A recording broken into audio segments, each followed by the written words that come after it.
wanted to incorporate something from ASB. I tried to put them in where I thought was the most appropriate place. There may be some flipping within a policy that you wanted above this paragraph, not below it. Some of those things, but globally, I think I captured everything. And so those are now in Diana's hands because I did it on the document she and other team members have been tracking all the changes on. She's like, should I just accept all your edits? And I said, no. I said, I'd like you to at least talk to, I know Brandy was kind of taking some notes and making sure that I did capture everything accurately. So I did not necessarily go through and change all the boards from a small b to a big B, like all those editing things, all these global things that I've written down. I didn't change if it did say chair to president. What was the one other one? He, her, this, they to them. I didn't do any of those. I did make note if there was a place that you wanted to insert one of your existing policies because I didn't necessarily have access to those. So I just said, please put in 236.2 here. So all of those are in pink. Anything that is like a future to do, I highlighted it in pink, where the yellows are kind of, I didn't capture them all, but I tried to capture most of the like smaller changes in there. There were some of the when we were adding a sentence or two about something, as I was typing some of them, my brain kicked into more policy lingo and I tried to keep the intent of what you were saying, but make it sound more like it flowed with the policy. I don't think I made any edits that did not, I think I captured everything, the intent of what you wanted. I added an AR or suggestion that I added that all ARs for this group for 9,000 should come for the board for approval. So I think I captured most of it and it'll just take another eye. Okay, so that's where we are. Did anybody even think about this last night or have any other thoughts or comments or concerns as we head into today before we start? One thing I didn't do yesterday, I usually kick off my sessions by actually like celebrating a little or asking a silly question of everyone. So except Tim, if he comes in, I'm going to ask one question of everyone this morning, just because I always think I love the answer to this one. So my question for everyone is, what is something you could teach everyone else in the group? So for example, I use this as an example for me. I can teach people a lot about how to best maximize your air miles. Yes. So something that might give a little insight to you that maybe everybody doesn't know.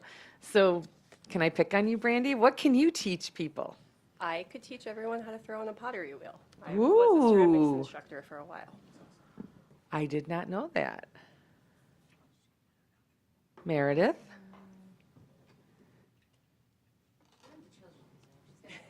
I was going to say, she can do a lot with pipe cleaners.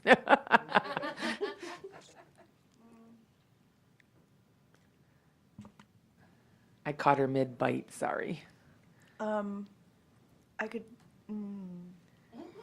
Ah.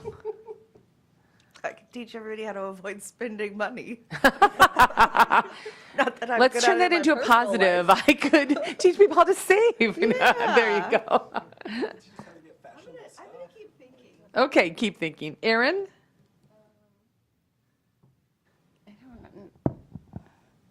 I know it's early. It is. I'm only a I'm third. on your floor, Erin. That'd be fun. Yeah. Let's do that. Erin can teach everybody everything they need to know about a budget and about fiscal policies for an agency, But that's not fun. That's which not she fun. might have done for me. It was fun. It saved me All right, Erin. weeks of work. What can you teach us, Erin? Okay, that is true, but not as exciting, I guess. I can teach people how to make a really good itinerary For a trip or Yeah. just anything? for travel. Good. Even budgets and like wander around time aimlessly. That's for my wife. That's There the you go. compromise we have. She likes to wander aimlessly. I think that's ridiculous. So we budget in time to wander aimlessly. Perfect. wrong with wandering It's a ridiculous waste of time. All right, Bobby, what can you teach us? I wander endlessly at every new city I go to. I think we talked while you were doing I do too. So what can I could teach you all more than you ever wanted to know about PFAS. Yeah. That you were telling me that yesterday. Okay, but I have one for Bobby too. He can teach you how to dance. He's got some moves. Oh. All right, You're not wrong. Miss Melissa. Oh, wait, I should go back to Carm. Carm, what can you teach us? Come on, Carm. I cook a lot, I bake a lot, and I sew. If you Oh. ever want to learn how to sew or make garments or quilt, I can do that. Oh, my goodness, what a talent. All right, Miss Melissa. I can teach you how to mix music and match beats, and I can also teach you how to do the hustle. I could teach you to ride a dirt bike. Oh, Would not have guessed. That's awesome. This is fun. I know it is fun. I didn't know that. I might have to take you up on that offer. It's That's a pretty family awesome. affair. I know two little ones that probably would love that. Their mom wouldn't, but yeah, we'll My do daughter it. We'll Misha figure it rides out. a dirt bike. Oh She- man. Well, Diana, it dirt bike. started as a dirt bike when I was a child, and now I have two motorcycles. So, yes, it continues into adulthood. So, This is going to be a conversation at my house tonight. there you go. All right, Luke, how about you? I could teach the group how to downhill ski. So I was a ski instructor in college, and now I've gotten to pick it back up with little guys on the downhill ski team. So Can you guarantee I won't tear my ACL? I can't guarantee Oh, it, but pretty close. Did you come up with one, Meredith? Erin came up with one. I could teach you how to weave Oh. poorly, but you would have something at the end. Nice. Jasmine, the crew is wondering what you could teach us. So much. Everything. Oh, other than how to mess up the cameras really well, I could teach you how to raft. I can whitewater raft. So there you go. Ooh, isn't that fun? I know it's such a simple question, but it really pulls out a lot of, like a little bit. My favorite answer ever was Amy, who's the IT director in Northwest Arctic, and she could teach you how to make your cookie sheets look like brand new again. I just thought that was the funniest one. She goes, yes, I YouTubed for days on it, and it worked. And I was like, so I'm like, you can come to my house anytime because we use them once, and they're like, okay, they're 100 years old. So, all right, well, thank you for playing along with the teacher, Timmy, who likes to do something like that every now and then. All right, so we are going to start with some policies we didn't get to yesterday. We're almost done with the 9,000s, but we are on number 9323, which is meeting conduct. And that's where we're going to start. And again, this one, I should have put a blue bar on yours. See, I was remiss on that because yours is really much more thorough and explicit, but I just put them side by side so you could see how good and thorough yours is.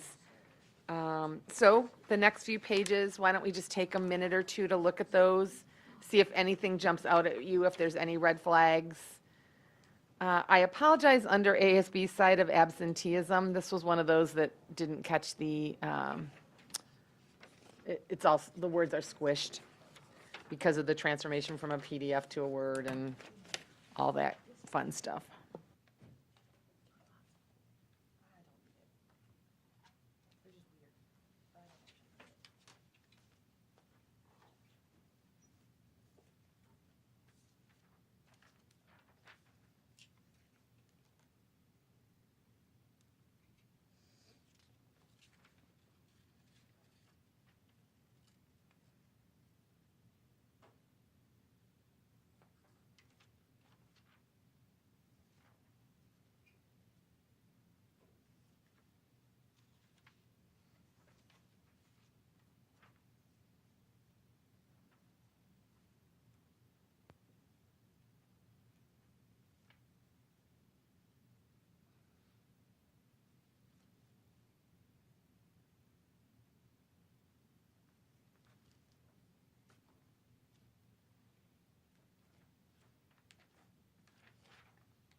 And I will comment that I often send other districts to your participation, public participation. I thought during the pandemic, this district dealt with that is better than anybody I watched.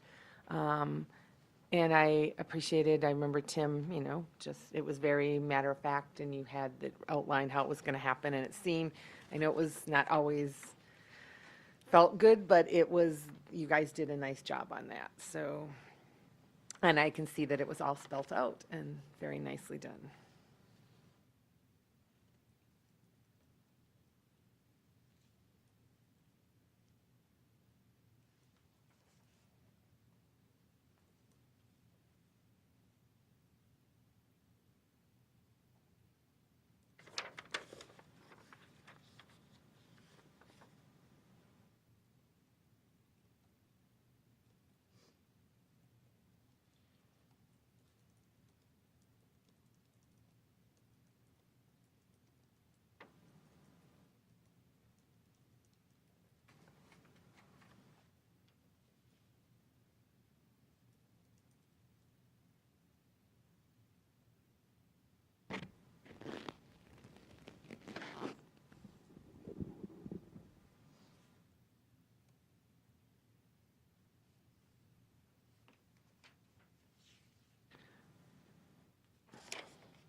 The other thing I just wanted to point out, I don't know if all of you knew this or read this, but under abstentions, when a member abstains because of conflict of interest or for any reason, their abstention shall be considered to concur with the action taken by the majority. I don't know if people knew that, but I think that that's a really good thing to point out to people, that it will go on the majority of the rest of the board, whatever that action is. So in the minutes, does it say that they abstained or that they voted in favor of, or whatever the It's- majority is? It still would say they abstained, but it It just, counts they towards that. count towards that, yeah. Thanks.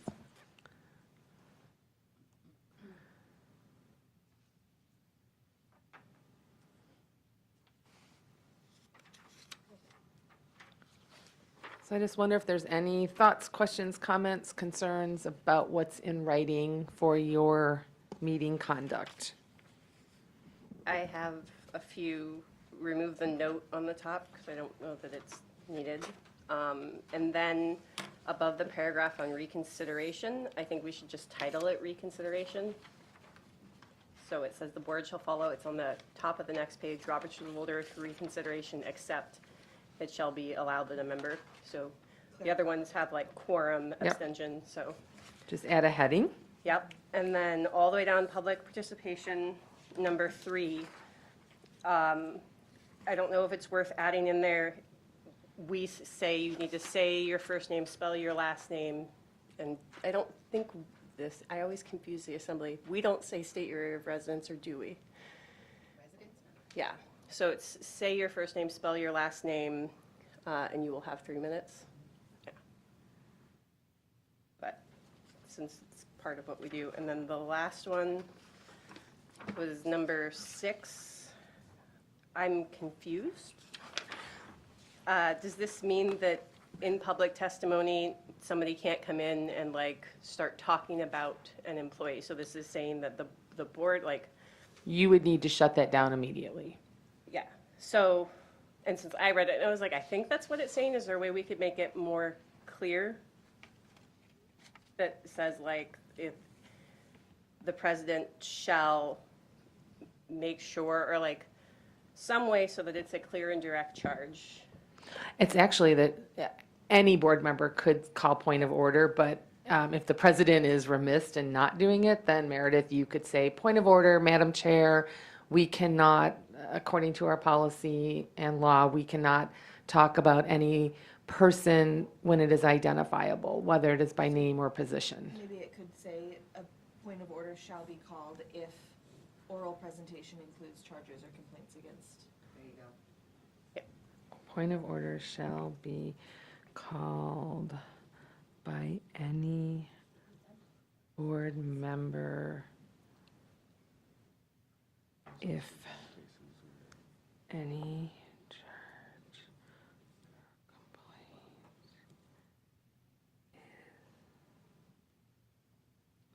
Okay, I think I captured that, so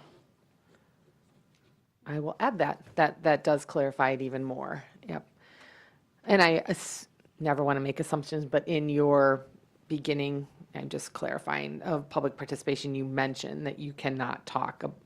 You don't in your statement about giving public comment say anything that you cannot speak about a person? We have this big, long thing, but it's not practice to read it, I was told. So I just say like, okay, public comment, and so, you will have 3 minutes. But I've been doing it for a while, and I have not been saying like, Okay. So here's the situation.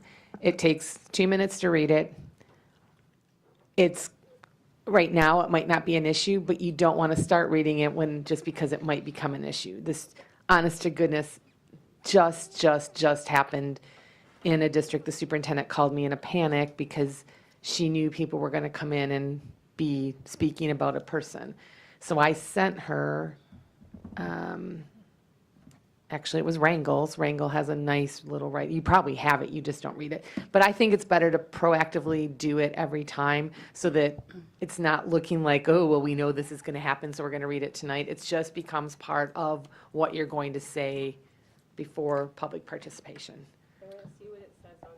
I'm going to see what it says inside our thing. I just read what's in the agenda, and I want to make sure or if you could send us Wrangell's, make sure we're doing it right. I think it has a lot to do with what we were talking about yesterday about educating people. Right. Like Yep. we know these things because we're here, but general public that's not involved in school board procedure, don't know that like their records can be, emails can be, public record, or that you can't name names when you're giving Yeah. public tests, that kind of stuff.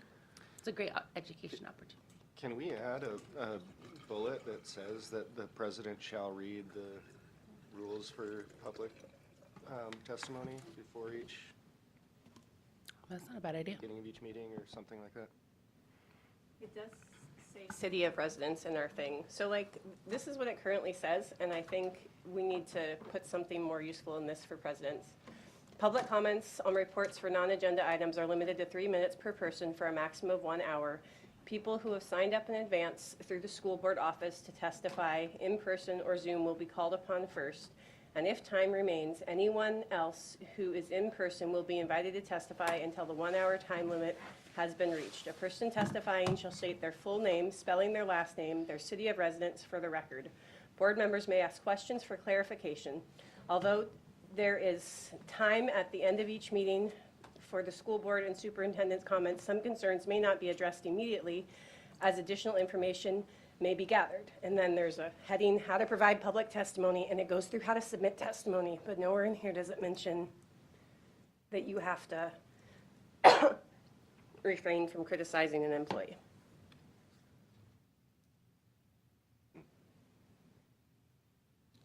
Is that something we can make sure we add in there then?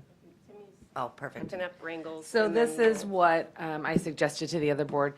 During this session of the agenda, the school board will invite and listen to topics not on the agenda. This is an opportunity for community members to be heard. The board will note the topics and will not take official action on any topics presented, but will refer items to the administration for research.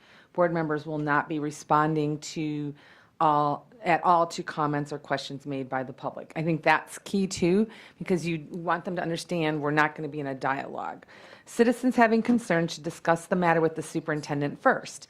After the superintendent has heard the complaint, then it may be brought to the board. Individual students and personnel may not be discussed in a public forum. Please contact the district office to route those matters through the appropriate channels. Members of the public will be given an opportunity to speak on the agenda items at that time.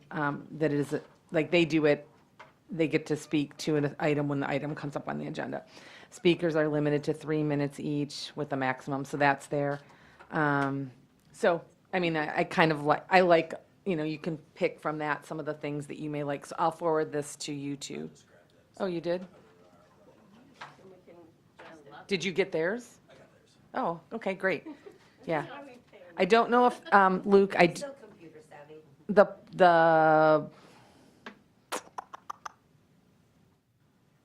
Okay, there was one, yeah, but there you go. Okay. And I just think it's that educational piece and it's that proactive piece that you're thinking about it in advance. The part that we can't respond is also. feel I like we think have the to clear can't that respond is every- yeah, really 'cause im- People are looking, waiting.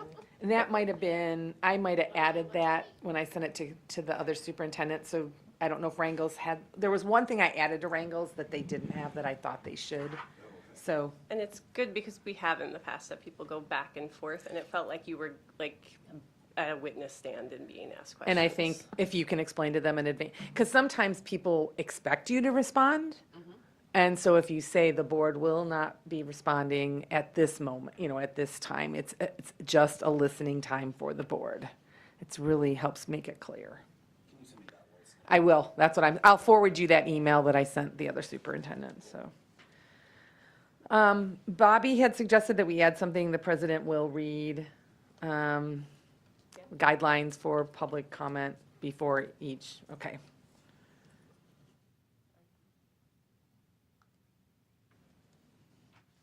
Also, there's, on number 3, there's a typo. They should be capitalized in the second sentence. Just small things.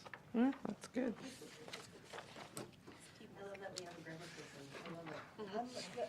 I'm a formatting person, and so as we're looking at it, I'm Some like, of them I am you could too. just send it to me when it's all done, and I'll make sure it's all the indents So last are night, right. one of the really hard things was where they were, like that one of yours that was like they had 2 A's and no B and then C. And then I was inserting them, so I had to keep like bringing them all back to the beginning and then re-hitting, because I'm a format person too. I was a yearbook editor, so. I have a new answer of what I can teach everybody. Oh, How to find every letter and line spacing issue on a document. well, there you go. There we Where were go. you when I was doing my thesis? I know. Doing mine. And you guys all had computers to do your theses on, so I don't even want to talk to you all. I was back on typewriter still, so. That's how old I am. So, all right. Oh, I had another Yes. question on the topic of abstentions. Because it occurs to me that if one member abstains, then we have the potential for a tie. And so, And I believe that is where then the abstention, there, it's a tie. So then you'd have to go, the vote fails, a tie fails. A tie always fails. so You would just go back to Robert's rules, tie which is goes to then, defaults. Yep. Right, so which is status quo, no change, right? Yep. Yeah. Yep. Tie fails. Okay. And there's a Cool. great That little works. cheat sheet on that, on Jurassic Parliament. Yeah, yeah, I'm sure, because we have extra, when you come down this week, we have extra copies if you need some. All right, board minutes, give you a chance to look through these. The only thing I ever want to say about board minutes, because this has been pounded in my head all the time, they are a record of the action that happened at a meeting. They are not what you said and then what you said and then what you said and then what you said. They are a synopsis of the action that occurred at the meeting. They're short, they're sweet, and they're permanent. So I just want you to all, like, sometimes people go, but I want what I said to be on the record. Well, technically, then the lawyers will really get on this one, because they're like, you don't want every single verbatim word, because that can then come back, and yeah. So Erin? I was just reading minutes the other day, and they have like questions asked and statements made from board members. Is that? I think from board members, if you're doing your end of the, like, is it? No, it's within each item. I would say that's too much. Is that your minutes? Yeah. Okay. Luke, you might have a reason. I don't have a reason, and I think we are in the process of moving away from that practice. And that's been, yeah. And I am not, like, I did not say this because anyone prompted me, like, this is just a pet peeve of mine, because I read so many districts' minutes after meetings, like, I get the link most of the time, and it's just, I've had board members yell at me, and I'm like, call your lawyer, they will say the same thing. You should not have more, it's just a record of the action that was taken at that meeting. So up in teaching and learning, the admin there is really, really great with the meeting minutes, especially from curriculum meetings. it was very, this is what happened, this is what happened, this is what happened. There was no, like, the conversations weren't there. She was so great at that. Yeah. So it's, and it's no one's fault. Sometimes it's past history and it's what we've always done. And then a new person comes in and just does what the former person had done. But I just feel the urge to say that before we even dig into this policy, so.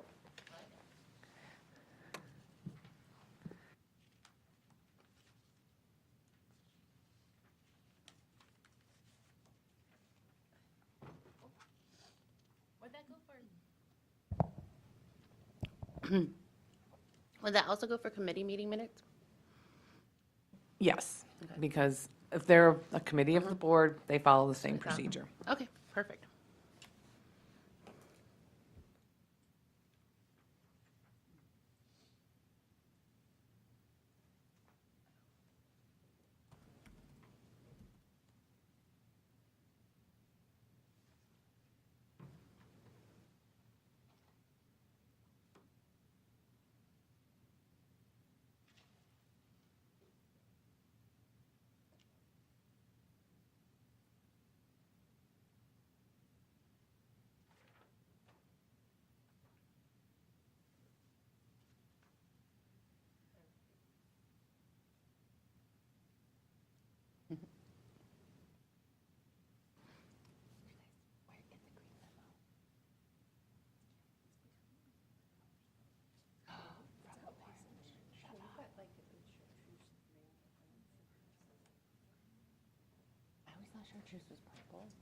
One other thing, as we begin this discussion, that I wanted to point out, under the recording devices, once the board has adopted the minutes for the meeting, the lawyers and I would recommend you delete the recordings. Because the official record of the meeting is the minutes, period. So that's, So, yeah, so this is Oh. another really good reason why we are having this conversation today, because past practice for every board forever has been to record, and before it was on YouTube or Facebook, it was an audio recording, so you can go back and listen to the audio recordings, and I've done that. I listened to the joint assembly one. So those are there, and we have historically kept and preserved and made them available to the public, the entire thing, so your comments are on the record. I know as a public member, I've appreciated that because I've gone back and re-listened and learned stuff. As a board member, that too, I get what ASAB is saying. So like if we're going to ASB, John Cedar, really. yeah, if we're going to do that, one, we need to be really cognizant, and the public is going to have feelings about that because we have historically kept and preserved that access. And it does say in here, that we have audio. Some places it says will be gotten rid of when the final disposition of the matter, which would be the minutes or outcome of a procedure. So it's worth the discussion. And like right now, we're recording and it's going up on YouTube, even though we're like, maybe we shouldn't do that, for full transparency, because that's what our community currently is used to. That is the expectation, and if we're going to start changing what we're used to, our expectations, that should be done with a lot of caution and a lot of communication. That's go ahead, Luke. So, we usually follow the advice of our legal team. We usually follow the advice of AASB and best practices. So in this matter, I would suggest that we move in that direction. I do think there's a happy medium in there where we could keep recordings live until the minutes are adopted, and then, on YouTube, and then they could be disposed of at that time. I do think it sets us up for an interesting predicament, because what is the actual record then of the meeting? Is it the minutes or is it the recording? The minutes. By law, it's the minutes. Correct. But legal issues down the road, obviously the YouTube video or the recordings would be brought into that. And so there's a certain bit of liability that the board's bringing upon itself if they continue this practice. So I would be supportive of moving in the direction of best practices as outlined by Timmy. Ms. Burnett. Oh, She raised on you, Eric. So, I have a lot of feelings both ways. I have a lot of feelings both ways. I would be in favor because, so I'm going to use my hockey experience here. As a hockey parent, we record all of our games, especially in high school and beyond, because, you know, the kids want to be scouted, so they save their videos and they go back and take clips and stuff like that, right? So we have like a permanent record of hockey. YouTube does not allow you the pleasure of turning things off and removing things permanently. Once it's there, it's kind of always there. Even if you go and delete it, it still has a record and can be archived, and so you can still find those past videos. I would suggest, if we need to find a happy medium, and that legal is suggesting that we do not keep record with video like that, that we move back to a platform like Facebook. And I know that that may also give us a lot of chatter. You can turn the chatter off. There, you can turn off commenting, so it's not allowed in videos. And you have an automatic delete. As soon as you're done recording, you can automatically delete, or you can delete within 12 hours, you can delete within 24 hours. It gives you that ability. I do have a lot of reservations about removing the video platform entirely for the public, because that is what they have come accustomed to. But as well, I know that there has been things that past board members or board members have said months prior, when feelings have changed and things have changed, and it's been jabbed back at them in a public news source, and they keep going back to those. So I also feel that in those instances, it'd be great to have that stuff kind of removed and only available by request. So I don't know, maybe the happy medium is back on Facebook. I don't know what the answer is.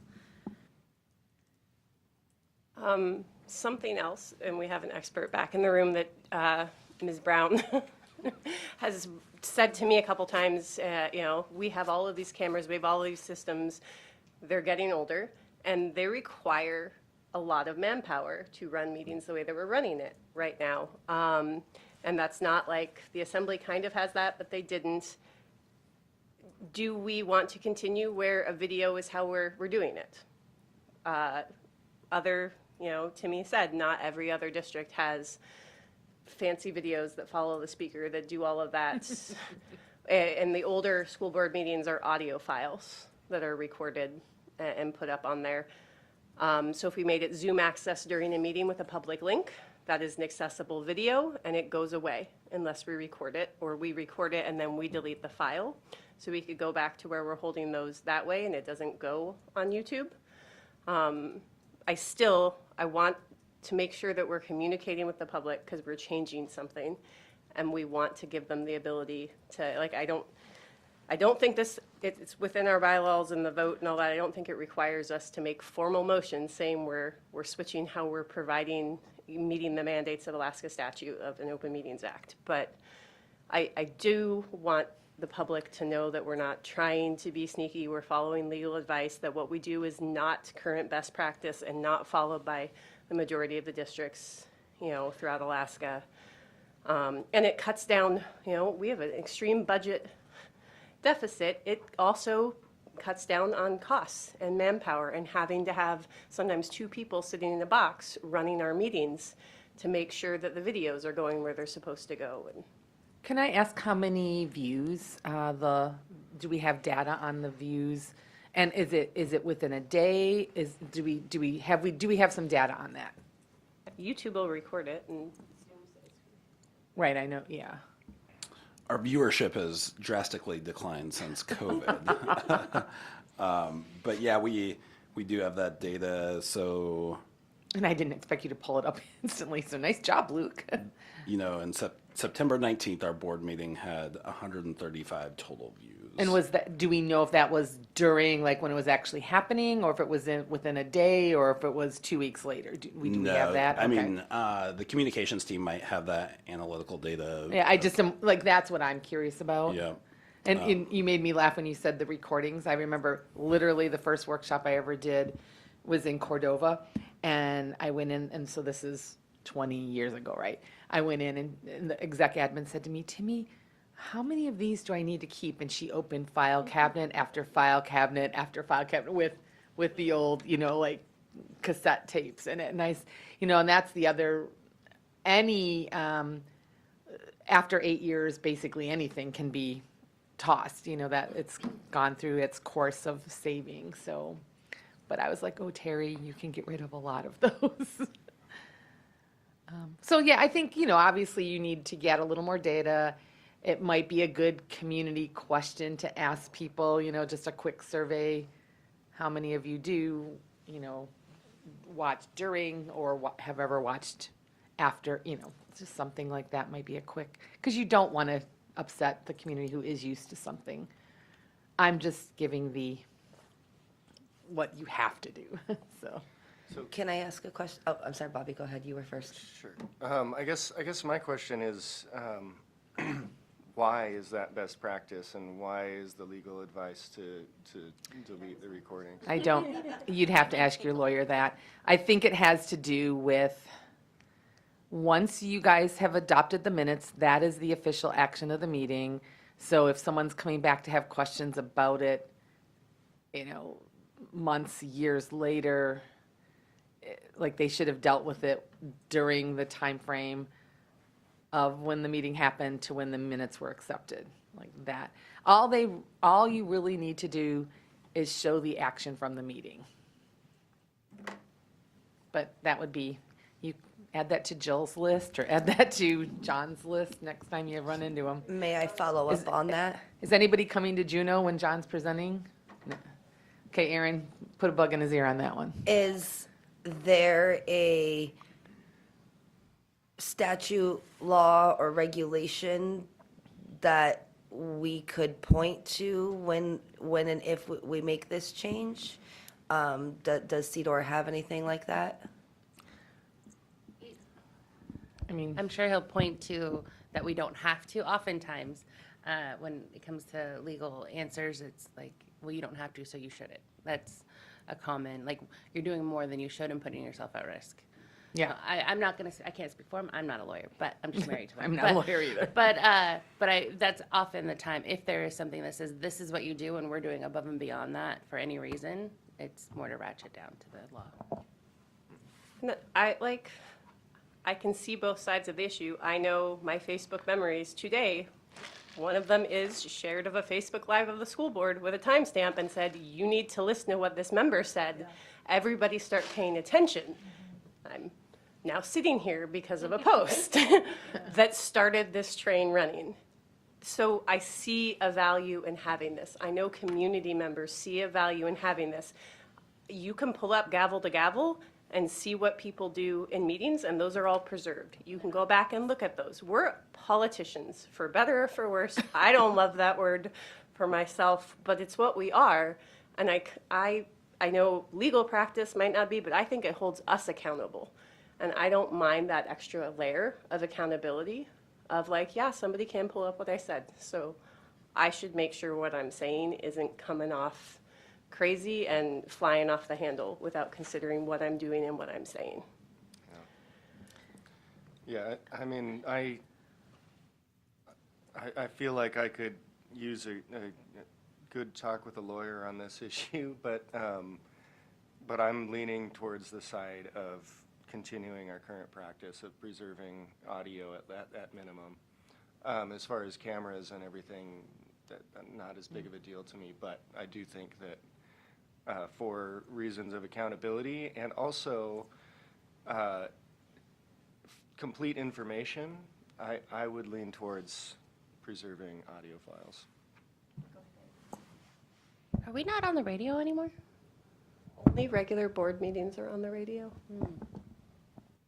And again, it is absolutely your decision and your choice after you've gone through everything. I just think, I just repeat what lawyers say to me. And if the board would like me to get a legal opinion from Mr. Sedor's office, I could get that in writing and out to the board, or we could provide a report on it where you could ask specific questions. So if that's of interest to the board, we can make that happen. I don't, that, the only thing about Cedar, I always think like, is this something Jill could answer? Because Jill is free, Cedar is not. Is this something that we could ask Jill first? So funny you bring that up. So Jill and I had a conversation 2 days ago now about expanding potentially the scope of her work. I would say at this point in time. I said I'm good at figuring ways to not spend money. Yeah. I didn't do it, you did it. That's what So not a hard no, but things like this would be outside of the scope of what the borough attorney would currently do. So I plan hopefully this spring for Ms. Dillon and I to have a presentation in front of the board to give like potentially an expanded scope, and then would need some kind of affirmative action or direction from the board that you would like me to continue down this route. If she has that, then we can work with the mayor to potentially expand the scope of legal services at the borough. Currently, she does not have the capacity. She's still down one full-time lawyer and has some remote workers for her. So I am being cautious of what I push in that direction. Well, then, that being said, I retract my request if she does not, yeah, if she doesn't have the capacity, then that's a value then to pay for Cedor's time. But as soon as she does have capacity, and I'm really excited about that presentation of, that you were talking about. Do you know, does the assembly keep recordings of their meetings? I feel like they do. So I kind of think I know what Jill's opinion on this subject is.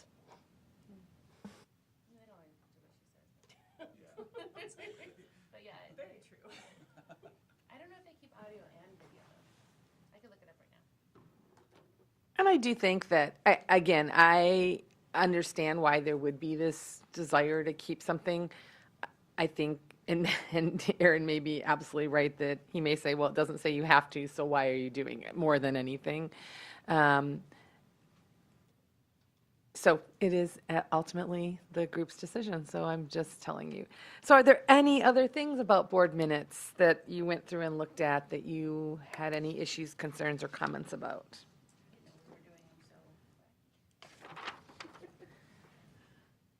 I guess I'll start with a question. What does OMA say about executive sessions and meetings for those? Minutes for executive sessions? You should not have them. You should not have. There are not minutes for executive sessions. I thought that it said that you are supposed to have minutes for executive sessions. Cedar, I thought one time said that we have to have a recording. It was during when Dr. Gaborik was around, in case it gets called into question, so that you have Well, okay, then, proof. But that goes against like the whole minutes thing, not having minutes. So I don't know. I need more advice on that. Well, I mean, there's the difference there is that the recording is not public record unless it were, I mean, I think it would have to be like subpoenaed. Yeah. And minutes, Right, if they're it's recorded, they're confidential. public record. Right. So, Yeah, and we currently do record our executive sessions. It is a super old little thing that's set on the dais, and that's it. Yeah. and then that is ultimately deleted? I'm not sure what happens after. I just know they are recorded, and I looked into, like, there was, at some point this year, we were talking about it, something else about legal, and that like, they could be requested for certain things in other cases, and like, it was good practice to have it, but that it should eventually be deleted after so many years. I just don't know what we are doing. Carm does.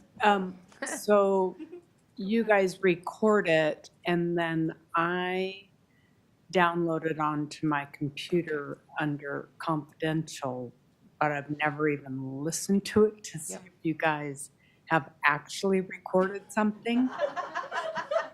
Because I'm not supposed to.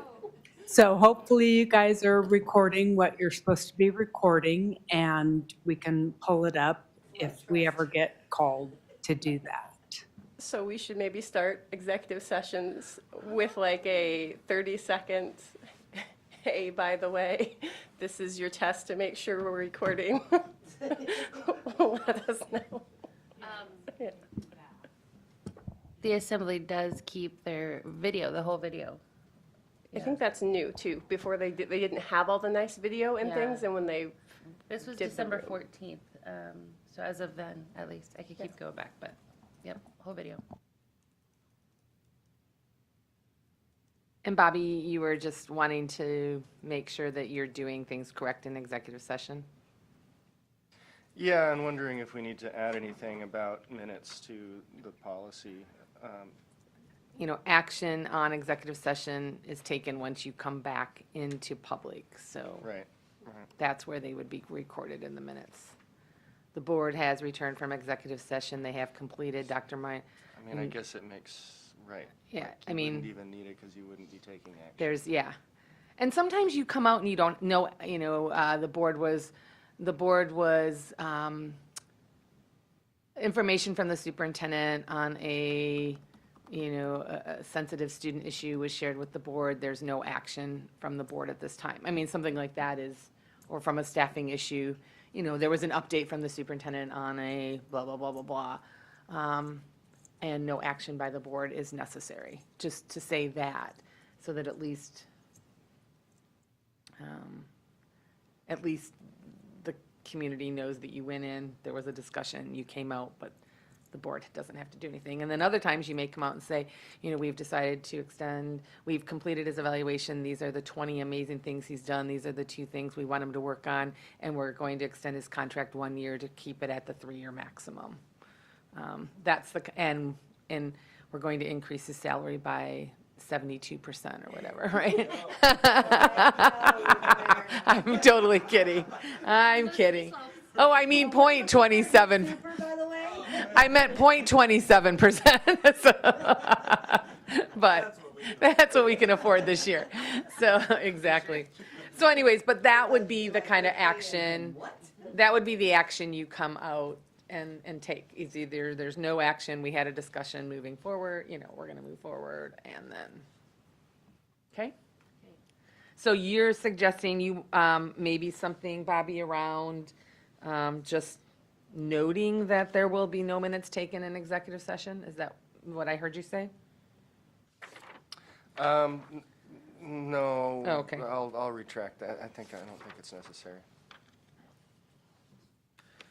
I was mostly just asking questions, trying to figure it out. Yeah, no, it's good. I mean, heck, I had to call Tiffany yesterday, and I've been doing this job 24 years, so sometimes we just don't know what we don't know, so, or we don't want to pretend like we do. I want to show I'm vulnerable. Yeah. All right, we're almost done, you guys. So 9330 is membership and associations. I always feel weird going through this one because we are the association in the state, but it also is more broad. So look at ours versus look at yours and see if there's anything you want to add or delete. And I'm actually glad yours doesn't say specifically ASB because that's embarrassing to me. I actually had a question. I was already looking ahead at this. So I absolutely want to add the yellow to ours. But I'm wondering, in the second yellow part, the superintendent is directed to budget funds for such memberships and for paying the cost of adequate participation of school board, administration, and staff in the activities of such association to achieve the purposes listed above. If we couldn't add a little snippet to that, just because it's something that a board of the past has done, but when something about removing the funds if like budget constraints, not that that's what we're doing, but that if we needed to and that conversation came up, that the board can then, maybe not because then it would be in our own pockets. I don't know. I know boards of the past have done that, so. you mean the ability to leave an association? Is that what you're getting, like remove from the No, budget? no. I'm just talking about the funds, not leaving the, You're talking about attending Like expense the attending and events the travel funds. co- Yeah, the travel costs associated, not removing ourselves from the membership, not that, but like just removing of the travel ability and the cost it would take for us to get there. I think we covered that in like the board member payment part though too, where we said that like, here's the payment, here you can get a per diem, and that it can all be declined, but. Go ahead. Can we do that? Because that kind of hamstrings future boards from the ability to say, no, we can't afford this. I mean, I want to say that for the travel part, like if we say we have to fund it, as much as I believe we should be funding it and doing it, can we say that they have to, and thus putting that in the budget ahead of time? No, I don't want to say that though. That's what I'm saying. If we say that they have to fund it adequately, right? Is that what you're saying? Yeah. Uh-huh.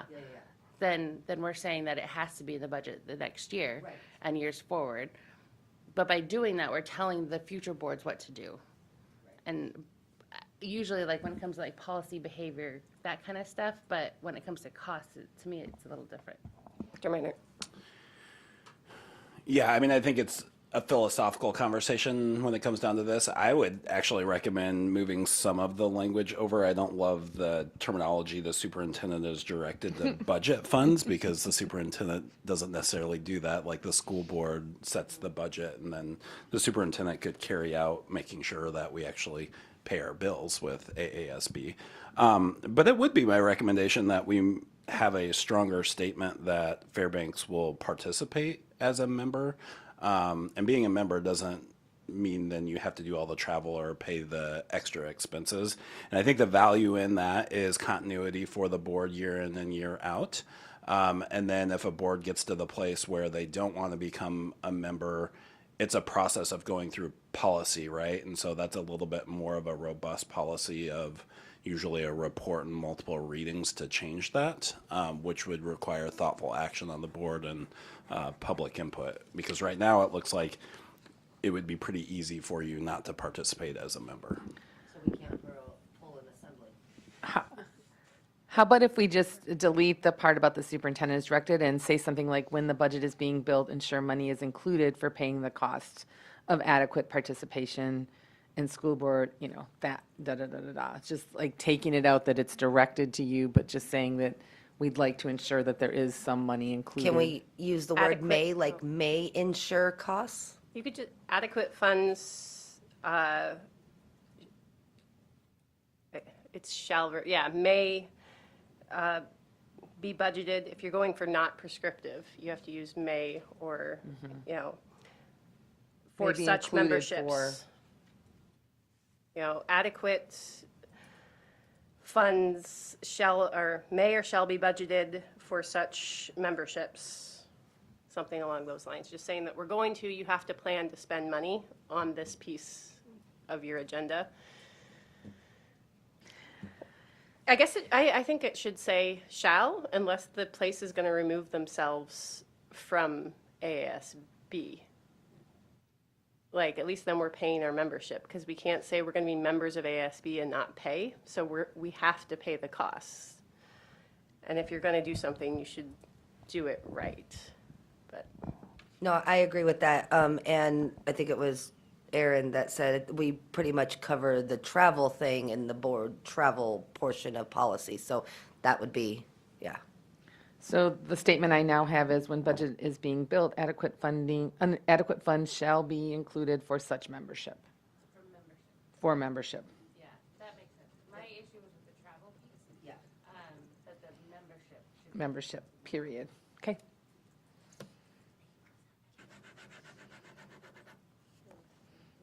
Anybody have a problem with the first paragraph moving over? Okay, that Melissa recommended? All right. And then last but not least is board self-assessment, self-evaluation. Well, I have done them with this board. Not at, there are some, I am not lying, there are 5 districts I can set my calendar to in the last 18 years. I've gone this month every year do a self-assessment, set some board priorities, set a board self-improvement plan. I mean, I'm coming back through in a few weeks to go to Delta. They're one of them. They just, hands down, they do it. Cordova, Delta, Sitka, LKSD. I mean, there's just some that build it around. Do you need an outside facilitator? No. Does it help with the discussion oftentimes? I think yes. Does it have to be ASB? No. Do you have you have several people in your community that probably could help too. But it's more getting in the habit of doing one annually. Newbies go, if you did it, because we used to do it here, like this was the time I've come to do them before. And the newbies are like, I haven't been on the board long enough to know. The beauty of, we have about 5 different options for a self-assessment. All of them are built around what the board's roles really are. So even if you can't really answer the questions because you're too new and Meredith hasn't been on the board long enough to really have a say, it helps instill in people's minds, oh, this is important for us as a board. This is one of the things I should be doing. Oh, that's right. We're going to evaluate ourselves on this. And the thing I just remind boards, if you're evaluating your superintendent on an annual basis, you sure as heck better be evaluating yourselves. And it's just important to sit down once, and it doesn't take that long. We have short ones, we have longer ones, we have more in-depth ones, but just doing one to me is important. So that's just my little plug on doing one. I want to do one every year. I want to be in that group. And I think that it needs to be facilitated for the next couple of years because we have not been able to consistently do one for a long time. I mean, I don't remember one. We did strategic planning, but that was 5 years ago. So I would be supportive of getting on that bandwagon and doing one every year, facilitated until the board feels that it doesn't need to be facilitated, but definitely facilitated for the next couple of years. I'm curious why more than half of this wasn't included in the recommended side. Is it all in the document you sent me? Yes, I can see just looking at the red line document that they worked off of at the 2-day work session in October that it was just crossed out, but there's no notes as to why. Yeah. So because this 9,400 probably was a 200 at one point, and I don't have, like, the sentence just, I think it must have just gotten cut off, Erin. I don't know why else it's missing. I don't see a cross-reference. I could not find a cross-reference to this in our Chapter 2 policies, so I don't think that we have one. Because there is a little bit, I mean, it's pretty similar, and then all of a sudden, there's a little bit of a difference. I'm trying to match up here. School board will annually schedule a time and place at which all members may participate in the self-assessment. So then it changes. Yours says the school board shall evaluate as a whole, not as individuals. That's all there too on the next one. What they did was they cut out just this whole last bit of each school board member will complete and evaluate self-instrument independently, ensuing, like, all of that was just deleted. But other than that, it's mostly the same. Okay. I would support adding the whole enchilada. Okay, just get it back in there. If there's no notes or reason why, then. Yeah, I mean, I'm wondering if it was removed because maybe the other group thought it was too prescriptive or something, or, you know, but I don't see any problem with how it's written. I kind of like having that sort of direction, actually. I think it sets a good high bar for us, and I know that, like, we can take out the note because it's saying you might want to consider including Right. the public in the school board self-evaluation, which could be fun. What I say, somebody just called the other day and said to me, how does one go about complaining about a school board member? I said they do it at the ballot box. Yeah. So circling back to something we talked about, does that mean you can't do it from the testimony? Because we're not employees of the board. We are the board. You so the public- absolutely, if they're coming after you as a board member, you are a public elected official and they can actually speak about you. That's what I thought, yeah. On the, we signed up for it. 1, 2, 3, 4, 5, 6. for our spots, we know. For the 6th paragraph down, it says the school board may invite the superintendent or designee or others to participate in the evaluation and suggest specific criteria, blah, blah, blah. I am wondering, for sake of including stakeholders in this conversation, and I know this is what we just talked about, should that be a shall instead of a may? Can I see what you're looking at, Erin? I'm Yeah. just not sure what you're looking at. I must be missing a page. Oh, here, this is what it looks like. You want to take this one? Well, I just don't know why I'm missing, that's weird. the You have the left. master and I'm. Probably when oh, I'm missing this, that's what I'm missing, let me see. Huh. Let me flip things, it might just be, Oh, it's right here. just ignore me. Okay, so what one was it, 6th one down? 6th one down, or second from the top, or from the bottom. Yeah, I see. Should it be a shall or a may? I know we were just talking about that, though, like, having other people at the table for self-evaluation is a little scary. However, it should, I mean, we all agree that it's a My recommendation often is, I mean, certainly it's held in public, it's part of the public process. I probably do 30 a year, and I've had Anchorage, there's almost always people in the audience, one time in Dillingham, and that's about all I've ever seen at a self-assessment. And usually because of that, the board often asks, do any of you have any comments that you'd like to add before we begin or end this? Yeah, I mean, that would be my recommendation, maybe at least for the public side of it, is that, they could provide testimony on that report or however it's Yeah. on the agenda. But I really highly, highly, highly encourage the superintendent to be part of the evaluation because they are a part of this leadership team. They are an essential piece of the team, they're the word quasi-member, whatever is, whoever knows what the term is, but we just like to call them part of this leadership team, so. Well, and that's why it's right now it's just school board. So it's saying may invite the superintendent, and I'm saying, should we change that to shall invite the superintendent? And then it goes on to say others to participate. So it opens it up a bit. But maybe we could reword that others part because it's pretty vague. But definitely the superintendent. So I'm just wondering if may needs to turn into shall for that reason. Maybe it's shall invite the superintendent and may invite others to participate. Shall invite the superintendent or designee, period. The board may also invite others to participate in the evaluation. That way it's two. Okay, perfect. It kind of breaks it out. All right. All right, well, I do want to come back to these hanging chads at the bottom. School board parliamentarian, to me, if you guys do have one and do use one, it should go back up under president, vice president, treasurer, clerk, parliamentarian. To me, that's where that should be fit in. That's my thought. So last year, when I was elected clerk and then had my thing with Ms. Dolan, I was like, well, who's the expert on Robert's rules? Who's the parliamentarian? She said, you are. You're the clerk. The clerk is Oh. a parliamentarian.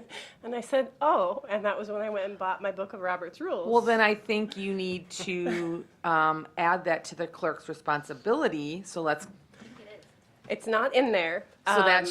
should we have, while Diana has the sheet up? So this is like, it deserves a discussion. Yeah, it does. Because I was my very first year on the board, Yeah. and I was by no means an expert in parliamentarian procedure. And when I was elected, my very first day, or when we reorganized the board the moment I walked on.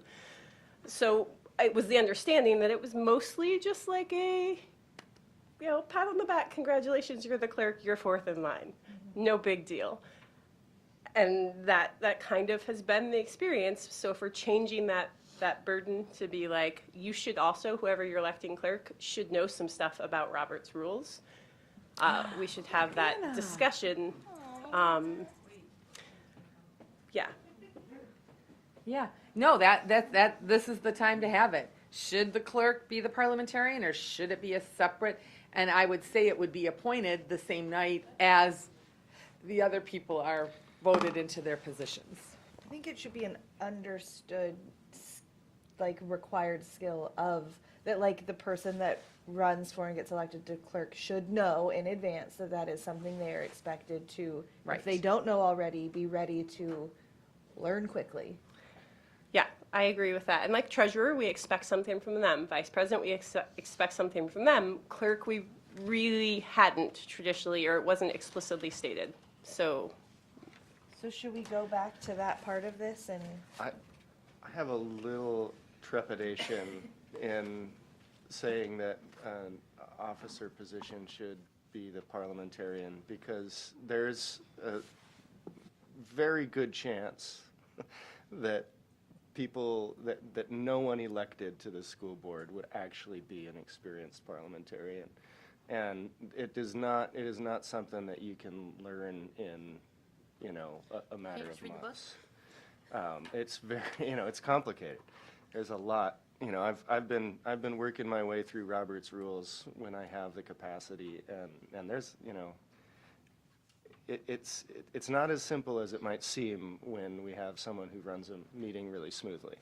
Yeah. So I guess that I would be a little bit nervous in assigning that to a board member and not, you know. And honestly, to your point, Bobby, many districts, parliamentarian is the executive administrative assistant. It isn't even a board member, it is a staff member. But I'm just saying that because it doesn't have to be a board member. So this is a great discussion for this group. Luke. I mean, I think it could be a shared role. Honestly, I feel like the president should have a shared responsibility in the understanding of parliamentary procedure, because it makes it very tough to conduct an efficient meeting if you would always have to be going to a clerk or whoever it may be. So that would be my recommendation, is to add it under multiple roles. And then in terms of a staff member, you know, we could potentially go in that direction, but we always have legal in the background as well if, you know, we get to those very sticky points where we need to call somebody to weigh in on a parliamentary Tiffany. procedure. Or Tiffany. Tiffany Jackson is like the queen of parliamentary procedure. I'm in supportive of like putting it a thing of the president. Of the president shall be well versed in the rules and procedures of, you know, Robert's rules. And like to that same point, like we had Sharon Tuttle, who was here forever and so became a parliamentarian and an expert. And if you look at the assembly, they have clerks who that is their whole life. Well, it's not just Jill, it's also April Tricky, who I challenge anyone to.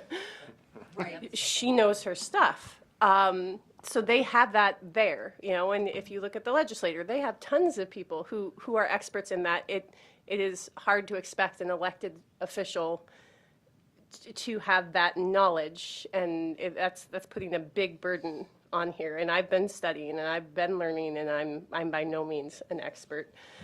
And that was something, you can hire a parliamentarian or you can expect other people. And I had Aaron Lajewski, who was the previous presiding officer, he wasn't aware that we didn't have one. And he was like, well, maybe we can start having it where you have more access to the clerks because you're part of you are a part of the borough and the borough government.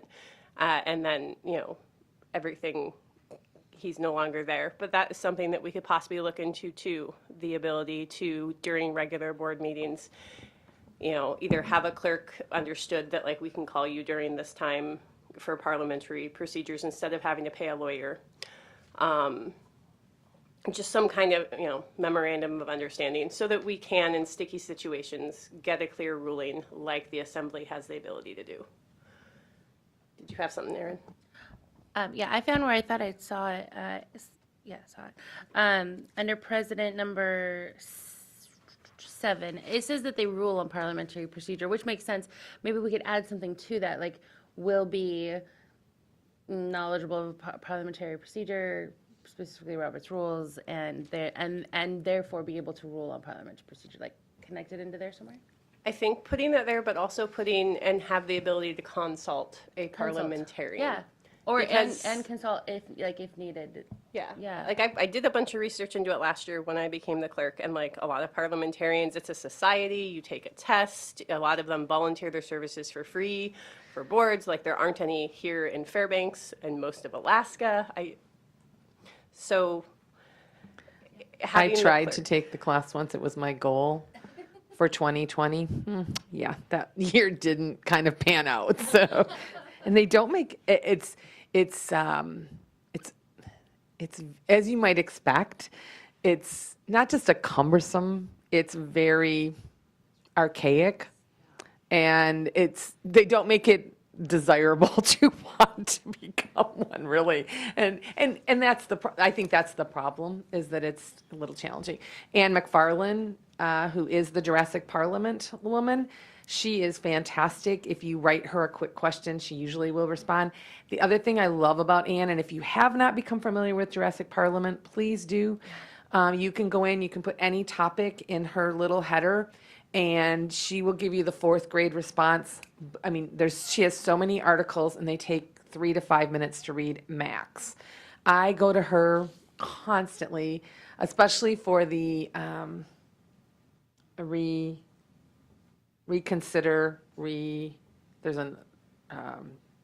not recall. There's 2 there that I can't even think what they are. But I go to her constantly and I have it printed out on my wall at work, because it's that question that I can never sink into my head. Much like you, if I call someone the wrong name, I call them the wrong name forever and a day. So if I can't remember a word, it happens. But so I would just yes, the Roberts Rules for Order books are fantastic. They're fine. But Anne really breaks it down into and we have some recordings of trainings that she did on our website that are great. We have some really, the other thing with our boards, you need to know it, but you also, there's a lot you don't need to dig into with Robert's Rules. You really kind of just need this snapshot of it. And so new member webinars that are being free right now. We have the recordings historically.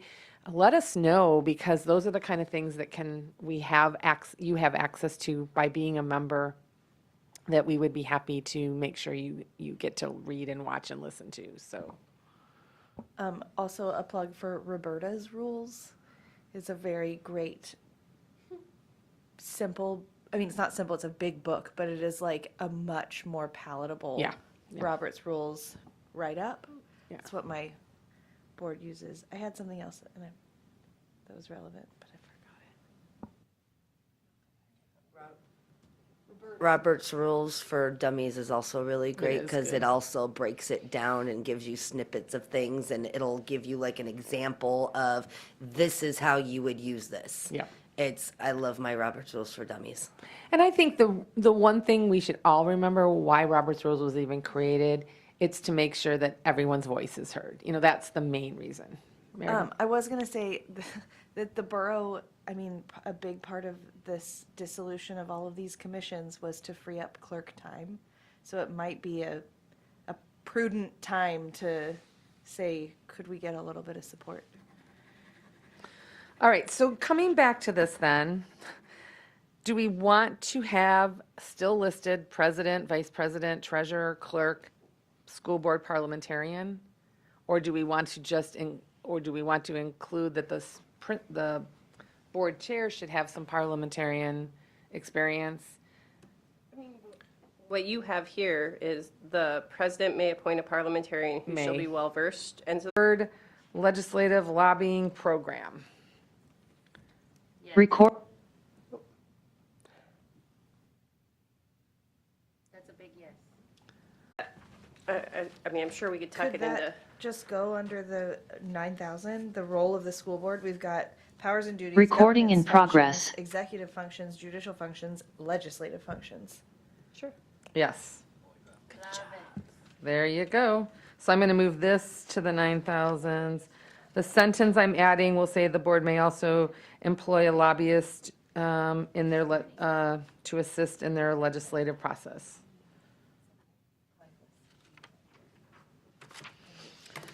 All right, move to the 9,000 under.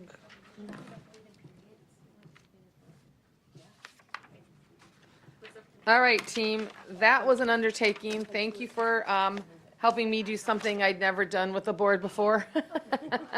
I review policies a lot, 9,000s with districts, often, especially these districts that I do a session with every year. About every 3 years, we go through that.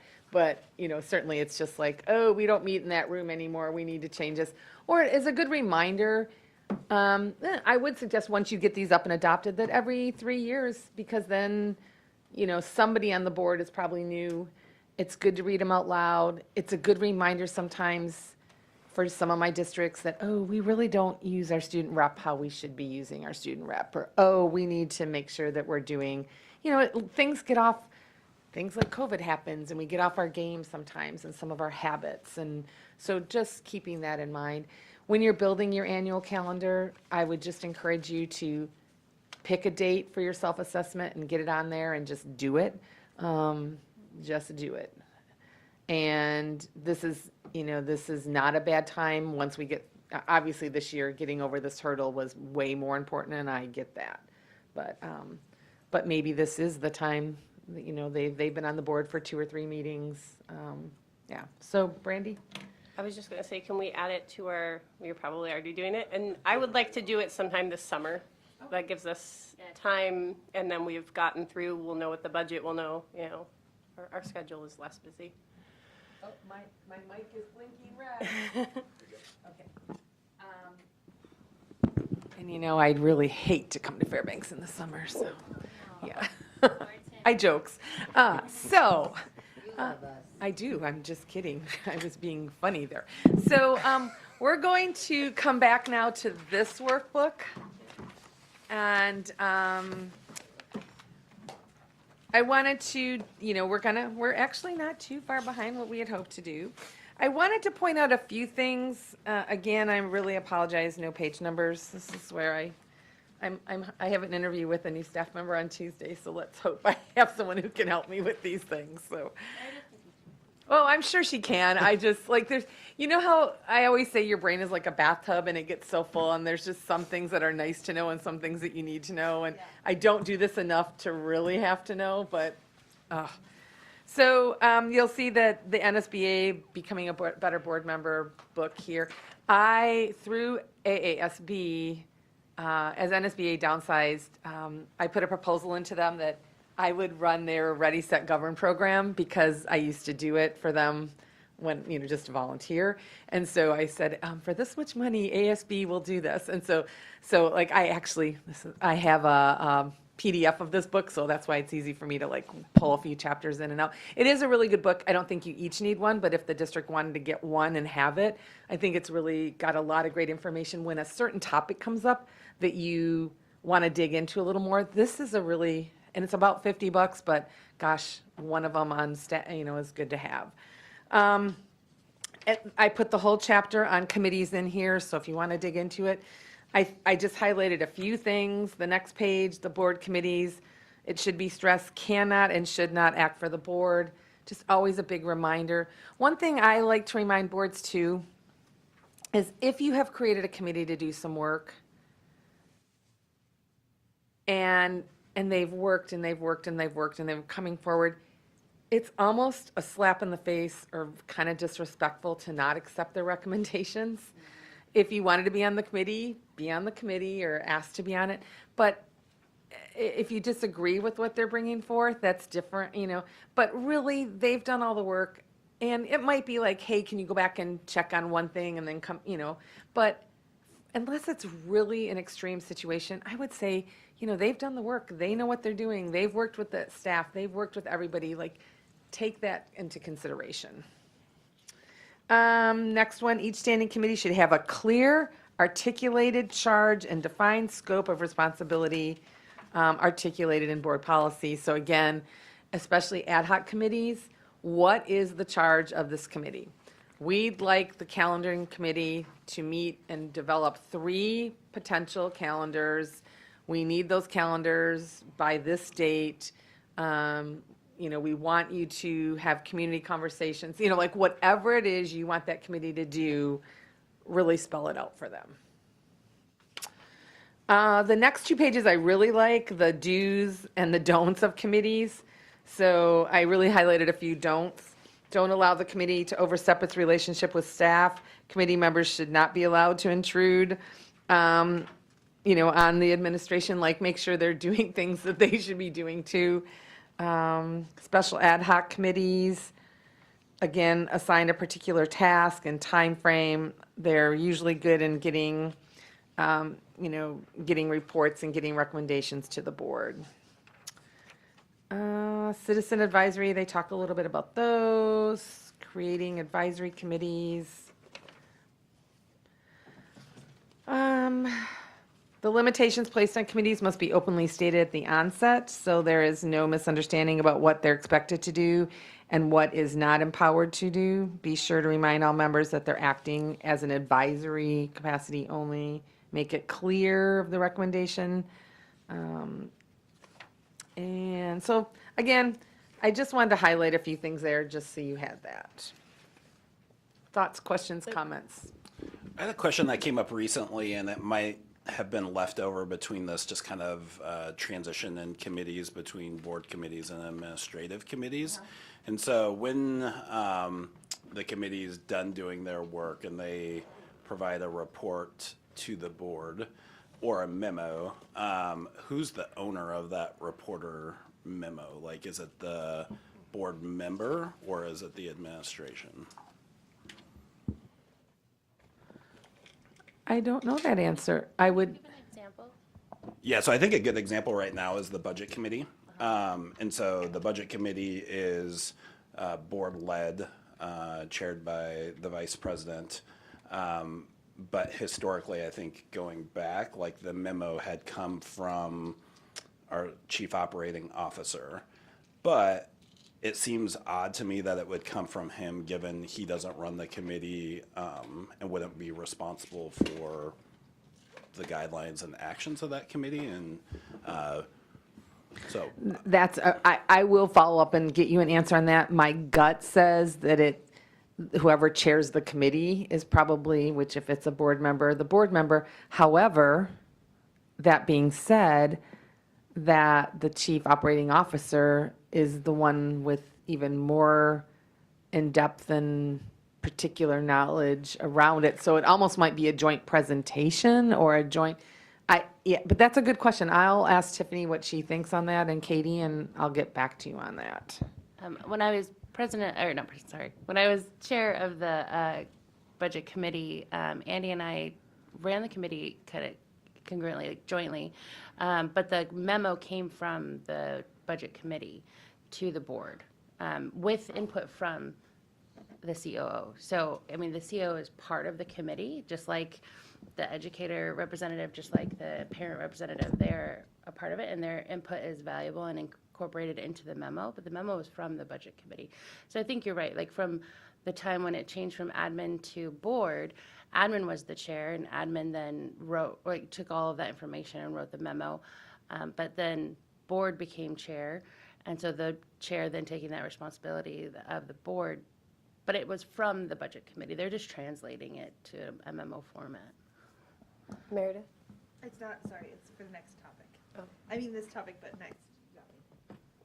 And I think we'd be very supportive of that, but just kind of a clear delineation would be helpful, because I feel like we're in kind of unstable territory with that, and who's the owner and who makes the final decisions on. And ultimately, that might be important to put into the policy once we do, and maybe there is no like a charge. That's the future work, but that would be good. Yeah, and I don't know if we really have a strong, I don't know. So I'll get you what I find from my policy team. I wouldn't mind that being more clearly defined and even having more of a process of how a report is produced in a particular committee, because I'll tell you, serving on the budget committee last year and watching the meetings this year, huge difference in process. In if I understand how it happened correctly this year, difference in how that memo was created completely, and it seemed like it was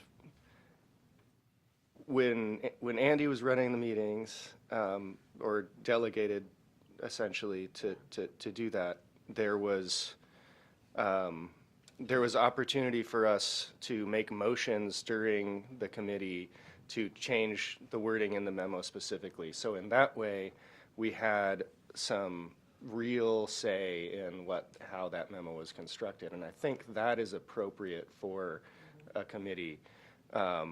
This year, it seemed like it was authored by the chair, which I'm not necessarily saying is a bad thing, but I wonder if the committee, how the committee feels about it, how the members of the committee feel about what the product was produced, and if it captures their feelings adequately. To that point, Carm, she disappeared. We did receive an email, but it was directed to only Tim and I, and it didn't get sent out to the whole board from a member of that committee, and they weren't exactly pleased, and I had responded, so I will tell Carm to forward that to the whole board. The same concerns you expressed last year were expressed that the memo wasn't what they wanted. It wasn't enough. They want more. So I think there's a lot of contention in the budget committee, and maybe partly not understanding the full, and also we don't have a clear charge. I think there is contention still, even with that new process, and that it is more robust than last year, so it's better, but it doesn't appear to be enough. And even members that are employees expressed, they were like, I feel like you wasted my time. So maybe an AR on guidelines for committee reports and consensus of the group when submitting it. Like, I think something like that would be important to develop. The other thing that I found frustrating as a previous member of the Budget Committee was, and I think this is all because of OMA, but it was, we couldn't really work on the document online, it wasn't, because that would be a serial meeting, right? So it was really, I don't know, maybe that's a challenge that we just can't overcome because of OMA, or maybe we need to add a meeting where that is, everyone's working on a computer, we're going to polish this memo, whatever. I don't know, but it was, there are some challenges. I think an AR might be the right place to kind of spell out how that's done. I really hate to say this, but it is too obvious. That would be a good reason to move the budget committee to an admin committee. But if we did that, I would want a board finance committee. So then now we're adding committees. But an admin committee would be allowed to do that collaborative work because they wouldn't be under the OMA board requirements. But I'm not saying the board should not be involved in a budget committee. Well, But that is a solution to that issue. I had that same thought as I was speaking, and yet I'm reluctant to do that. I know. Yeah. All right, well, thank you, and I will definitely get you a response. And Luke, that might be something even for you to ask your Big Five colleagues and see if any of them, how they handle that. Sometimes that's the beauty of our state and some of the challenges of our state. When I'm working with St. Mary's, who's a single site district and has, 200 people in their community, and then when you're working with, one of the Big Five who have a lot more. And so it's such different dynamics on their committee work and on their, thank you. I have another committee thing, but not on. Yes, please, so go, Meredith. I wanted to ask if we could move committee reports in our meetings to be earlier. Like there's the superintendent report and then the president's report. If we did committee, I was thinking this last one, it was in my comments at the end of the meeting when it was pretty late. Nobody's listening at that point. And I would the policy committee, Diana and I did a lot of really great work. And if anybody was tuned in, I would really love for those, it was an active, wonderful meeting. And I would love for those people to get to hear me report back on the work we did. And I think moving it up would mean that there's a larger audience, and just have it be its own thing. I don't know what the procedure, how we do that, but. That's just an agenda, and we can create it as an information, but not under information reports, under the standards. So there's the president's report, the superintendent report, the borough assembly report, committee reports, and then just board members keep it to like 5 minutes or, you know, within reason, not go overboard, but that's just an expectation. And out of that committee discussion, we talked about that we needed a work session. Did you add that to the running? You're awesome. Okay. Thank you, Meredith. So, ironically, the next thing in the workbook was the agenda. I think we spent a lot of time talking about that yesterday. We brought some examples forward. I think we made some movement on that. The one other thing that was on yesterday's agenda that I wrote it somewhere in my notes yesterday, is the whole tribal representation, and if that's going to happen. You know, the only thing I would recommend is that you label it the same way that you have a student rep and a military rep in your work. I mean, that's a duh, but I just am saying it out loud. Okay. And Melissa, did you end up listening to that, any part of the meeting last night? It's fine if you didn't. That would be over and above. I did not. So that you don't, I didn't do any work last night either. But her mentioning that you weren't here for that discussion, and that's kind of the first time the whole board has heard it. It's centered around opening the discussion to adding a tribal representative, like a student rep or a military rep, leaning towards from FNA, but nothing's finalized, but that we plan to have more further discussions on this and the merits of it and go through the whole process so that you're read into the thing. All right, so the next thing that's in this workbook are 76 bullet statements that are included as the code of conduct for the Anchorage School District, and they have created a board bylaw 9271. When I read through this, I said, oh, this is basically 9,000s for dummies, board bylaws for dummies. If I was a brand new board member, this would be the 10 pages that would give me the quickest understanding of what we as a board do and could do and should do. Brandy just wanted this board, or brought it to my attention and said, you know, I think our board should talk about this and see if there are some things. Do we want to develop something like this? Do we want to include a bylaw that has this board bylaws for dummies shortcut in here? So, but what I think, I mean, this group seems to be working well as a group of the whole, but let's break it down. Like, let's just look right now at the first 2 pages up until, let's look at numbers 1 through 12, just to break it down so we don't get too far ahead of ourselves.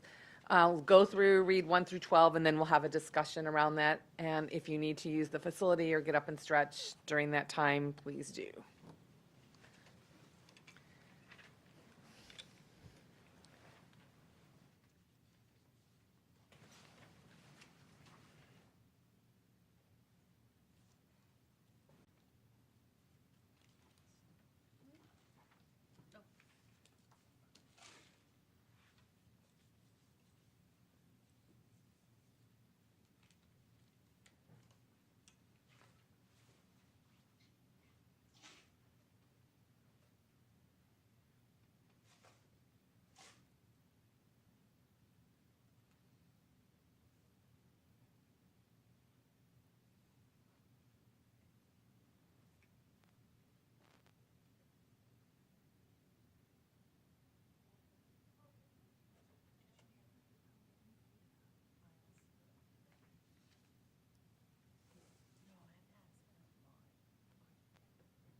second board meeting though?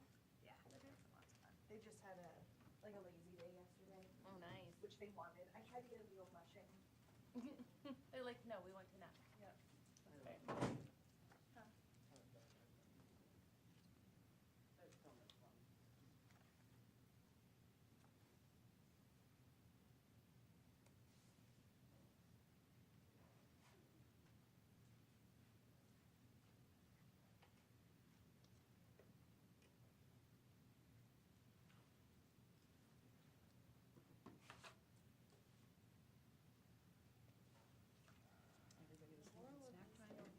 I'm like ready for pizza. You know, if you brought me back up in the summer, gosh, maybe my husband and I could even ride our motorcycles up. Wouldn't that be fun? And we could go kayaking, Summer's so nice. fishing. I have a motorcycle, then we could go riding. We could, That'd be awesome. yeah. I have a No, motorcycle. it would be so much fun, because we've Fun. been, like, this summer, we're kind of thinking a fun trip up would be fun. Cause you could ferry from Juneau to Juneau to Haynes, and then drive up, and then we could ride around. He's been, like, you know, this is partially why the retirement's so important. He's been just like, come on, Waiting for you. waiting for me Let's go. patiently. We have, the Children's Museum has this Pacific Northwest group of youth museums, Uh-huh. so that we Oh, can yeah, have a little yeah, of course. subsector. I know the feeling, yeah. And, cause currently, the Fairbanks has the only one. There's one in Progress and Seward and one in Anchorage, but they don't exist just yet. Yeah. But so we do quarterly, the executive directors do quarterly meetings. Yeah. And it's always in Idaho, Washington, or Oregon, because all of the directors can just drive. And I always have to fly, so I only attend one, because I can't afford to go to all four. So it came up that we haven't had one planned for this year. It's like, well, how about everybody come to Alaska for the summer? And fully expected it would be like, we'll have to take, and everybody said yes. We hosted, the National Trainers Group Yeah. in 18. The most, like, and it couldn't have been, like, it was, we kept warning everyone, it could be raining, Yeah. it's probably gonna be raining, like, just bring your, and it was 80. In June, I mean, like, That's too hot almost, amazing. because, you know, then we don't have air Yeah. conditioning. But it was, like, they still talk about it. Right, well, and so everybody, like, we're planning, we just do a day and a half of meetings, so they'll fly in Thursday, we'll Yeah. meet in the evening Thursday, and then all day Friday, and then they have a vacation afterwards. Yeah. And most of them will build that in for sure, and they'll bring their spouse, and, yep. I was like, I will warn you, not only will the flights be cost prohibitive, but also the accommodations. Yeah. Where did Share you rooms. did you get a block? I on haven't one? yet, I'm going to, I Did you wanna send get a it letter downtown to so that they don't Household? have to you know rent what? cars. Oh, I need but- to. Yeah, but you know what else? I sent mine in at Downtown 11 is PM fine, last but night. that And they place that's emailed me only back open this in the morning, summer, we were sending this to them right now. Princess. Nice. I was there with the district in August, and it Yeah. actually was nicer than I had expected it to Yeah. be. And you can park there if they rent a car, Yeah. you know, and it's free, and, yeah, so. Can I read that before I send it? I wrote them and I said, "Hello, legislators. I hope this letter finds you well. I'm writing to emphasize the critical importance of advocating for an increase in the base student allocation by $1,413, a measure rooted in the Alaska Urban Consumer Price Index, CPU data. As you are undoubtedly aware, Senate Bill 140 addresses the need for additional funding in education. However, I would like to draw your attention to the fact that a mere $300 increase to the BSA may fall short of addressing the comprehensive needs of our educational system. The continuous neglect and underinvestment in our public schools must end and for the benefit of our students, families, and communities. Also, this bill includes lump sum payments directly to teachers. Lump sum payments to teachers are not a substitute for pensions and do not support other staff who are critical to school operations. To Nice. attract and retain quality teachers, a competitive retirement program is needed that includes both defined benefits and defined contributions. Our educators play a pivotal role in shaping the future, and while the focus often centers on teachers, it's equally vital to ensure the support staff receive the necessary support. A robust educational system relies on the collaboration and dedication of both teachers and support staff. Neglecting the latter can have detrimental effects on the overall quality of education to our students. By advocating for a $1,413 increase in the BSA, we are not merely addressing a numerical figure, we are investing in the future of our students, teachers, and our support staff. This financial boost is indispensable for maintaining competitive salaries, fostering a positive working environment, and ultimately elevating the standard of education in our district. I urge you to consider the long-term impact of this decision and champion the cause for an increase that truly reflects the needs of our educational institutions. A significant investment in Alaska's school system is needed right now. Our district is facing a budget deficit of 28 million, and as a result, we are looking at not only increasing class sizes, but closing schools. These drastic measures are a disservice to our students' education and post-secondary success. Let us work together to ensure that our schools receive the support necessary to thrive and continue providing quality education to our students. Thank you for your attention to this matter, and I look forward to your unwavering commitment to the benefit of our educational system. Raise the BSA. Nicely done. Stop politicizing education. Stop it. Stop it. And raise the BSA. Like earlier, I told Luke, I said, I sent them a very nice letter, very Alexander Hamilton style. That was a bouquet of roses with. I don't mind. Yes, almost wore my Alexander Hamilton Yeah. t-shirt today. All right, let's get us back together. Yeah, I'm So going people to. can get This is when I'm inspired. gonna be the Yeah. cat herder. Let's bring us back together. I understand that Harm let us know that they don't open until 11:30 at East Ramp Pizza, so our lunch may be, like a little past noon, so don't freak out. We're still getting our good lunch, and I did put some soda. she put some snacks and sodas out, so. Crackers and there's some vegetables. All right. Crackers are gluten. There's veggies. I'm She gonna has go 3 see. different kinds of gluten-free crackers. We're all She gluten-free. loves. I've never had these, and they are yummy. They are. Those are my They're nice favorite. and light and Crunchy. anything with salt on. Usually gluten-free, you don't get that crunch. About food. All right, we're going to come back together. I am curious, people's gut reaction or thoughts, even just by looking at the first 12. What do you think, sense, feel? Is it going to be worth looking at the rest of them? For like a broad sense of it, I think that onboarding has been a struggle. Onboarding new board members has been a struggle.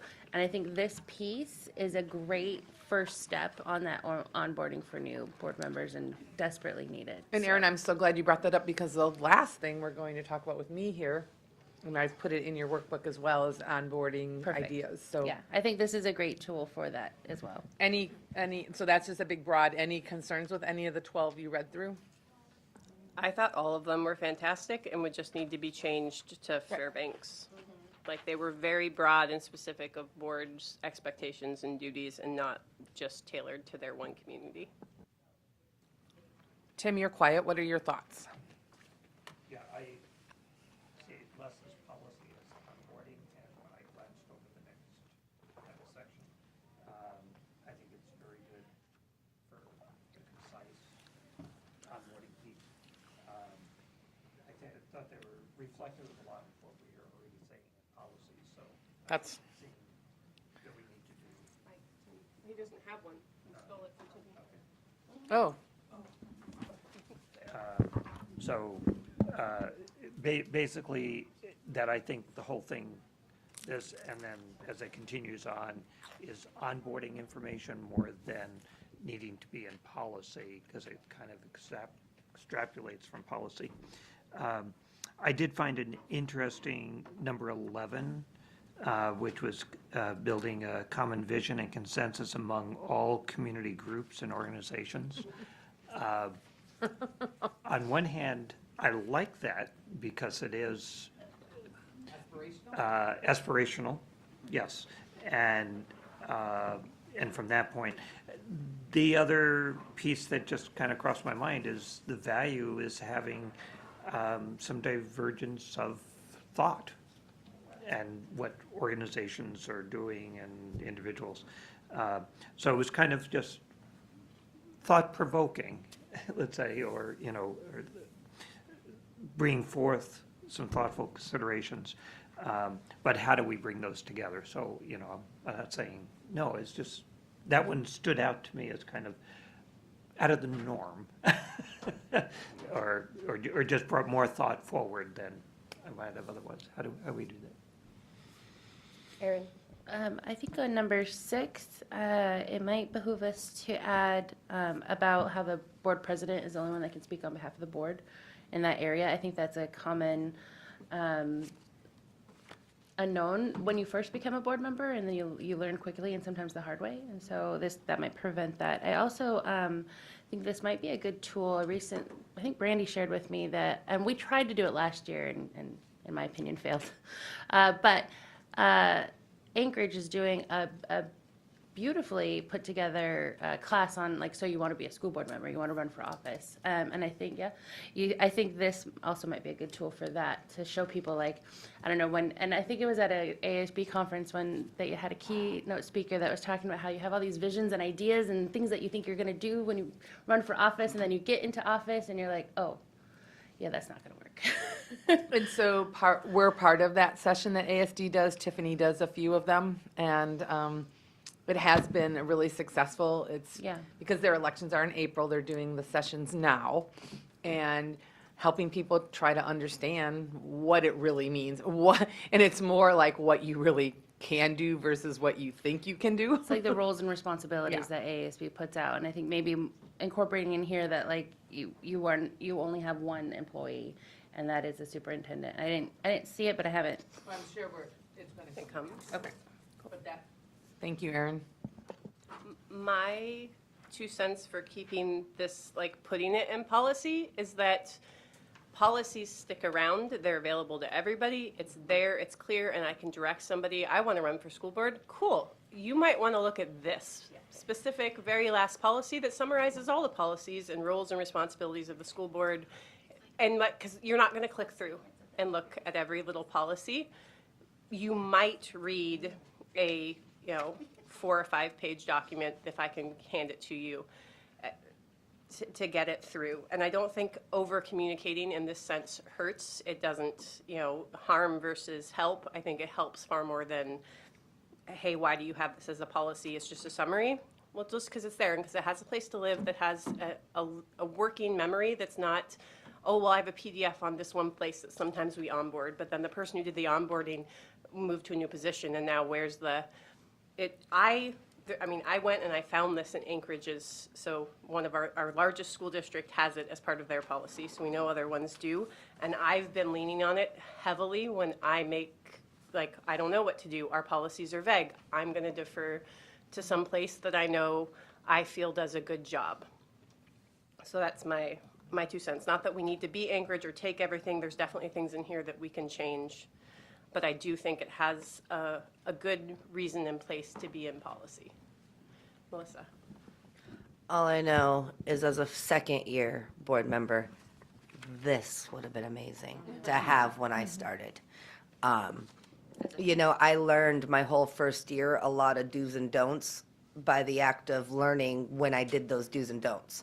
So to have been able to have had something like this would have prevented a lot of missteps, a lot of oversteps, a lot of just mistakes in general, and I think that it needs to be added. Again, like Brady said, we can change words if we need to, but yeah. Erin? I agree. As a 6th year board member, this would have been helpful. For number 15, oh, sorry. She's moved on from 12. so sorry. That's okay. So let's read through let's go up through 22 right now, and then it'll only take a minute, and then we can speak to it. Bobby? I did want to maybe suggest that another thing that we could put in here, and I know maybe this belongs under board norms or something, but I think that it's important to reiterate in maybe even in policy that board members should not be impugning the character of other board members or assuming that they have malintent or I think it's in the norms to It's in our assume norms. positive intent, but We could list board norms within, we could list. I'm board going to norms keep within note of this. it, and then maybe we can figure out where it talk best about fits. that How's later. that sound? Yeah, that's fine. Okay. Thank you, Bobby.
Thank you. Yeah, 15, it's just a comment, actually.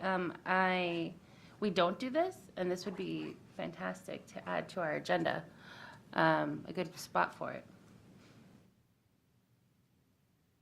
But that would And require, that's one of the, that is, kind of comes back to, you know, are there other board members that want this information or Yeah. not? You know, because sometimes requests do take significant staff time. I had a retired superintendent once say to me, you know, I love when board members stop in to see me. I absolutely love it. Sometimes the board member tends to, some board members tend to abuse that. And he's like, I mapped out how much money the district is spending on me spending time really counseling this person's personal life versus just, you know, because that's what happens, right? It's, and he was like, it was thousands and thousands of dollars. And so he's like, but I also don't want to stifle when board members really need to come in and see me about something. So it's that catch-22. And I said, you need to talk to the board chair because that's who should be kind of haranguing that person in. But, you know, when you put a dollar amount on some things, it suddenly, something that Tim might think, oh, that's no big deal. Can you just get me a quick report on that? And then you realize that, wow, it's a lot of time for staff and, yeah, so. Yeah, I like that it gives a procedure for a request for information. So you can make the first one if it's easy, like we make them all the time. Could you tell us the utilization of the schools? That doesn't seem like it's a terribly hard request, and that doesn't need board vote. But if I'm saying I want to know the electricity usage of every single school in the district and what we are spending on it, well, that might require, well, why exactly do you want to know that, and why are we wasting people's time? And that could be a board discussion before it starts impacting the administration. So in that instance, we could put it on an agenda item. And that way the board member still gets heard. They can say, I'm requesting this, I think it's important. yeah. Go ahead, Tim. Just a thought, and, you know, I think as we look at these, there are some practicalities and edits that might make sense. But just, does Anchorage vote on those, or is it a request for information that you don't need to take a vote on, but you can get a sense of the board, whether there's, you know, because it might be valuable enough without having to have a majority vote that says, oh, there's a majority of the board, but there's a preponderance of the board, you know. So I would say with ours, if you have 3 members who think this is important information, so it might not have to be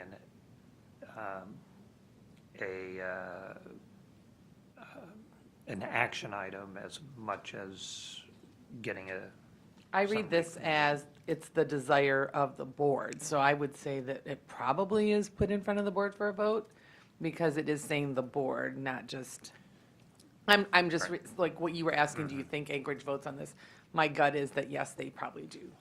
And I think it was put in there to stop nuisance requests. So like, if 3 board members, that's why we trust our superintendent, are like, actually, Luke, I really want this information, Luke is probably going to have a pretty good reason why, if he's saying, I don't want to fulfill that request. So this is how do we stop it from becoming a nuisance unless the whole board is like, actually, we do want this. I know you might not want it, and that's where the checks and power balances come in. So, you know, that's, and again, it's balanced. I think, and as we've talked in other areas about, you know, requests for information, you know, they have to have some value, and it's not just because Tim is interested in that. But I am that balance that somebody, and because we all come to this from different backgrounds, does need some information to help make a decision. Now it's subject, does this make that person's legitimate need subject to a majority vote of the board? You know, in my background, I have some specific interest or knowledge because of what I've done over the years in the district, trying to keep it update, but some things but somebody who comes in with no background of that will need some more information. You get a sense, and it's a balance between making sure that, nuisance or non-nuisance, but in terms of how much time goes into it, it may not be a nuisance, but it still creates a lot of things. So I'm just looking in that balance in practice, how does this come? So we make sure I think all the members clause have the information significant they staff need. time and cost. So like, what do we define as significant staff time and cost would imply that. So if you're requesting things that are you as a new board member or even an experienced one want more information on, that won't require $2,000 to compile for you, then that's, I think, valid. We all know how sometimes, like she said, it runs up. So it's a negotiation. Luke. And I know codes of ethics and policies aren't run around specific people, right? But I'm very open and try to be as open and transparent with board members as possible. And I can't remember a time in my tenure now as superintendent that I haven't said I wouldn't get you this information. Sometimes I do put a timeline on, it's going to take our staff X amount of time to compile this and get back to you. But just know that going into, the formation of this is I try to be as amenable as possible to providing information to the board.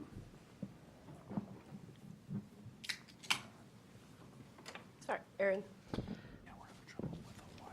I'd like to move on to 22 if we're good with that. Okay. Go ahead. For 22, I have three questions. For 22A, it says board members will not disclose confidential information and limit disclosing information that is not publicly available.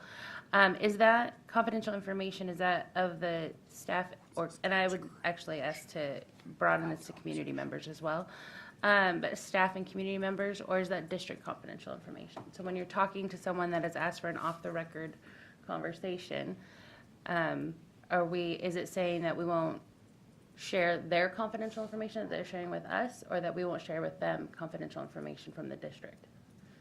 Both, I think, should be clear in there.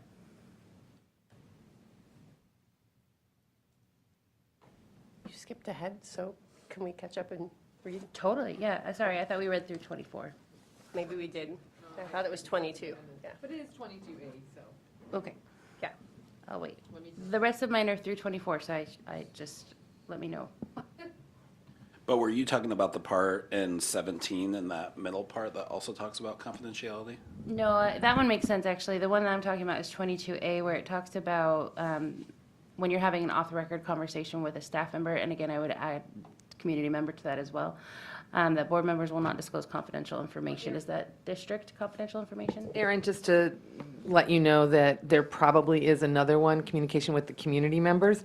This heading is communication between the board and AS and staff. Yep. So I just want to point that I out. didn't go that far ahead. I know, no, and that's what, and I'm just assuming that will come up too, but this Gotcha. is Okay. specific to staff.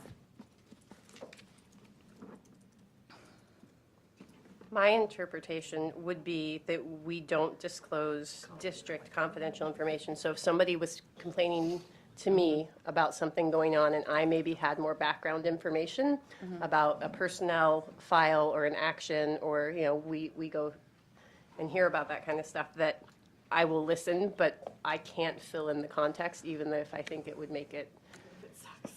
Yeah. I just think that makes sense if we could add the word district between confidential and information to clarify that. Will not disclose confidential district information.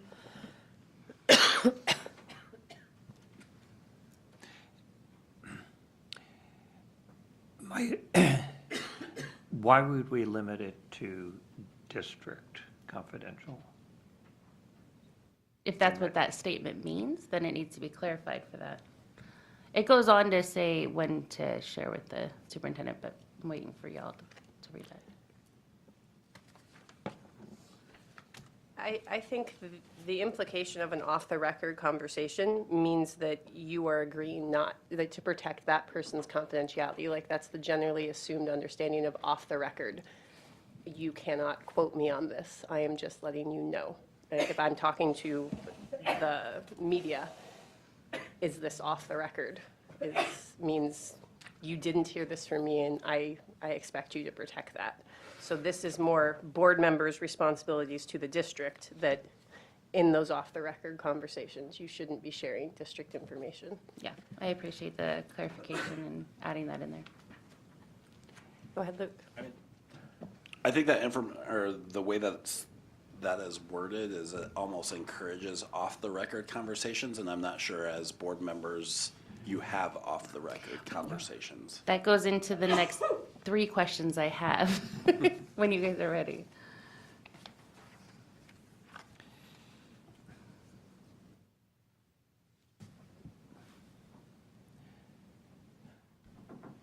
You guys ready? So maybe let's just finish reading 22, read B and C, and then maybe it'll all come together. I won't break them up in the future.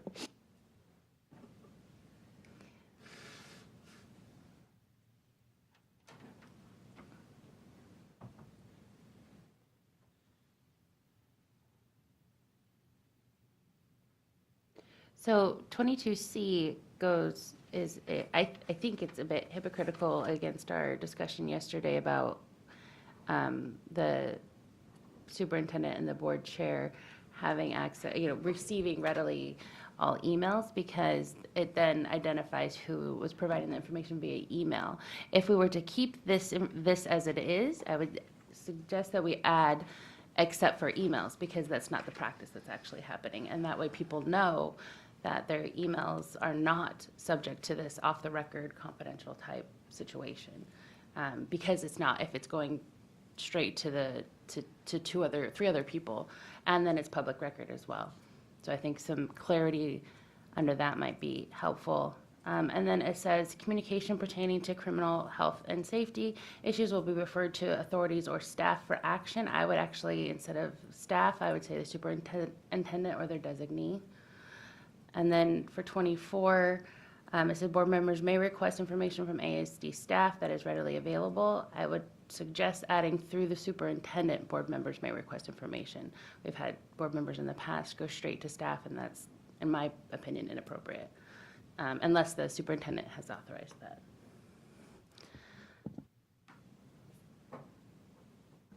I agree with those. And I also kind of think this off-the-record thing isn't, it's just only protecting the confidentiality of the person sharing the information. It's not protecting the information. So it's if somebody's saying, hey, I think there's some stuff going down at school ABC, and you need to pay attention to it and give you some details, and I don't want them to know that the source was me, then I can go to Dr. Miner and be like, I'm hearing that there are things going down at school ABC, and you probably should go take a look at that, and I cannot share with you who shared this information. So you're only protecting a source. You're not protecting the information. And that's, but if it's an email, the source is in that Yeah, email, so and that that's- is completely exempt from this whole. And that's state statute, though. Like, our text messages are also, so, and I don't know that we communicate well enough to be like, oh, by the way, I had a community member text me this morning about things. Does that community member fully understand? And I'll stop people and tell them, this is a written communication. You need to know that when you write me, all of this can be asked for, and I will comply and give it. So you can call me on the phone if you prefer not to have, these communications become public record. That's not on us. That's the state statute. But we could do better communicating the impact of it. Go ahead. I'm sorry, because I'm gonna bring us back to the difference between part of the public record and actively sending that to people other than, having emails reviewed by people that they weren't addressed to is a different thing from being on the public record. I'm never going to change my opinion on that, and I think it's problematic when we have this practice of sharing our emails. I really do think it's a violation of the public trust, and I understand that there are, reasonable reasons to share with the superintendent sometimes, but I really strongly feel like we should change this practice. My only comment is, and I don't necessarily think that it has to go to the superintendent, but it has to become part of public record. Yes. Which means it has to go to the keeper of that, which means it has to go to CARM. Right. Okay, That's- I just was clarifying that piece, that's all. And I know we just segued, but like a perfect example is right now, we were talking about the budget committee. Mr. Doran and myself received an email addressed to only Mr. Doran and myself, but it became germane to the whole conversation of the board. So I just sent Carm a message and said, please send this email from somebody to the entire board. Right.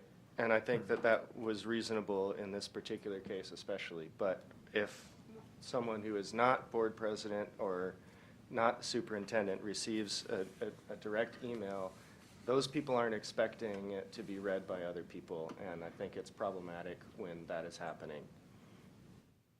I think, I question even the legality of it. I don't know. I'm not a lawyer, but I'm very curious as to whether that practice is really legal. Oh, go ahead. Mr. Doran, you're next, but Luke, do we have it written that we would like a legal, like actual brief on emails, sharing, public record, something from CDOR? Because I think we have to do that at this point. I think it would be very helpful for the board to have that.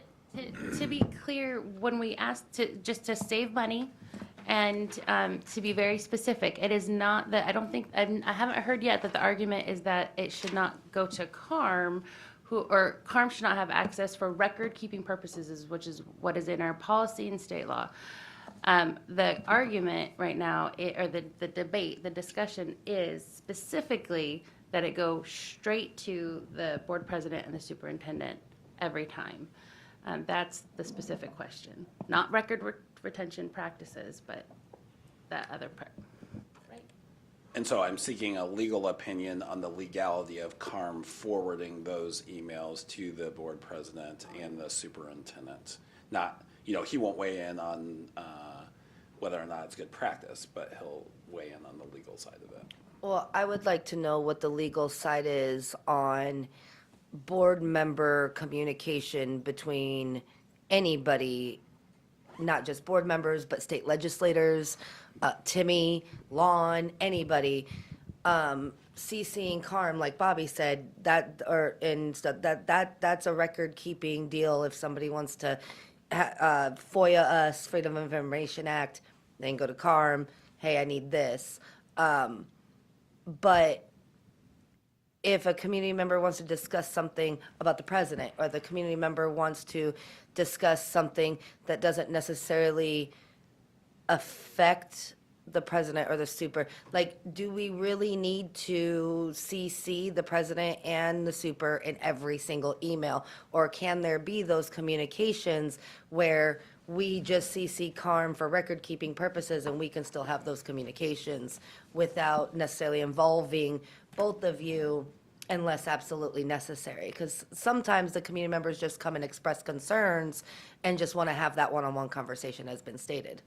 And the practice is currently, not even if we CC them, but CARM's able to go, is being advised to go in and into our emails and send them to the president and superintendent already without us CCing them at all. That's her job right now. And we're wondering if that job is necessary or legal.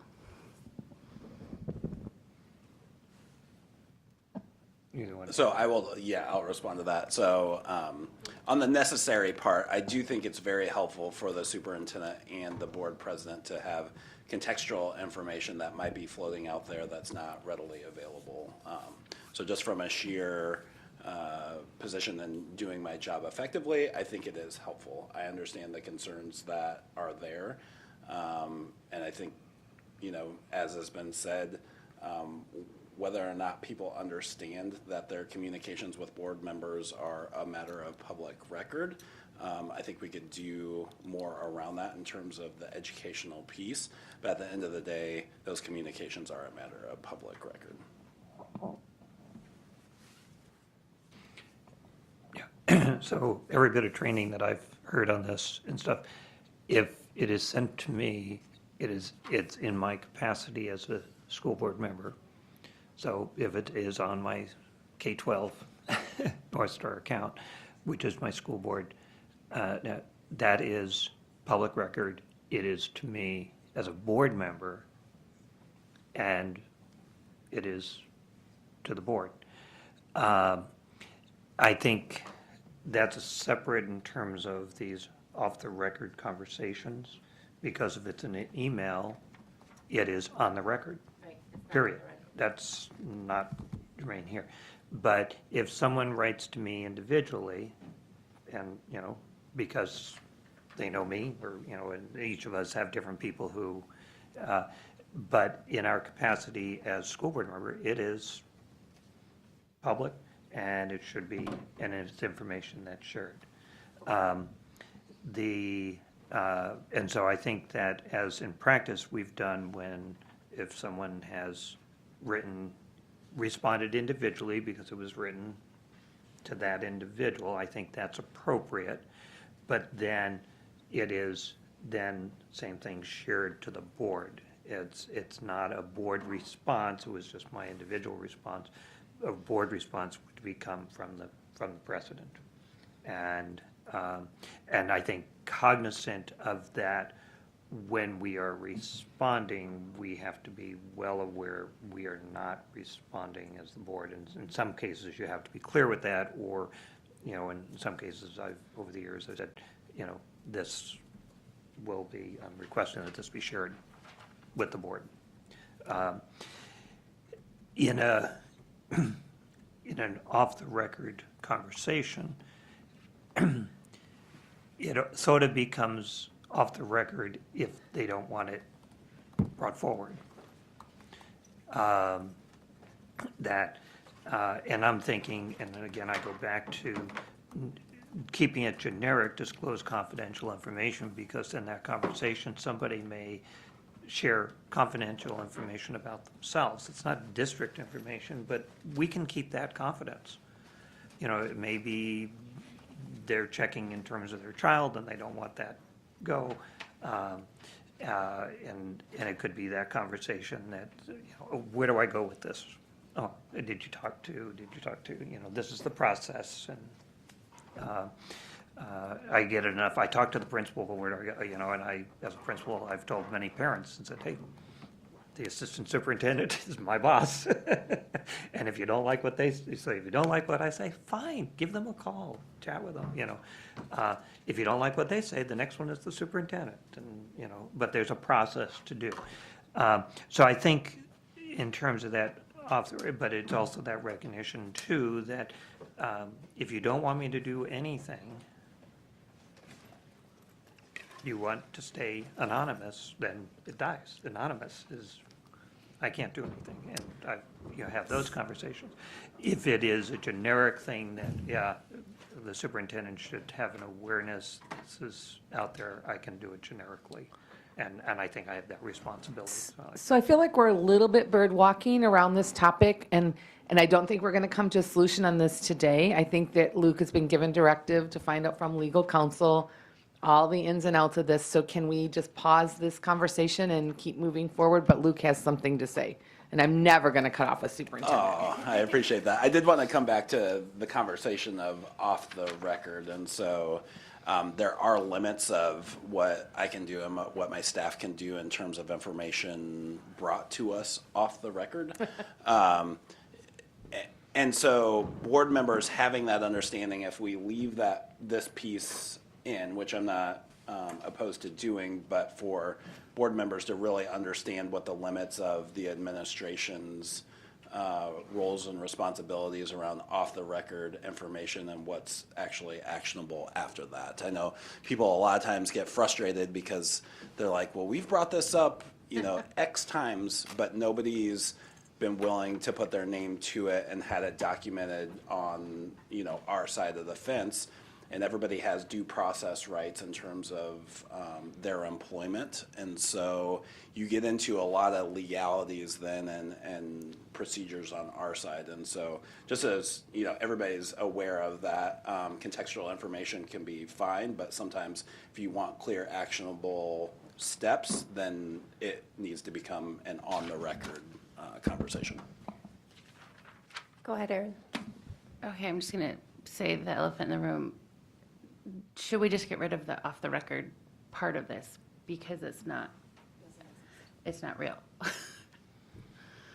That would be my recommendation. I think it muddies the waters greatly. Yeah, I I think it don't think I- confuses. Yeah, I support that too. So one other thing that I just, in all of this discussion, I was like, oh, actually, I think there's a piece of missing content, not with off the record. When somebody personally emails you, CARM doesn't usually forward their email to me. It's only when you respond, unless I'm wrong. But that is generally it. So you are not, when they email you, that is still only going to you. When you engage in a discussion as a public person or as a publicly elected official, that becomes public information and is then shared. I mean, it already is, but your response is what triggers Luke and I getting an email. The situation that came up with me, I hadn't responded yet. You'd responded that you were going to go visit or that you wanted to have a talk. Because that's when I got the email, I thought. But I responded eventually, but it was before I ever responded that then I found out that this person. I think Erin might have, because you both got it. I remember. But that's So- why I have that auto response on mine. I actually don't respond to any emails until they get my auto response and respond again. That's the practice that I have. Oh, it might. Oh, that's sorry. So I do have a question. I do have a question. Obviously, the off-the-record is critical here, and the question was to remove it. But brand-new board member, a staff member comes up to them and says, I want to talk to you off the record. I think having a response to that is actually important for new board members. So it's really more, what do you do in that situation? It's not, let's just remove it because it's not going to happen, because we know that it happens. So my thought more is you guys should come up with an agreement as to what the board will do when a staff member comes up and says, Brandy, I just want to talk to you, but this has to be off the record. I think So that's more, instead of like avoiding it, like let's address what it is we want. Well, I don't think we were avoiding it. I think that my statement about removing it is because it's not allowed. So your statement clarifies that it's not allowed. And so we could then So it add could this be just statement that, it could be that, thank you for, I appreciate you stopping to talk to me. However, I cannot oblige you by saying something will be kept confidential and off the record, because once I'm aware of something, it's, my hands, are tied and I must pass that concern on. Or whatever, I don't know, I'm just like blabbling. Yeah, I was about to say, I think it's important to keep in, because it is the question that I hear every time comes up in those conversations of what does it mean to be a board member and stuff, and AASB, NSBA, other forums. So I think it is good, and this is really, it's not us talking off the record, it is somebody who wants to talk to us, and it's often been said to explain, you are now a school board member. Yes, you can continue to talk to me, but understand that this, or if you really wanted to know, there's nothing that's not actionable, I can't do anything with it. The other thing, and not to spend time on it because it's a bird walk, is it can be helpful perhaps for like CARM. I've noticed in the last couple of years, people have written individually to the board members. It doesn't indicate to us that other board Right. members. And so I think there was one time that something came pretty quickly that indicated that all the board members actually got it, though sent individually. And that was good to know, okay, that's to the board, and the president's going to do that. So my question is, what would be the appropriate response when someone comes up to you and says, I need to keep this off the record? What should the response be? I think I like that you're supposed to not tell them any information, like you're not going to stop the public from commenting, but at the end saying, just so that you know, like, there is no actionable thing I can do with off-the-record information. And I know personally, I've had people come up and talk about stuff, and then I have brought it to Dr. Miner and said, well, I can't tell you who said it, and I understand it's not actionable. What do you advise? And the advice was, you need to tell that person that they need to file an HR report. And that allowed me to go back to that person and be like, listen, you need to file an HR report. And oftentimes the response is, asking, have you followed the chain of command and have you filled out the complaint form? I mean, those are the two, to me, that's the best answer from a board member on many things. Did you follow the chain of command? And did you, and have you, are you aware of where our complaint form is on our website? And I've also, and it was I encouraged the person to talk to their supervisor, and if that isn't feeling what you can do, you may also talk to Dr. Miner, and you have to use the resources there. The board isn't a go-between. Okay, I'll try and come up with something that we could, whew, that one we got hung up on. Hey, here we go. So the other two then with staff, our communication pertaining to criminal health safety issues will be referred to the appropriate authorities. That makes total sense, right? Well, that's the one I asked if we could change staff to superintendent or designee. Or, I know it says Okay, staff, cool. but I want to clarify that it should go to the superintendent. You can maybe and staff, but Aren't we also all mandated reporters?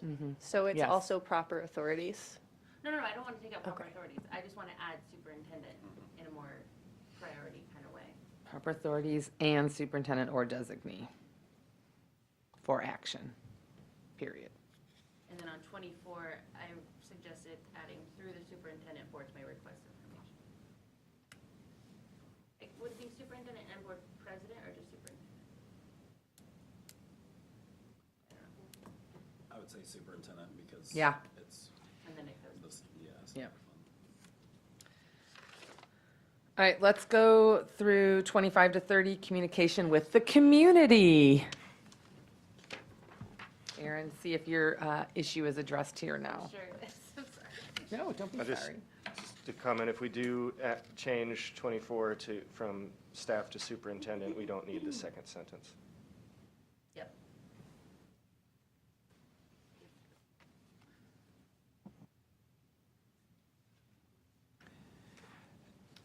Okay, I'm going to just ask clarification in what people are thinking. The request for information is both informally noted, generically noted, and specifically noted. The specific, I'm thinking, goes back to one of the earlier things of you're getting information as a board member. That's not what's here, because it could be, as the example was, okay, what's the appropriate response or direction for, then I can pass that on. That, I would keep it as a generic, not an RFI. But And I'm also like, not every request for information has to go through Dr. Miner. I've called library services and been like, hey, could you tell me about our book review process? And as a community member, I could make that exact same call, and I wanted to be informed for that. So it's readily publicly available information. I should be able to call and ask, where do I find this? What is this? If they would answer it for any public person, they should be able to answer it to a board member. That's a good point. Do we want, staff is pretty broad, and I wouldn't want to burden, an individual teacher or school librarian or something like that with lots of board member requests. So could we maybe be more specific and say department heads or superintendent and designee, such as department head, something like that?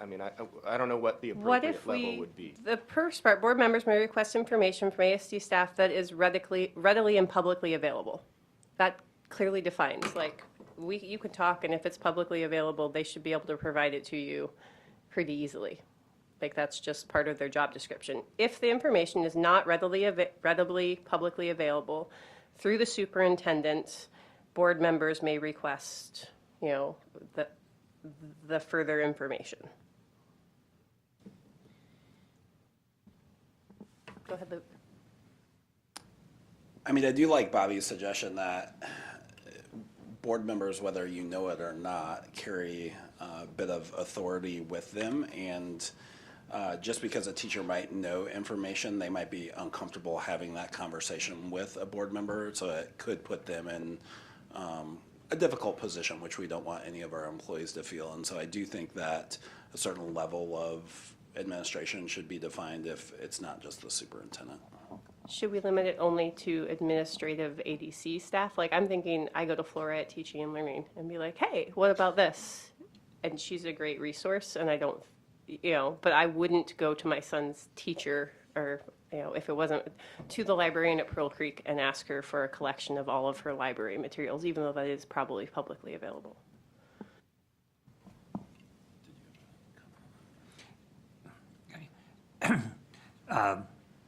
A nuance with this is whenever I speak to someone, even for publicly, I'm a board member, and I think, and that's recognized, which carries its own things with it. I think that the, staff could refer back to the superintendent or their, if I go in to check something for curriculum publicly available, it's there, but I carry two hats and they're not separate. That there may be times, and I've actually had this with a staff member,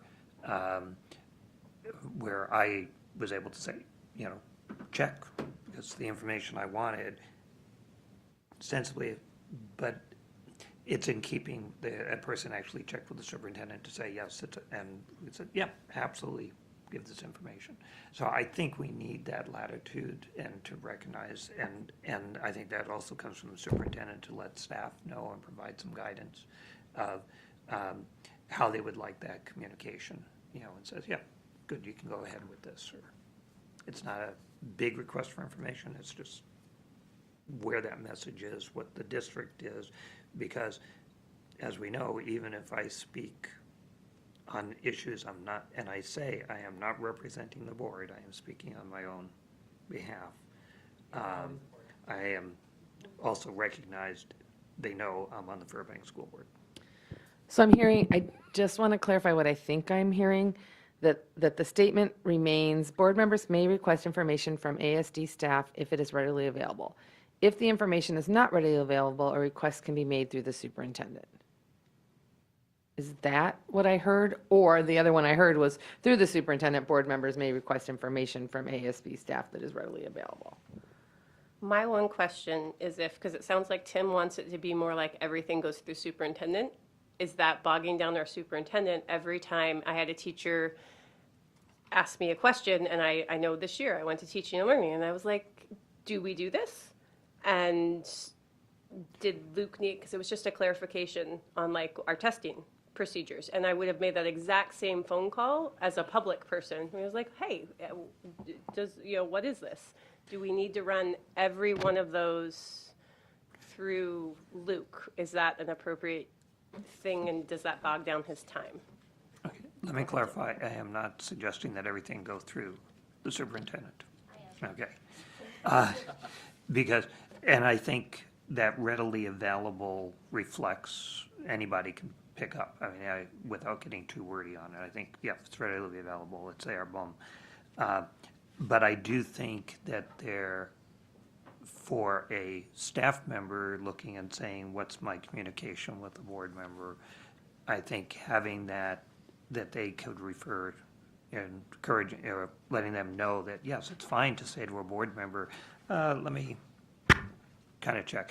Because there are times when the district may have a position or they're working with something like that. And the practical thing is, I'm thinking of where I've given testimony to the state board or to the legislature, that I'm at least aware of what the district position is, but I'm not taking information and then revamping it. So I think it's an encouragement for the staff member to know it's okay to say, Tim, wait on this, let me get back to you. And they could check whatever they want to check. I mean, maybe my encouragement there is information from Fairbanks administration that is readily available rather than just staff.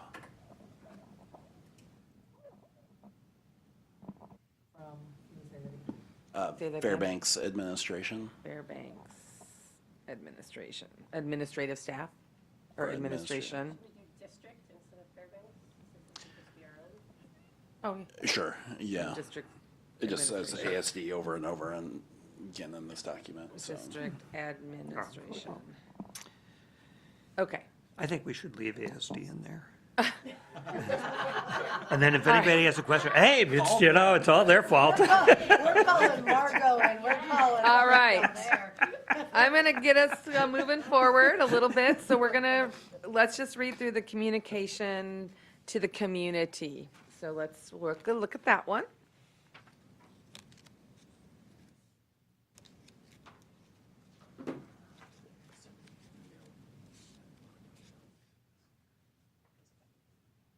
Yeah.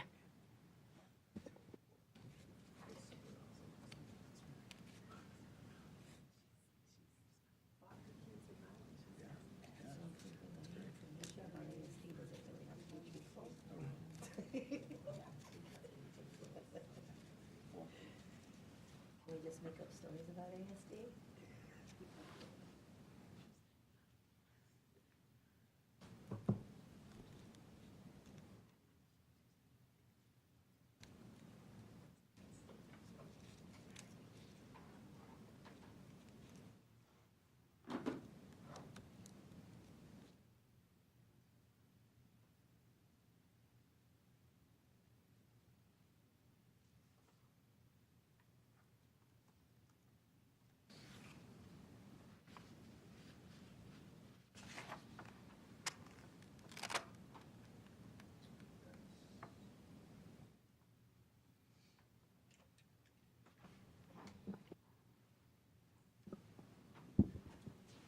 So may I on this one? Yes. So 26, can we change that to Borough Assembly? I don't think we do City Council. Of course, yeah. So Anchorage has something that we don't in their political organization, which is community councils. So they have all these geographical areas that have their own kind of council area, and they meet and it's a quasi-political body, I guess, but because they're not. Oh, so do we take that out? It's like these, and then they will report to the assembly generally, or, so I think that this doesn't really apply So it would just be in our taken out then? borough. Yeah, Take it out totally? Okay. yeah. Yeah, But I- it has it's a specific Anchorage and nothing to it. And We have the other nothing thing even that's close different to it. about Anchorage, I think, is that their school board, are they at large? They're not at large. They then. are at large, They are? but their assembly is not. And they're Okay. required to go to Okay. this, and they have picked different ones, is what it goes. Yeah. Okay, yeah, so it's really not applicable here. Okay. But I think this is a super good idea, not in this like structure maybe, but in some ways, having town halls or council meetings like this would really be good for our community, especially if it's a joint venture with the assembly and city council maybe. So But it's an idea. yeah, vision. All right. 29. Huh? Bring it up to 29. Tim? We have a lot on our plate. This is a whole community roots type of thing that's very different, specific to Anchorage. Yeah, I just, We're cutting it. It's, All right. it's just So aspirational. anything else on the community? 28 is the crux of the problem, so we'll have to circle Okay. back to that. But, and then that's where the thing is, it's written response, and I think that's the same thing. That is the key, is the It's written. when you respond, that is when There you are is a- So supposed if I to get a copy. text, am I supposed to? When you get a text, this is what I say, Bobby, you should respond to the text by saying, all school board business must be done through my Fairbanks Borough, North Star Borough email. Please email. And I put a. That's co- my plan anyway. Put that in your notes so you can just copy and paste it every time.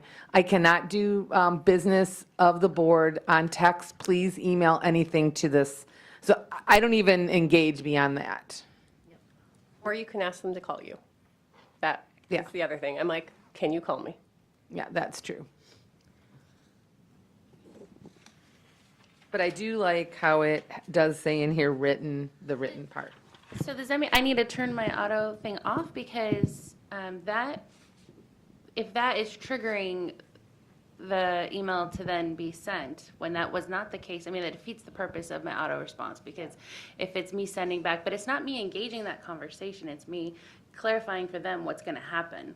I And think so an I auto think- response is different than a written response. And I think that needs to be very clear if that's the case. So like, this is then if we're going to start building the policy, that's what we should do. We can, a board member's written response to the community will be copied to the board secretary, the board president, and the superintendent. An auto response does not constitute a response. A written response, yeah. I think if that's gonna be the case, that there needs to be more,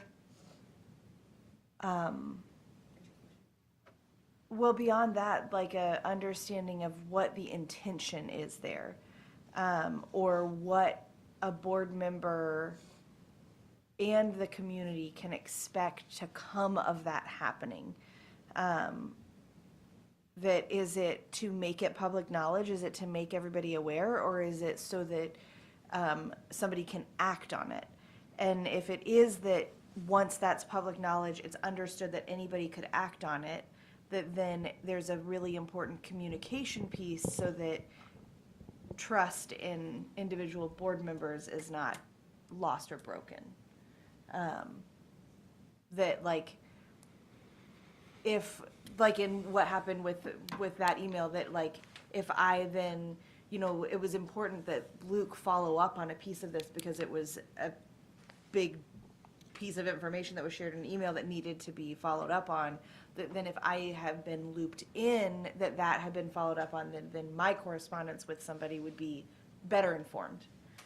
So What if, though, other than the president, you guys set up auto responses that said, listen, this is public information. If you would like to continue this conversation, you can call me at this number.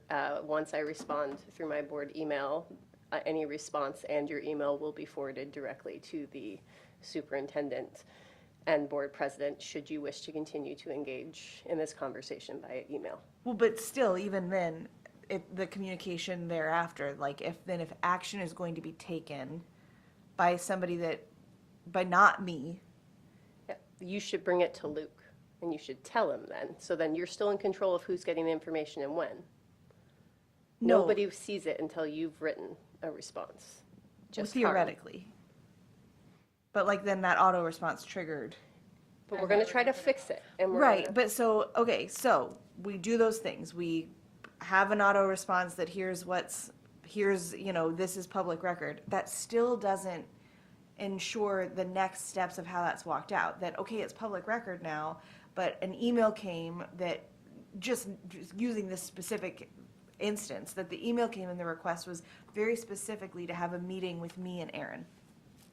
And so if then, before that is going to happen, other action will be taken, that I would hope that there was something in policy or an NAR, whatever, to ensure that we're in the know, or else there's a breakdown. But Luke and I won't have that information, or the president and the superintendent won't have that information unless you are aware of what you're doing, which is the auto response wouldn't count, right? It doesn't trigger Carm forwarding the emails anymore. We could put that in policy that says, here it is. So then if you choose, the other person is fully aware that if they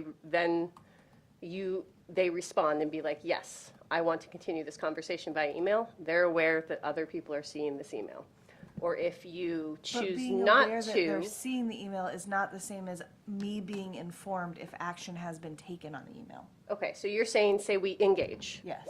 And everyone's aware, and now we know the emails, so then we add another layer to this that says that the board member who was originally contacted should be looped into the conversation surrounding Yes. the issue.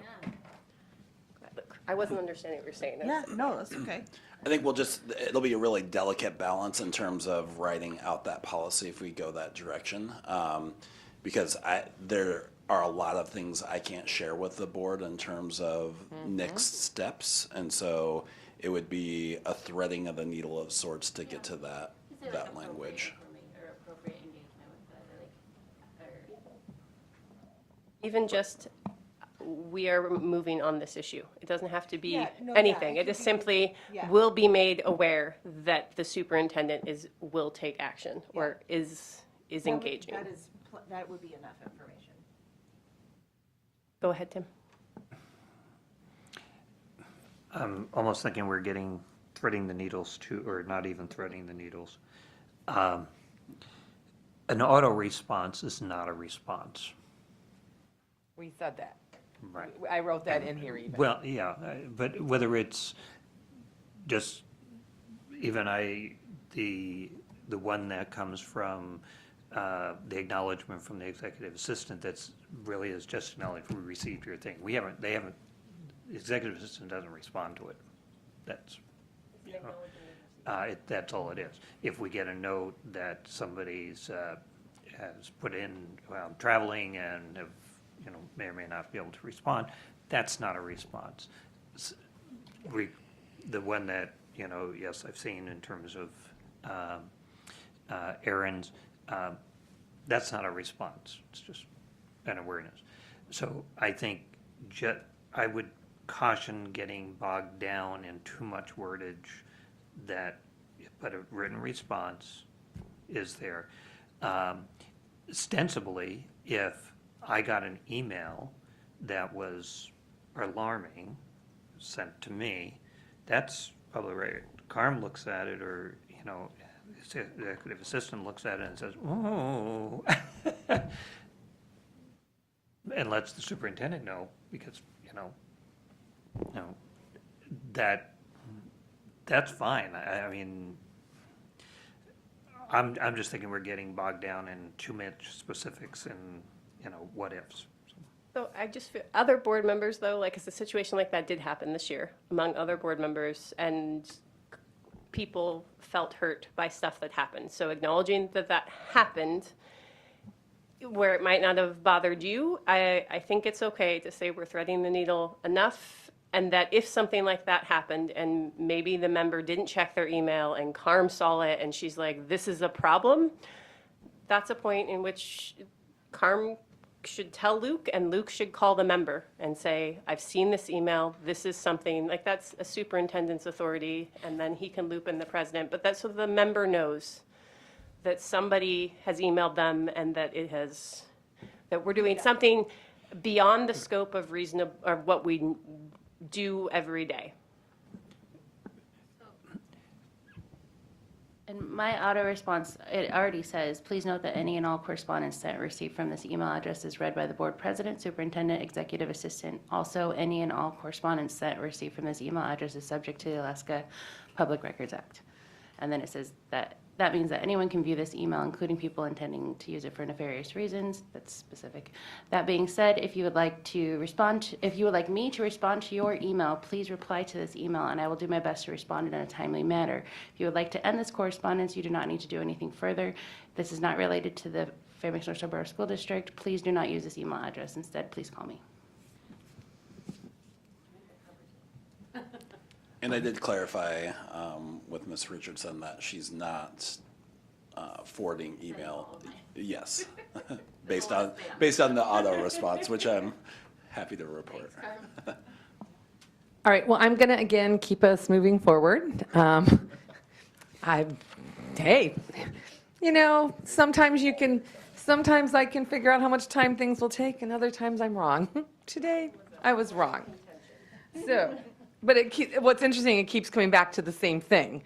So, like, I feel like we're just running a rabbit hole because it's all around the same issue with Open Meetings Act and emails, and none of us can answer that today. So I hope that issue doesn't keep arising. All right, so let's look at what we were going through. Anything with 29 or 30? All right, 31, 32, 33, board members' response to complaints. Listen respectfully and remain impartial. That means no eye rolling. I'm kidding. I'm sorry. It's so hard. I miss the days where we could mask and I could hide behind. I mean, to me, those are the three key areas. There is a complaint form, let the superintendent know, and remain impartial. And then where is the citizen complaint form? It's important that you all know where that is on your website or how they can access it. Oh, here, board member school we visits. have- Do we have one? Ours would be slightly different. So our complaint form, if it's HR specific, there is a complaint form. If it's a general just complaint about the school, then, you know, we would add in language that goes back to the principal as a starting point.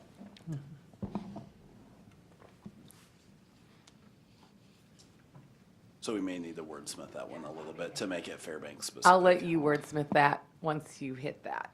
All right, how about school visits, which we talked a little bit about yesterday, and I've added the suggestions to the 9,000s, but let's look at this.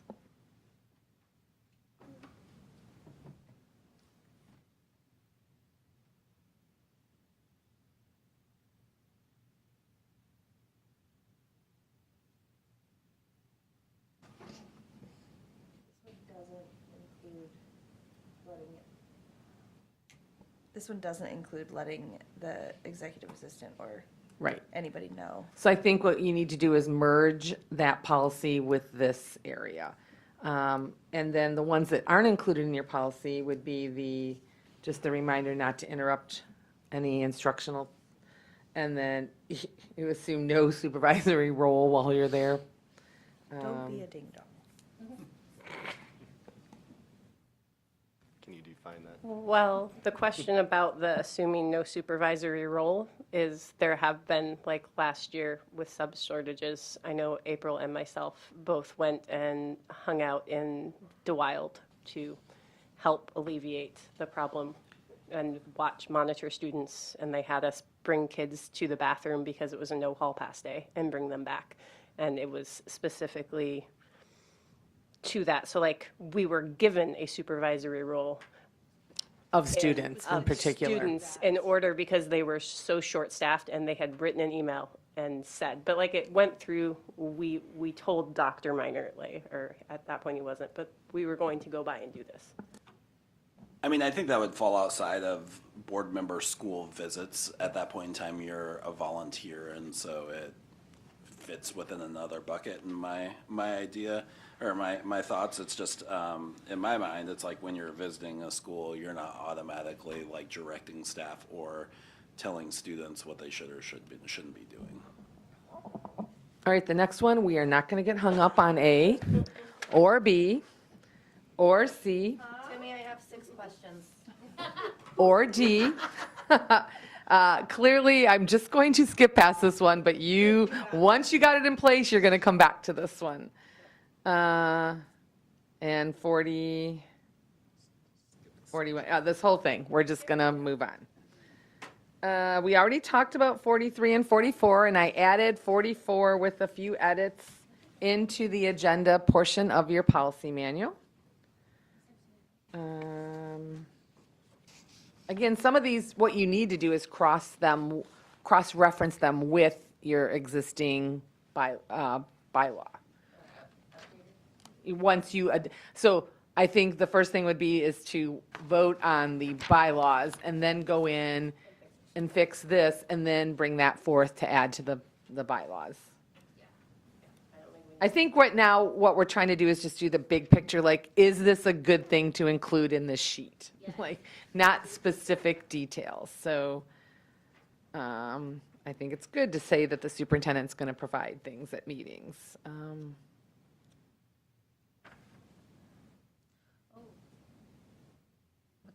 Yes, Erin. Sorry. Number 53. Oh, okay, I was still at 49, so let's jump down. Board member participation in meetings, anything? I love 51, because to me, that's so important. I know some of you have been in my trainings hundreds of times when I said this, but the old thing used to be, that what you hated to hear at a board meeting was this: someone opening their packet. Now what you hate to hear at board meetings is, hey, Brandy, what's the login for the board packet? So, I say often, you can maybe get one pass a year, but it becomes really evident if you haven't read the packet, and it can be quite embarrassing. So do your homework. So my thing on 53 is the no less than 2 business days. That's really hard, and I don't think practical. We have 5 days. I mean, so it goes out sometime on Thursday afternoon. You basically have 1 day to 1 business day to look at it before you would run into that 2 business day deal. And I think the encouragement to, as soon as you have the question, to try and get it to the superintendent so that you're not asking it at the board meeting. But I know I've done less than 2 business days before, and sometimes information I know can come quickly, sometimes not. But I think that you're the one recipient of the request, so you respond how you want. I think the second sentence clarifies that. Does not ensure that the board member will always receive information or response to his questions if more time is needed. So response is just, here's the stuff that's readily available, and I cannot give you this information, letting you know, instead of just leaving it unread.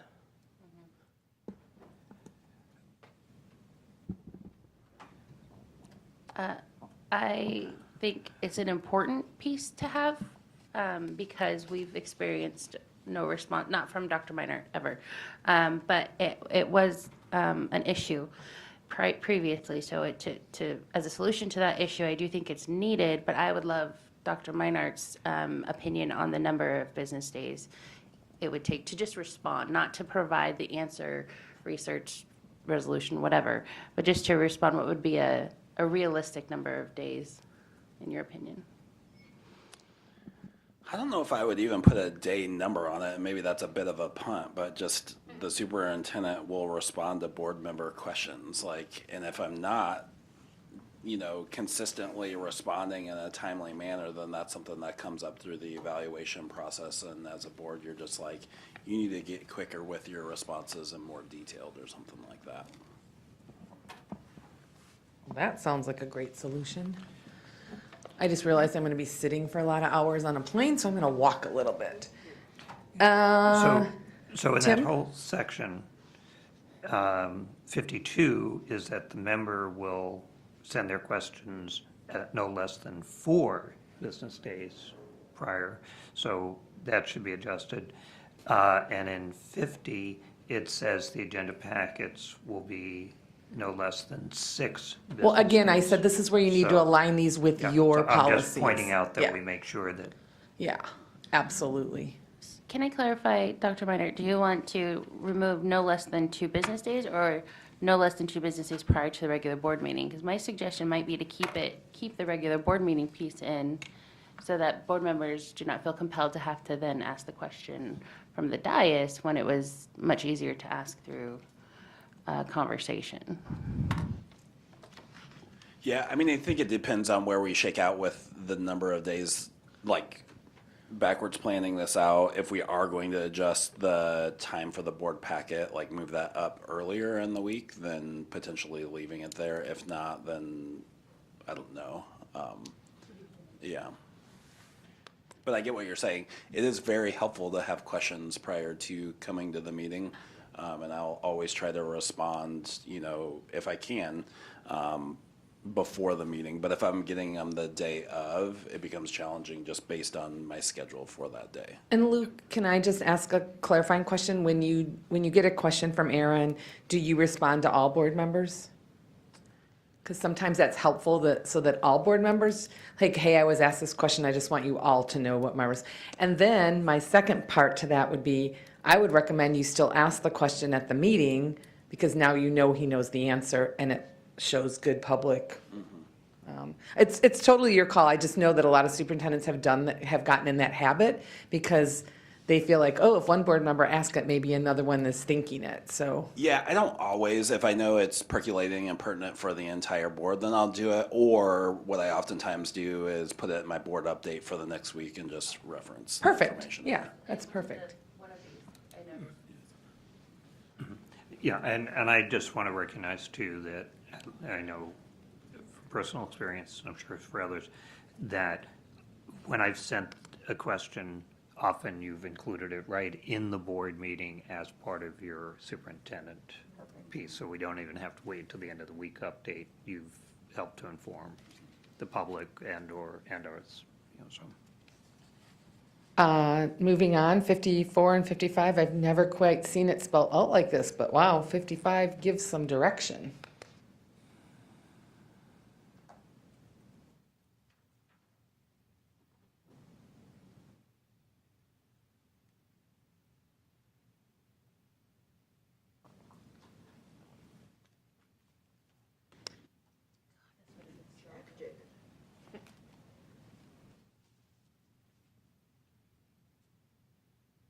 But reaction?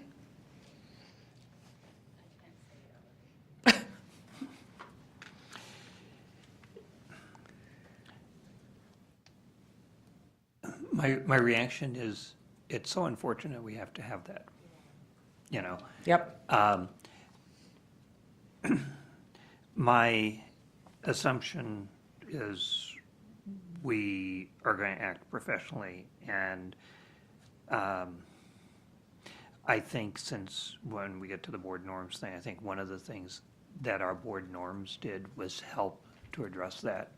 And when it was crossed, there was, a number of occasions where simply somebody came up, object, that's against our board norms, and it stopped.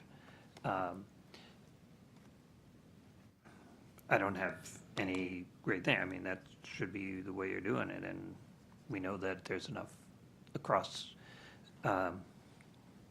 public officials that don't follow this. But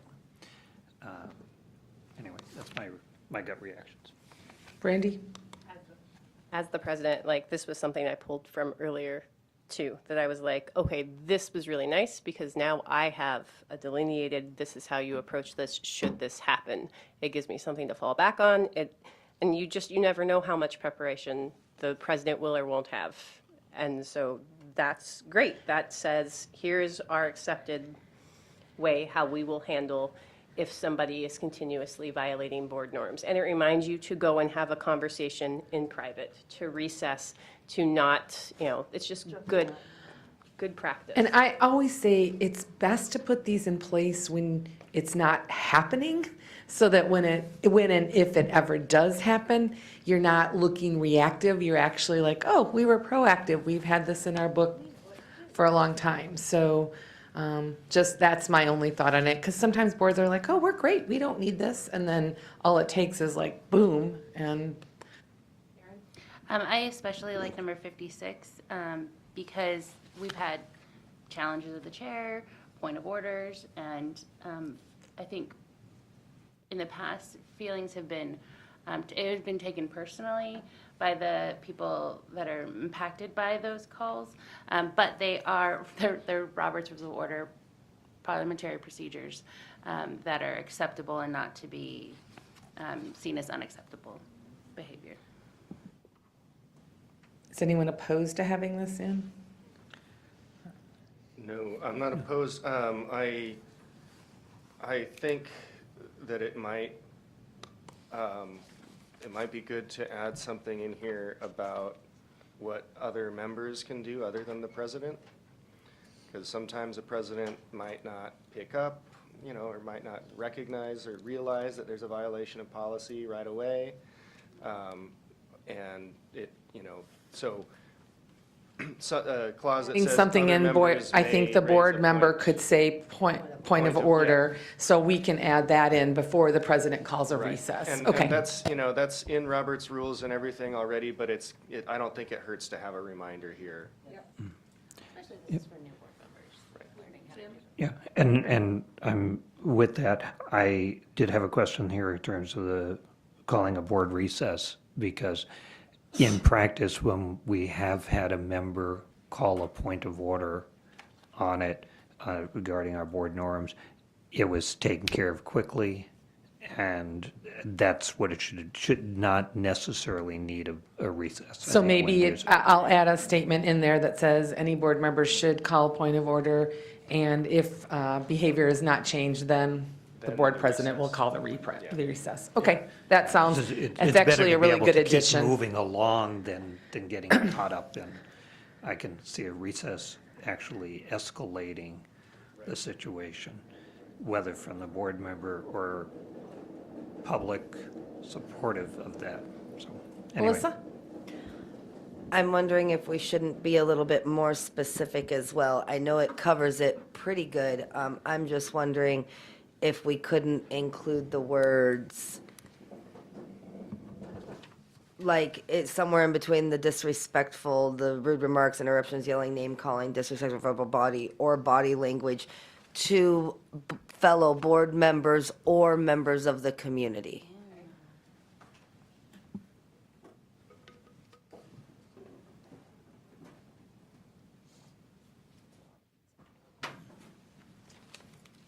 Another nice addition. Good job. I'm actually going to steal this and take it back to my team and say, this should become a recommendation. So, confidentiality of executive session, I think this builds on our conversation this morning. Just read through those three. I don't think there's anything shocking, but let's look at them. And then I'll release you to get your pizza. Are we doing a working lunch then? Yeah, because I have to leave, remember, at 2.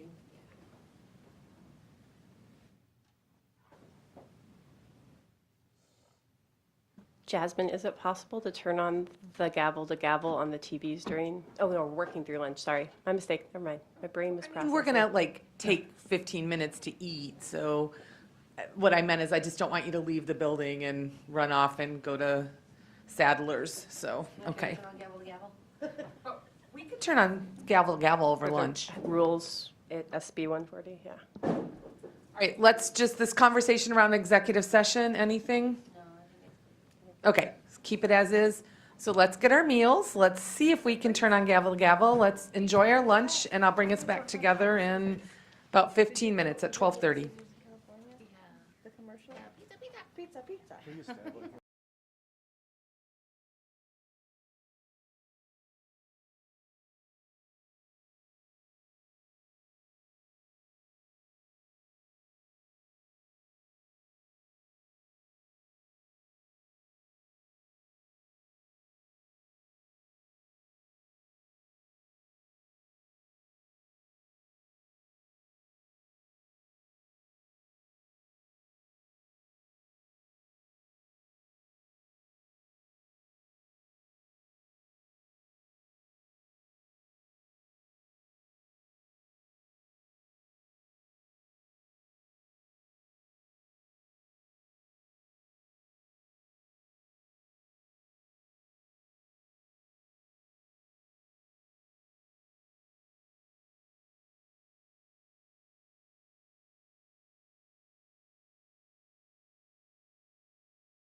superintendent or executive secretary to the board. So in Anchorage, they have a say in that position. I don't know if you guys do or not. The executive assistant? Yeah, okay. They must, so. When Carm was hired, the board president, Was part of the committee? Yeah.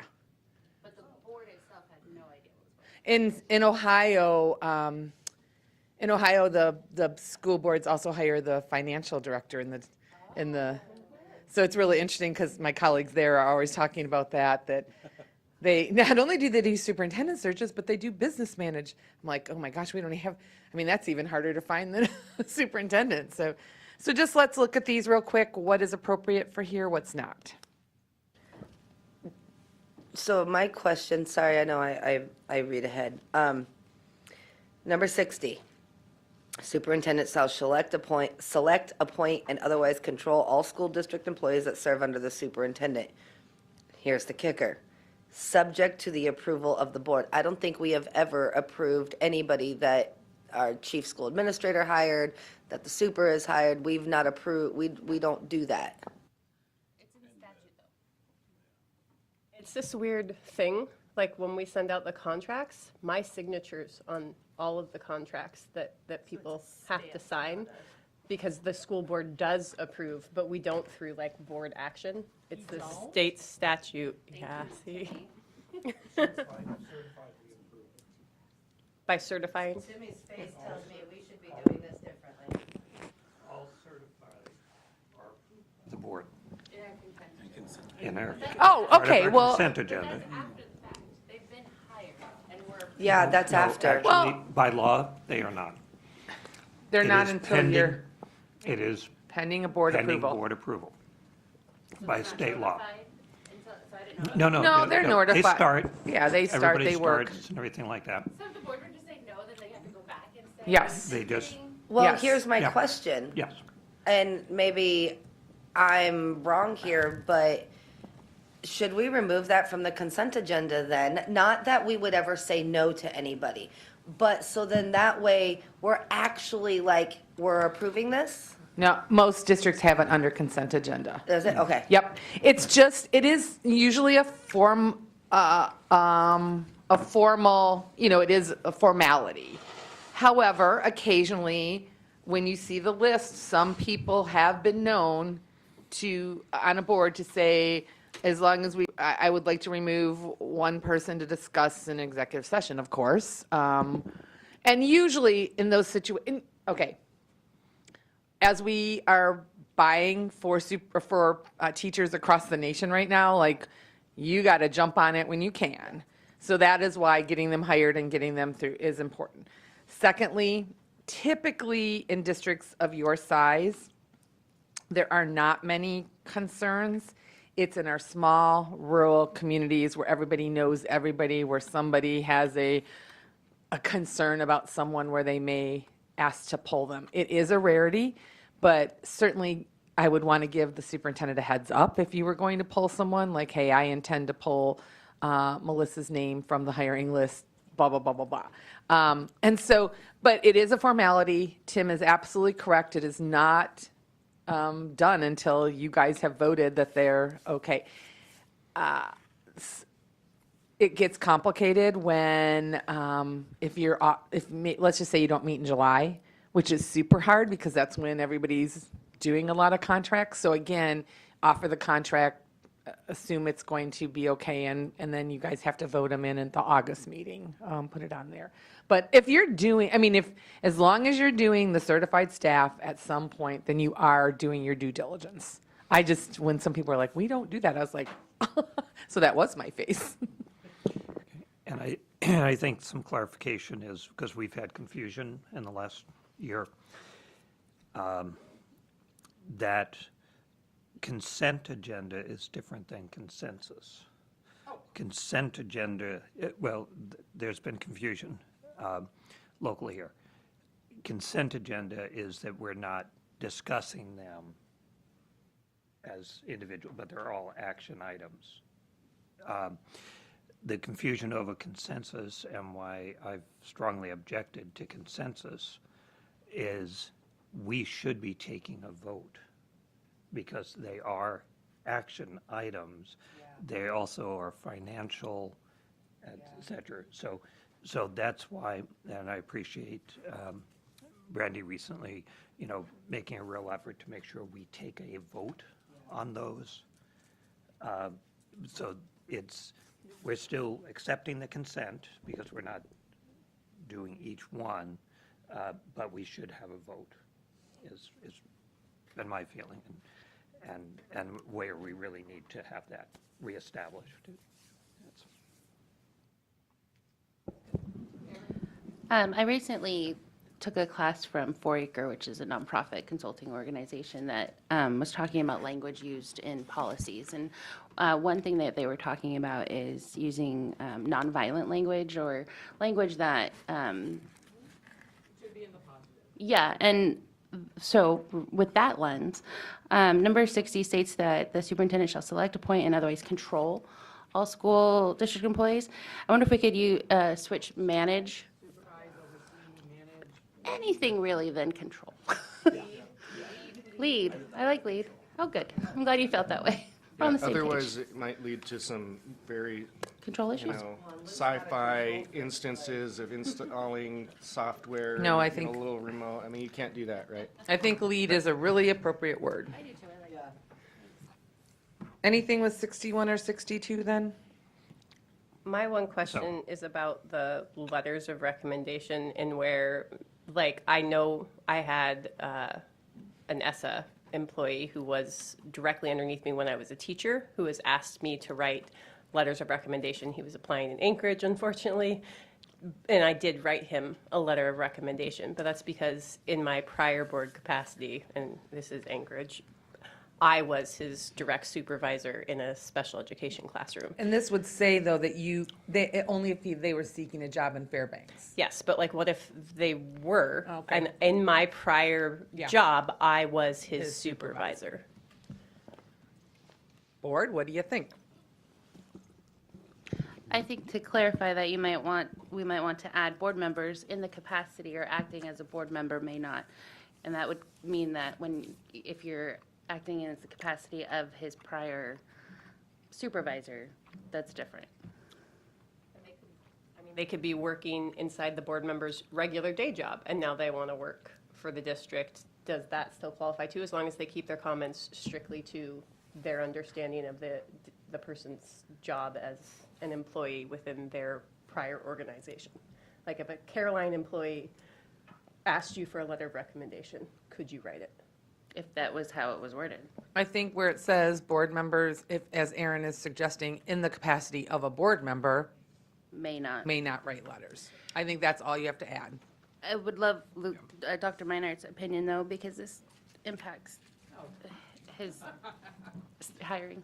Yeah, I mean, I think the clarification is important there, that you're not writing it on behalf of being a board member, that if you had other interactions, I mean, it could even be, some individuals don't have a extensive work history, and so providing just personal references. Fairbanks is a small enough community that sometimes that happens, and so as long as that's a clear distinction that you as a board member is not putting this forward, then I think that's fine.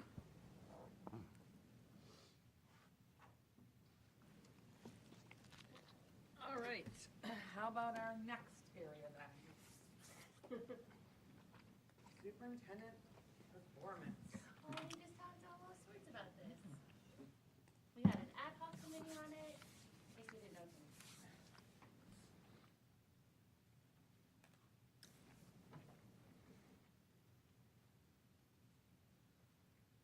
Oh, maybe not specifically.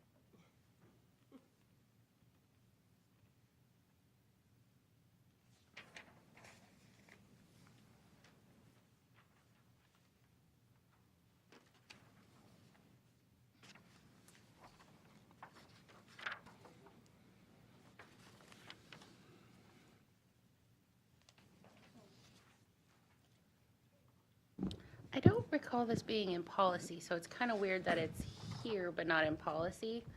I think it could be added to policy and then put in here.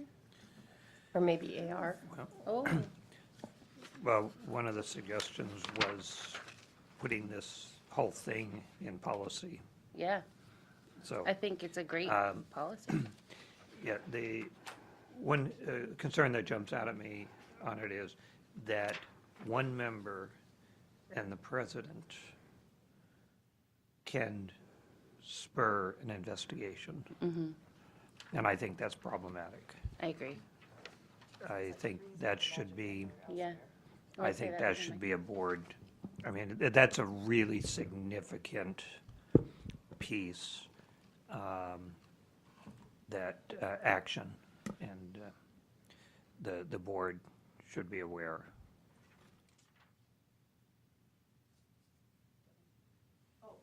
I was saying that in other stuff we've said 3 has been a magic number, but I could imagine circumstances. I could imagine circumstances where it wouldn't be appropriate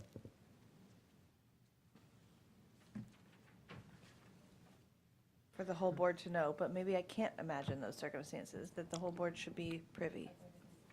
Yeah. Yeah, I think it should be not even 3, it should be at least a majority of the board, because that's, should be part of the evaluative process, but if something came up, that's significant to demand an investigation. The whole board is going to have to eventually deal with it. And I think it's better, but we've watched, there are enough situations where a couple of board members have gotten together to get rid of a superintendent. It feels like it's multiple steps, and like they're maybe getting combined. You know, concerned board member will notify the board president. That checks. If you have a concern, you should talk to the board president. The board president, the board member will discuss an appropriate course of action that may include course of action that may include meeting with legal counsel or meeting privately with the superintendent to discuss his or her concerns in order to resolve the issues. So that's another step. Now you have a mediator, you have the president in, you meet. If an investigation is warranted, so that doesn't say 2 members are calling the investigation. It just says if an investigation is warranted. So maybe we could beef up what warrants an investigation or something. Legal counsel may be asked to direct an independent third party. So now we already know you have to talk to the legal counsel to conduct the investigation, reporting to the board president. So legal counsel won't do it, and legal counsel is going to have to vet through this, and then the board president will be responsible for informing the board of the investigation results, which sounds like the whole board has to know if we've gone to the step. So I feel like that investigation piece should be pulled out, made its own separate thing. Of how we would do that. Of like, okay, so now, if we didn't resolve it through the things mentioned above, and we need an investigation because now we're talking about possibly terminating a board member, this is a whole, or not board member, superintendent, this is how you initiate the investigation, and this is those, steps. And I fully supportive of what you're saying. The first part I liked, it was once it gets to an investigation, I think it should be separate, a separate step. But I think we need to make sure that it's not just the results that come to the board. The taking the investigation needs to be a board decision, because the way it's written right now, it's really the board president and one member could do that, or ostensibly even just the board president could do it. So I duly noted both of those things, and I think that sounds like other than that, we're in a good place. Luke? Quick comment on C. Their wording is interesting, that when it talks about executive sessions at the discretion of the board, and what I'm reading is that they're specifically talking about the superintendent. The discretion of the board, the superintendent may be invited to attend, or all are part of the executive session. It's almost like a shall be invited. So if they're talking about you, you need to know, and they do not have to invite you in, and you can choose to have it in public. That's with anybody, not just you. That's right. So, I mean, it's the really weird, they don't have to invite you in. Yeah, so the public piece of that, though, is not captured. Oh, okay. in I this, see. So, Okay. But, so I would have a question to that though, too. Shouldn't the super be privy to the fact that, hey, we're not happy with, Well, yeah, you would hope. well, right, so, I mean, wouldn't we want him to come into that conversation so that he can understand and be fully well aware that we are displeased with certain actions and this is our discussion? Maybe we don't allow him to participate, but at least be in the room so he can hear what we're saying and what we are suggesting, and maybe he could then make corrective actions or preventative actions that would allow better progress, so that just that way we're fulfilling the contract. And that way, if something were to come up to where we, okay, at the end of all of this, we are going to go ahead and release you, then we have at least fulfilled all these steps, and then the super couldn't come back and say, well, you didn't include me in this, you didn't include me in that, I was not aware of this or that, you guys were not fully, didn't have full disclosure on exactly why you were upset with me for this amount of time. It could just, allowing him to be there could prevent a lot of legal action. So there's best practice and what is required by law, and like CDOR goes into this a whole lot. Our executive sessions are ours, and nobody else is welcome to them unless we invite them in, including the superintendent. Best practice says, yeah, we should invite Luke in, and we should tell him respectfully if we're having issues and have all this, but we don't have to. It is our executive session. The only exception is he can say, if you're going to talk about me, then you're going to do it in front of everybody. And Melissa, the one other thing I might just say is, let's just take this, it's nothing bad. You're just going in to talk about his evaluation.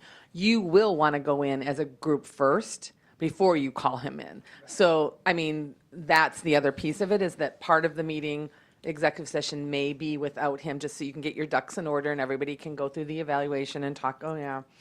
And then you would call him in to share with him in that way. So let's think of it on the positive side versus a not good thing, and that would be the same with that. And Clearfield listening public, Dr. Miner is not actually any of this. We adore him. Not at all. Again, we're talking about these things when it's not the issue, so that we have clear outlines for when we may need it.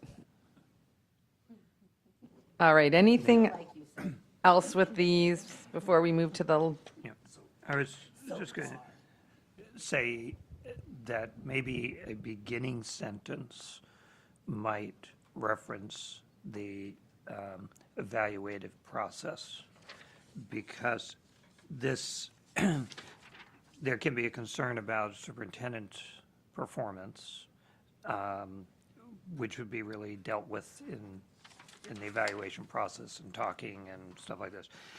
This does then go on in some specific cases where an investigation, and I think it's worth giving that reference to the evaluate. It's, in terms of that superintendent performance is misleading, because you should have that we look at that performance on a regular basis, and we're working better to get through the year and how we do it, et cetera. But I just think that'd be worth certainly noting. noted. I put it in there, so thank you. Anything else then on this one? All right. A really, really, really, really important one, probably more for my rural schools than you all, but ASD employee performance. Like, how do we handle that? Why don't we take a look at those? There's just 4 of them.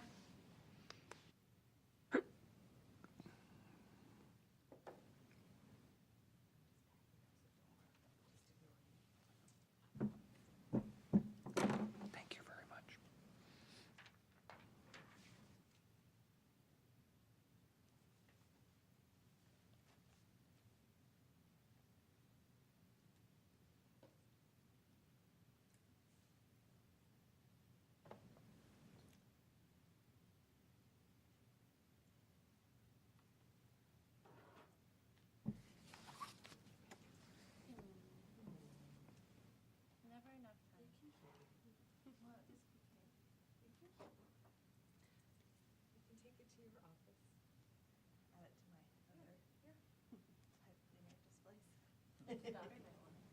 All right, any comments, thoughts, concerns, questions on this one? The one that struck me as 67, the last sentence, I would delete because we don't supervise the executive assistant. Okay, that would make sense, absolutely. Jill Dolan would disagree, just to say. She's very much like, actually, your other employee, it's Carm. But It is. the district manages all of the employment pieces of it, but And that is true, I mean, lawyers will say that, yes. But you do not do her supervision, so that's the Right. difference. Yeah, and I mean, that doesn't mean if we had a concern. Then you would do it through the to chain of command. superintendent, Right. So, I will take that out, Tim. Anything else? All right, last but not least, there are 6, and the last one has a bunch of bullets under it, so let's take a look at those.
All right, thoughts, questions, concerns, comments? The only thing I saw was the number 71 talking about the municipal code of ethics. Mm-hmm. Yeah. Okay, that's an easy, boom, boom, boom, boom. Tim? this is good because I think it comes up often enough, or has, and board presidents. I don't know where this fits in it, but just my observations with it is that the board president is not the policeman.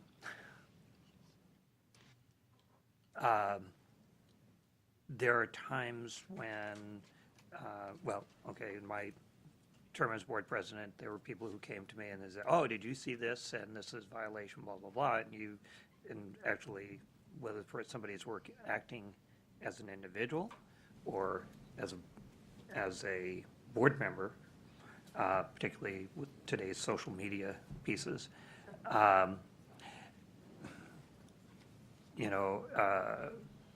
even checking with legal, now that person's okay.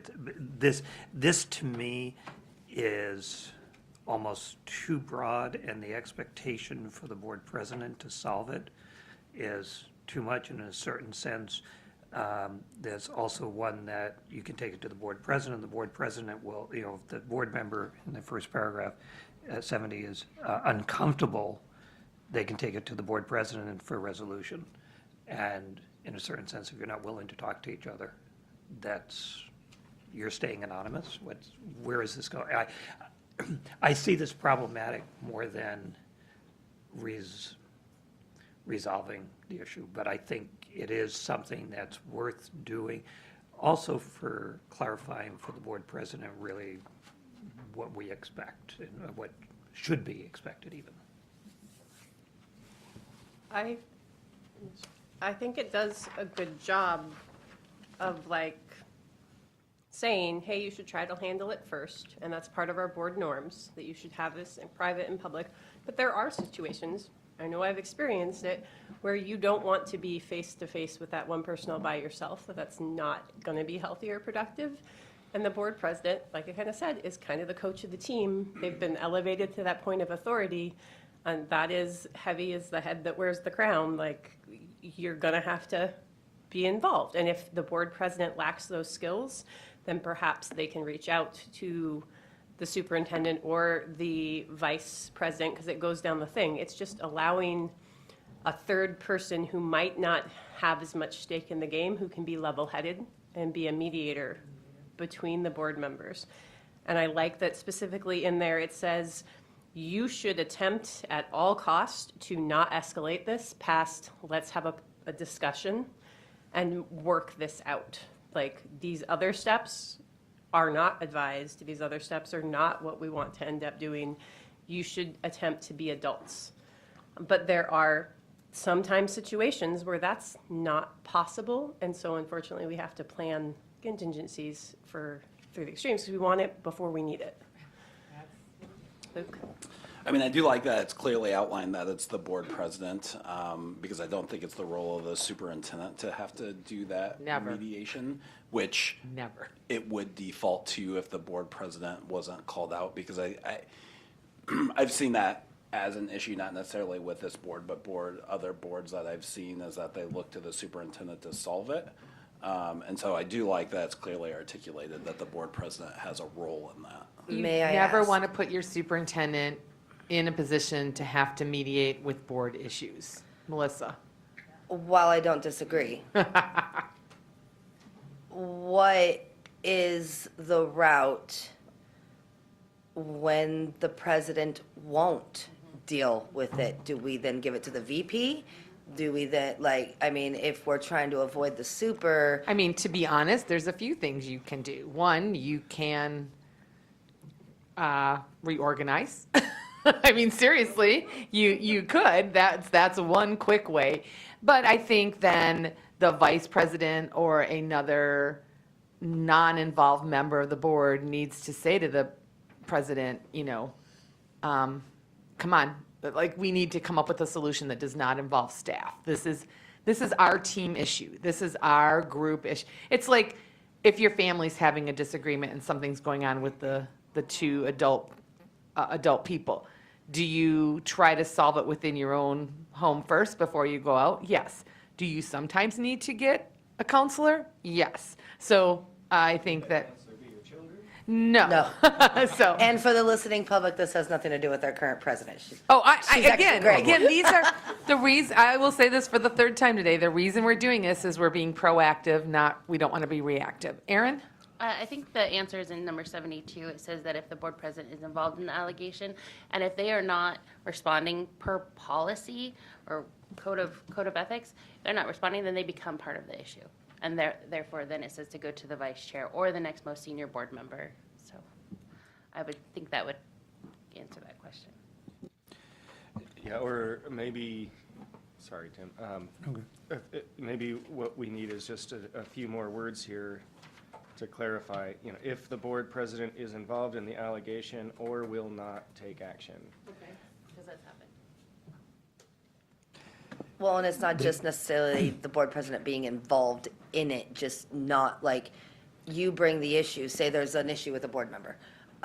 And like Brandy had stated earlier, you can't necessarily go sit one-on-one with that board member because just sometimes those contentions, right? So then you go to the board president and you say, hey, I'm having an issue. This is my issue. This is the policy that I feel said person has violated. And then the president just nothing. And then you're left with kind of this elephant in the room, right? So there's contention between me and Timmy now because, you know, the issue didn't get handled. So how do you handle that tension? Because the president won't respond. But yeah, 72 does kind of outline that. So thank you. I was kind of reading and. But I do duly noted to add, will not take action. Tim? Okay. I strongly support and believe that the description that Brandy was giving is kind of you're the coach and I mean, there are responsibilities that you take on as a board president. What I am concerned about is that and I believe that in all the preliminary steps, it may be that the board president isn't the one, you might just say, hey, another board member has a touchstone with the one you have a concern about, they may be the best person to mediate it or such, or just to say, hey, this concern is up there, whatever. What my concern is that we don't box in the expectation that, what does it mean that the board member, that the president didn't take action, refused to take action? They may have checked out what the complaint was, and I'm familiar with a specific example, that it was not a violation. You know, the concern was. I assume you reported that back to the board, though. I reported that back to the Well, person who had the so you did concern. take action and they And were so- aware of it. Okay, but there are situations, and you hear about them elsewhere too, where, you know, I don't like that person and I'm going, Right. you know, they won't accept that that's And it's the really no case. different And than so- someone complaining about a principal and then Luke does the investigation and comes back and Right, says, that's- yeah. Right, so, I mean, number 74 then says, if after the conference and all of that, the concerned board member, so this has gotten the president involved, remains unsatisfied that the alleged violation has been addressed. So that's the exact situation. I'm not happy with what you told me. The board president will, so this is prescriptive, call a special meeting of the board to discuss the alleged violation. The board president will call in legal and external advisors to investigate the nature of the investigation. The findings of investigation will be presented at a special meeting, and I am assuming in executive session. But it's saying, fine, if you're going to push it to that point, then you will have a meeting, and meeting might turn to the person who has the problem being like, this was a waste of time. This isn't a violation. We told you that, but here you go. Everybody's had this conversation. Now everyone's aware. And it hopefully won't get to that point. Your concern, Tim, though, is that there's still a judgment call there? Like, did the board president do what they were supposed to or not, and that's kind of left up in the air? my concern is, because, you know, I've watched it with board presidents, I've watched it in other supervisory roles, where somebody comes and has a complaint about somebody else, particularly on the board president, what the perception of, oh, well, they didn't do anything with it, when actually something was done. And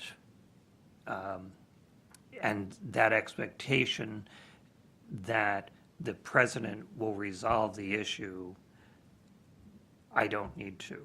So, you know, I think it's really, I'm just saying, I'm not against this in any way, and I think it can be really helpful, but I've just watched it come up in enough board situations alone that with different presidents, they're expected to do it. So in my And opinion, that's- it's better to have something to build on, and if you have a suggestion that might clarify or make this better, but to have nothing, then it really leaves it up at the, up there in air, and at least this starts us down a path of solution. Right, and which is why I'm not advocating to ignore this or just delete it, but it's just caution. Yeah.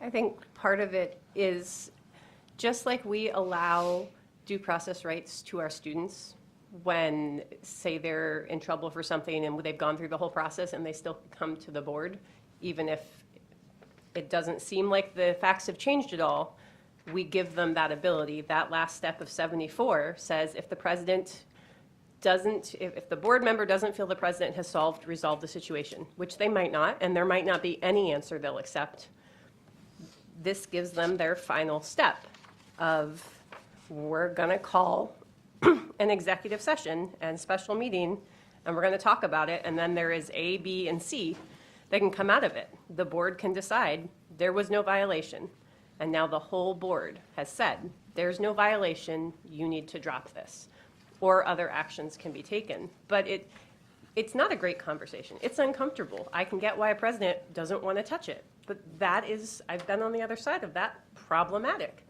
because the president is not the dictator. The president is just the person who keeps meetings and things and has some level of oversight, but we're all equally elected representatives. That none of us is elevated higher than the other. And that affirms basically what I feel. And I've had those conversations as board president and as just a board member.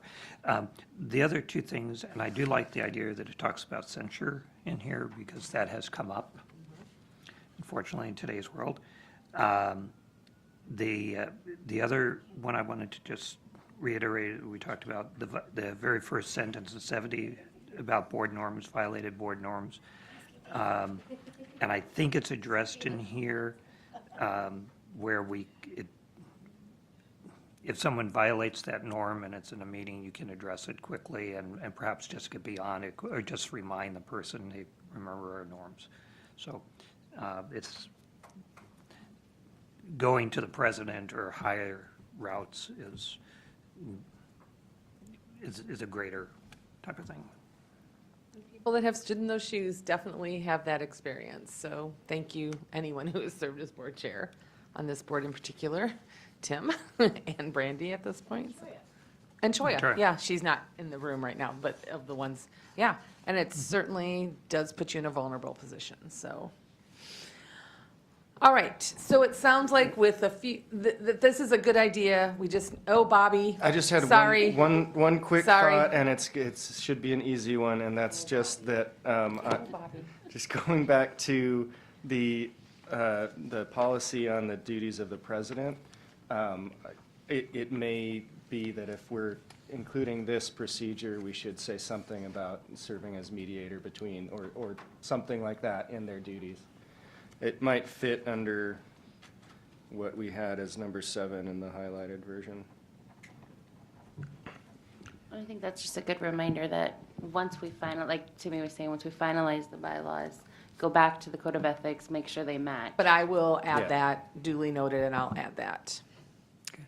All right, We just one more thing. related to that, that's fine. And that's what they tell me all the time.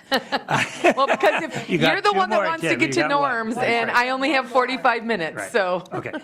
Well, I think as we just look at that we don't want to take away the responsibility from all of us. We are equal. We need to be able to address those issues. Yep. And that is so Not important. depend on the president to do that. Right. All right. So there's two things left. I only have 45 minutes. I feel like the norm discussion, I think you can talk through the orientation discussion without me here. Just a caveat on that, the document that is in your folders is a digital document that I will send Brandy, I will send Carm, and I will send Luke after this. We created that, and I think in our heads, it's a great document. Once it's created, you just have to update it annually, and then when you update it annually, give it to every board member again. But it's kind of ideas on how to orient, a lot of things you can think about, building that calendar. The other last thing with orientation is it is not just the superintendent's responsibility to orient new members, okay? You heard that loud and clear. And my favorite thing when I ask boards, so what is your orientation process? We send them to ASB. Okay, again, there's a lot of cultural things, meaning cultural, your board, what do we do that's different, so these pages will help. But I think it's every board member's responsibility to help on board. I think breaking down the list, and we have tons of questions in there, and we have tons of ideas and thoughts. really thinking about like how can, and last thing on orientation, it's not a one and done. Onboarding takes 9 months to a year just to even get everything out there and understanding. And it's always best to ask the newest board members, like, what do you wish would have happened that didn't? Okay? So that's orientation. And could I give a plug for AASB on Anytime, Tim. the board president piece? So I was around when you were putting it together. So it is a great document, and I would encourage every board member to go on their website, take a look at it. Oh, the one I gave Brandy The one you yesterday. gave Brandy. Yeah. Yeah. I Oh, mean, yeah, it's Tim edited that, or you were one of our Tremendous editors. information for the board president, but just as a board member, it has a lot of good And I stuff can send into that it. to you digitally too And then. So big kudos to ASB for putting that together. Thank you. You know, it's one of those when you have something that's on your dream list to get done. I finally got it done before I retired, so yay. Now if I could get to the other 99 things. So, wanted to talk a little bit about our board norms. We've said the word lots and lots in the room in the last day and a half. When I was here in 2021, masked up as the girl in the plastic bubble, you guys were behind shields, like we were just like, stay away from us time of life. We came up with 4 board norms, and they're listed on the I didn't, once again, do spacing very well. Number 1 was to assume positive intent of each board member and always use respectful language. Number 2 was to broaden communication to the community from the board on the board's responsibilities, advocates for public education and board roles in particular. 1 was to address concerns directly with each board member in private, outside of the meeting when there are concerns. And 1 was to avoid digital communication during board meetings. And I think that was a like a perception thing. There are, you may be looking at a board packet, but the perception, and if I'm remembering correctly, or the assumption was, they got a text from a friend and they're talking to someone during the meeting. That was more the issue that there were concerns around. So I guess I want to open this up for discussion. Some questions I wrote down were, think about your time on the board and, how have these been helpful to you and what might some other potential conversations build around board norms? And, have we successfully succeeded some of these so we don't need to have it? Do we, maybe just turn to the board member next to you and have that conversation. Tim, maybe you and Melissa could team up and talk about this. Like, what's been helpful, what do we need, and we can come back and discuss that in about 10 minutes. So Melissa and Tim, can you gather? Can you caucus? I've been watching too much Project Runway. Come on, Tim, you're gonna caucus over here. Let's caucus. You get to move, not me. So I will, on my way home tonight, do my best to, when I get to the boardroom, hopefully I can add all today's conversations. And do you want them into the separate, just 9,000? Just the 9,000 one, because that's, I shared it to Luke, I think he'll give it to Brandy, and so then they'll decide how to confirm everything or whatever. So was this helpful for you? It was very helpful. It was very, very helpful. But And I think there's a lot to discuss. But I really don't think the other chapters are going to be as laden. 100%. But I think this was a helpful template. The way that. Do you think it went well? I mean, like the template was good? I think it was really good. I still think, if I was I still would have broken it into 2 groups because I do think like there's too much conversation when they're all together. So or maybe 2 groups where one tackles this way. They can tackle them all, but. And what I would also suggest is Written writing. is that there are some things that were untouched, like our policy. Right. Include that.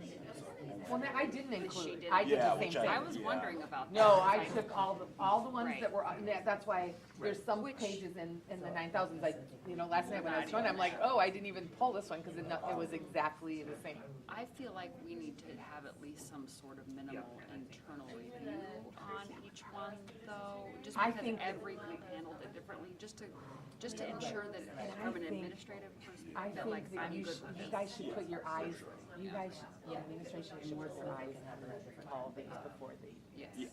This is their work, so that's why I was okay with the bylaws, but I think the administration should be the ones to. Which we, I mean, we are, but like to feel just like- have, like, before we do the actual work session, to Yeah. just go through But I feel like it each should one. be like, I honestly feel like you should take the curriculum one and just say, here are the 7 I suggest the board discuss and pull out. I really think, and you can look side by side, just to see, but I think coming forward with a suggestion versus just ollie. Oh, for sure, yeah. So like, here are the 7, here are the 10, that otherwise, they're so similar, or they're exactly what ASB recommends, or, we're really content. Like, just like you would do a policy review at this point. And then the committee would bring forward some, so, if you have a curriculum director, have that person go through the curriculum. If you have a director of student services, have them go through the student one, like facilities, have that team go through. And just pull up the ones that you really feel, it'll take some time to align them side by side. That was the hardest part. And if you're anything like me, this is what happened when I did ASBs and I downloaded them from our website into the, because you can now, like I said, do one document to download. But when I then exported to a Word, that's when the words got squished. So then I had to like select all, take out formatting. Right, So yeah. then when you take out formatting, then I've been but at doing a least- lot of back and forth at this point now anyway, and moving things. Right, So but I'm just saying, like, that's what I did, and so once I had that done, then it was much easier to go in and get that side by side down. And some of the policies are like super long, and It doesn't seem like it from this point.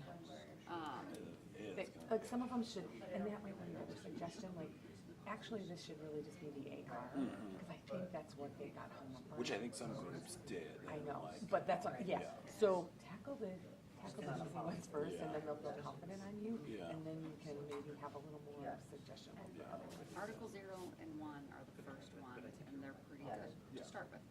And see, this is me, I don't even know, I'm so bad, I don't even know the numbers. I know the 8,000s are for REAs and the 9,000 are for, but other than, I think, I don't know, one of them's personnel, 6,000 personnel. 4 is Oh, yours. Yeah. I don't know Well, yours, you don't know ours, because, we're not on it. I know, I so- remember the first time I had to do a workshop with you guys, and I had to overlap each one, and I was so torqued by that, I'm like, you guys need to get on this, like, Oh, I know. Well, when you were saying yesterday, I'm like, please don't put that on this because I. Like, no, but it's super easy now, yeah. But And you we're know how not- to do it, right? To just make a PDF of the entire. Yes, and what I do is I go into like print, and I'll just do print a certain number of pages, and then that way I can actually make a PDF out of chapters. So this is where we're kind of. So I was thinking about this last night. I wanted to change the policy online now, but I almost wonder. I'd wait till you have it, oh. Yeah, but so I mean, right now on policy online, it's our adopted it's your policy. okay. It's just a mirror, Okay, but no thanks. maybe policy online needs to be our sandbox. So as they adopt a chapter, then we put it in policy online. Yeah, and it would be a lot easier, like, for all of us to keep track of where we Yeah, are. and then eventually it might be a You can come over, Brandy. Very satisfying. We're just talking moving forward, so. So at ASB conferences, you guys always, we found the one that was like an every cheerleader and all that, but there's another one that you guys have said. So it's First Alaskans Yeah. Agreement. But this is a different one, so we thought it was on there. This is, the phrase was around something like, Yeah, I mean, this. ask yourself if what you're saying is like adding to Oh, the conversation or I if always what say, you want wait, to say. what are you, why am I talking? That's the one I use. Okay, I like that one, and then there was another one that added to, like, am I not saying? Like, Okay, why I am don't know what that off not the saying? top of But my I like head. wait, that's why, Oh, that's my favorite. Why am I talking? Wait. I will go, my team will have that, I'll send it to you. I can't think of it off the top of my head, because we all kind of use versions of it, but, No, that's good, because we think something So I around was there. just talking to Luke and Diana. I really think moving forward, you know, out of the process we did here was great. I don't think you guys need to delve into every chapter. So I'm suggesting that you have your curriculum director go through the curriculum once, pull the 7 or 10 that the board, 12, whatever, needs to look at, and just bring those forward. Yes, and then everything else is passed as a packet. I would only pull contentious things. Yes. So, Into- for the board. Into actual talking about like deal, but otherwise, yes, make sure the board has all of it, but then we pass it as a packet. Okay. We just pull Or the- chapter, or even chapters at a Yeah, time. that's what I mean. Yeah. Like Yeah. Yeah. let's do curriculum, let's Okay. do this. But if you know Yay. the board's gonna be like, I knew, but that's why I wanted to, because we were gonna get. And this is their work, so this makes sense, but the other ones that are your work, that's yours. I have big feelings about this. I do not have as many big feelings About your work. what, I mean, I Yay, do. come on. Some people. Well, but that's some people. Yeah. But you know what, I'm gonna be overridden, so it's okay that we're going to pass the way it's gonna pass. Yep. And I just think for the efficiency and to get them up so that you can start maybe, I mean, best case scenario, we start off the year with them. Exactly. And that might be our goal. I think that's, It's not like we didn't already have we Right. did have a board member at every single table, a board, some elected board member went through, reviewed all the About 2 policies, more agreed minutes? with staff, pulled it out. So the stuff they flagged, we should consider, and anything that like we know is going to be a hot button issue. But we're all okay with policies as they are right now, like, It's just kind of finding where, if we're significantly changing past and my, practice, that's and for the board. when I went back in my 2019 minutes from coming here, I had so many issues, like, the board discussed at that meeting all these bylaw things that they wanted to focus on, and none of it happened. So that's part of that history, it all kind of like, didn't get done then, so now they were all, but now they're addressed. Exactly. Yeah, so, yeah.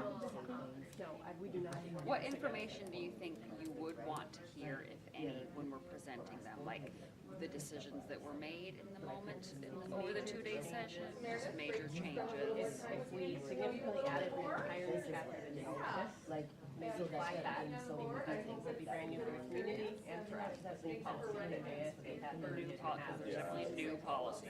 Yeah, so like, just flag this and like, feel free to not use this as a problem. You'd like this one just so that we Yeah, we when you say we changed it, so we chose this over that, well, then we'll get some.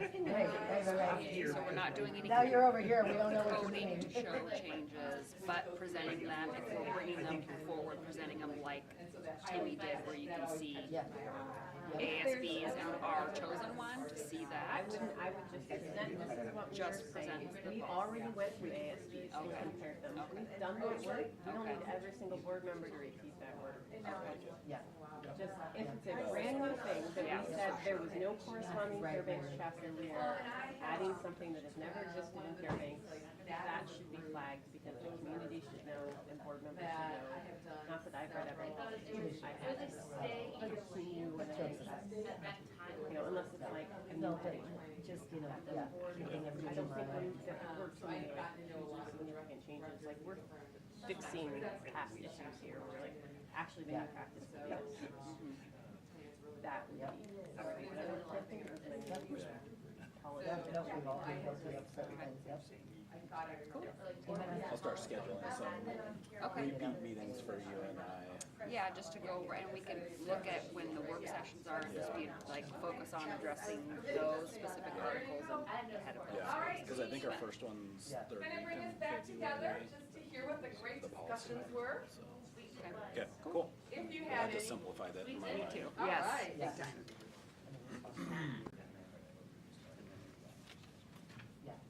So I'm going to start with the ladies to my right. And I know that Brandy came up to me and asked me a question that I couldn't answer, but Brandy, do you want to just recap or narrative what you guys chatted about? We liked the board norm We liked the board norms that had to assume positive intent and always remain respectful. I thought that was really good. The address concerns directly with each individual and private outside the meeting, avoiding digital communications, all those seems like best practice and not a bad thing to have on the dais. The broadened communication with the community from the board on board responsibilities, it seems funny for a board norm. It almost seems like a board self-improvement plan, not a board norm, but at that time, for some reason, it was Yeah. there, And so. when I'm thinking of board norms, I conceptualized it as what we do in our forward-facing in front of the public in our meetings, where they see us, like, other ones, we had the board code of conduct in that, but like, here's what we're gonna conduct ourselves in public.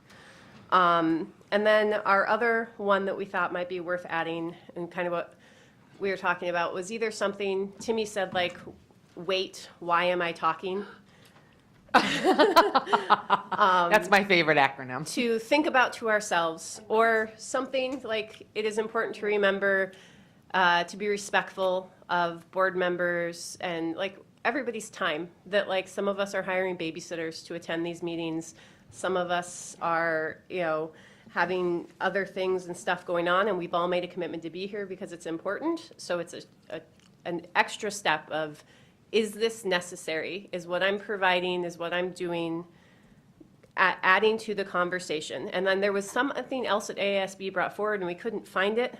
It's the second half of that, that's, if I'm not talking, why am I not talking? Is there something that I should be adding? Because I have a perspective, I have a unique view of this, and I'm afraid of what somebody might think, or, not coming out mean, but like that other check of, should I be adding something, but I'm not wanting to do that, so here's your push. Maybe you should be communicating, because I love it when like other members communicate and share their perspectives that we hear from a little less. I'm going to go back and look at all the documents, because there's plenty, and I will find what that might be and send it up in my final report to you. All right, Aaron and Bobby. Okay, so we both liked 1 and 3, 4 doesn't seem critical, and 2, I think we might want to have more discussion about that, because I was thinking the same as you, Brandy, that, what board norms mean to me, or how we conduct ourselves in public. One thing that I was thinking, and I think Aaron agreed, was that number 1 could be split into a couple different things. So we could just stick with assume positive intent of each board member, period. And then number 2 could be always use respectful language. And I think that we could add to that to not publicly disparage other board members, district staff, or any member of the community. Board members. District staff. I knew there was another word before staff. Or members of the community. And then I absolutely have weight on mine. So I love that we're all together on that. And then I am wondering, so I heard earlier that we might put these into policy. And I'm not sure, Bobby and I had a great conversation about it, because at first, I was like, these are duplicative, but he had a great explanation about how if it's not in policy, we have the ability to change it a little bit easier and update it as needed, where if it's in policy, it has to go through a huge process. So I am in favor of not putting it in policy, but having an agreement around the board and having it posted and all of those things to remind us. And that's just my. And Aaron, I would agree that I would not put them in policy. What I would put in policy is that the board will follow their annually developed norms. Like that. Something broad like that, that makes you go, oh, we are supposed to look at these annually and develop the ones we want. So, and again, print them and get them up on your walls. Yeah, and I wonder if these could be, if this could be added to our self-evaluation. Absolutely. Where we, in the policy that we do talk about self-evaluation, to include updating our board norms annually.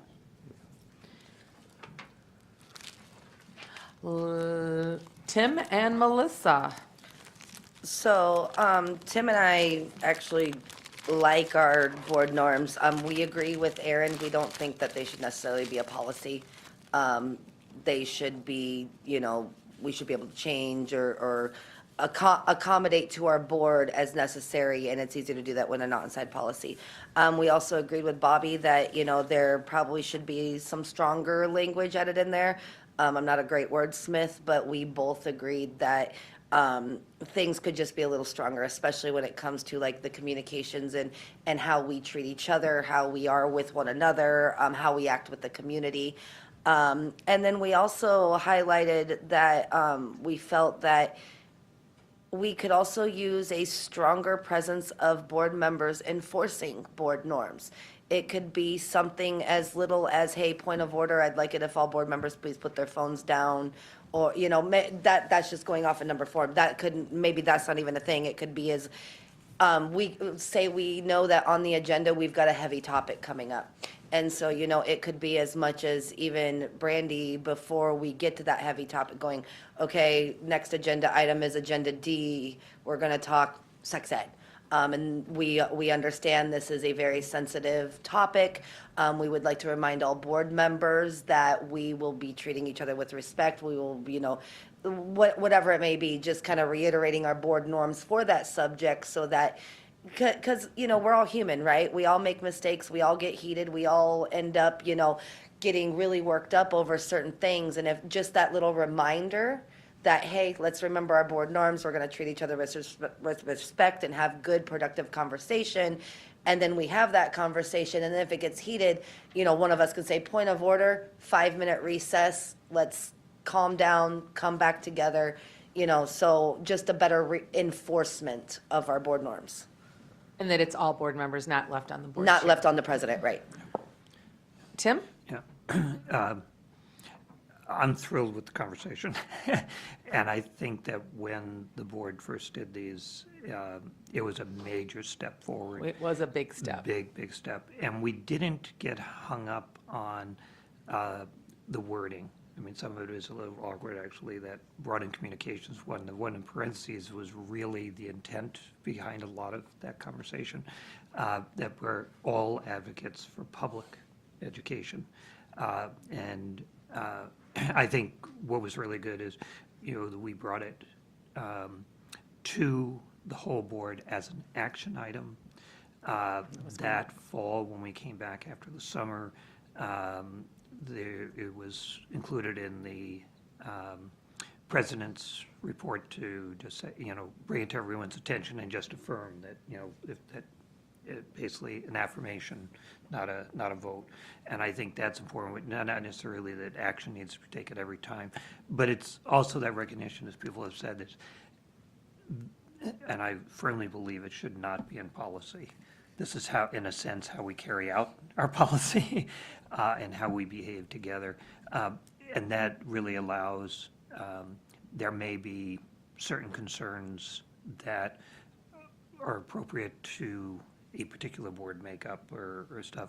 The advocates for public education wouldn't necessarily have to be, it could be a norm because that's what we're doing, but it has been voiced so by every single board member. So just tailoring them to the needs.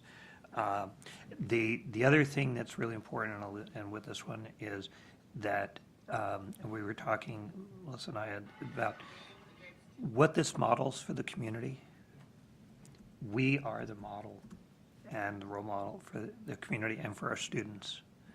And so this helps model our expectation. They are not bound by those norms, to a certain extent, or they have much more flexibility, let's say.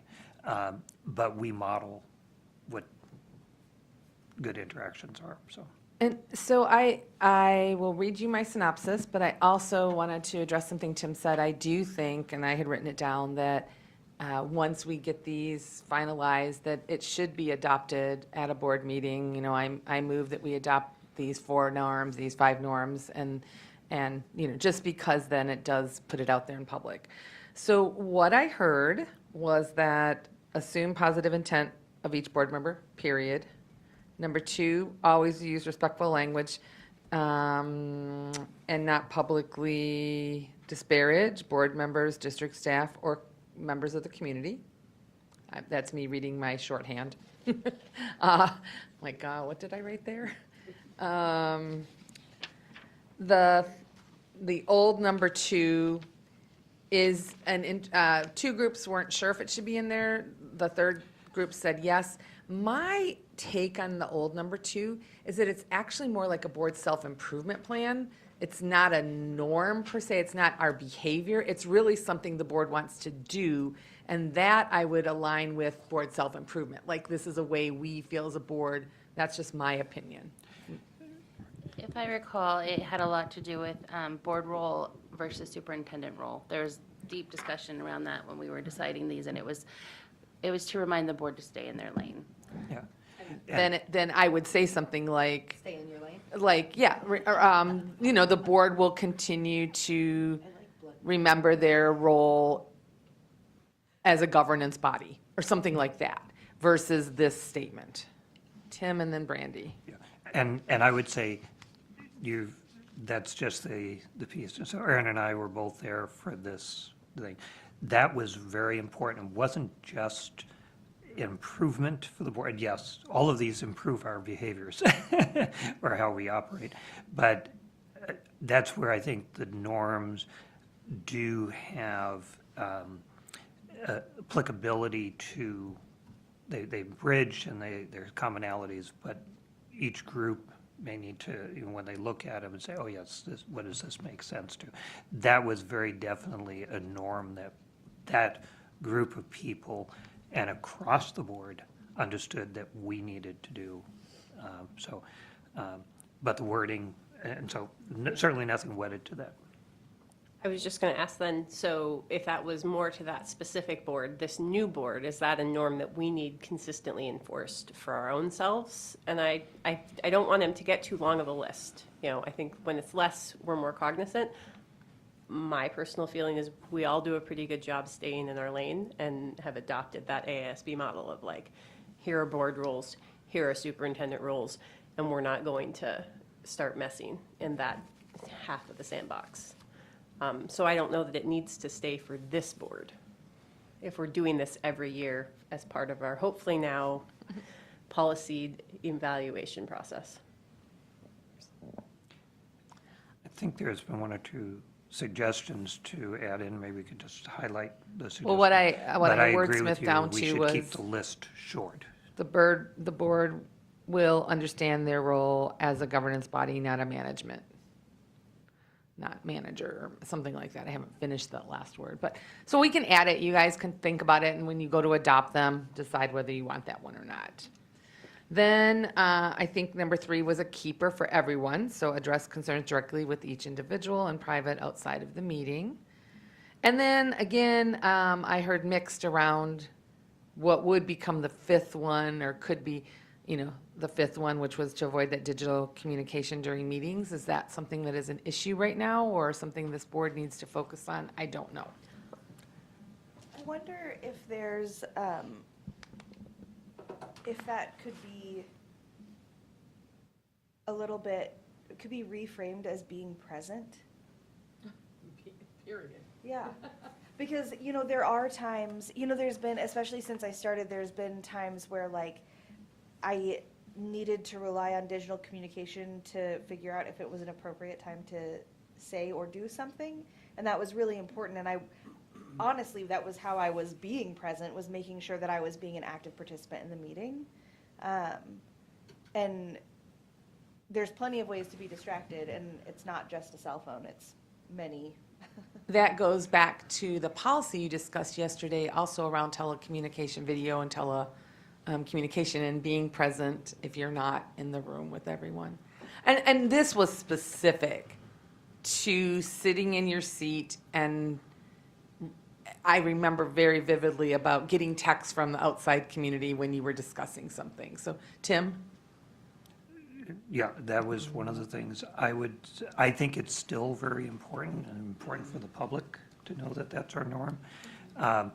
The Assembly does have actually a memo that is rather specific and in terms of digital communication. I know it's a little bit more problematic when we we need our laptops, because that's how most of our board looks at their agenda and watches that. So you have that there. I do think that there are times when, phone calls come in, messages come in, we hear the dings, and they're not, and even if somebody doesn't look at it, I think it's that reminder, turn it off. But we have had, we do have situations where the public is listening and they are giving public testimony that then comes through a board member, and that's still, that's fairly recent, within the last year and a half, number of times, and then it's given as, or wants to be given as public testimony, and we're not in public testimony. And so people need to know, and the public needs to know that once we're there, we're fully present, and even though there's that digital, and it's the reinforcement that, yes, somebody may be reading the agenda, and they may even pull up a policy to look at that, but they're not going on Google or those type, and pulling at other things. That should be more public if we need that. But that our concentration it's a tool to help us conduct that business in the public. So Melissa? So, we live in 2024. We are all adults. I have 2 children who are type 1 diabetics.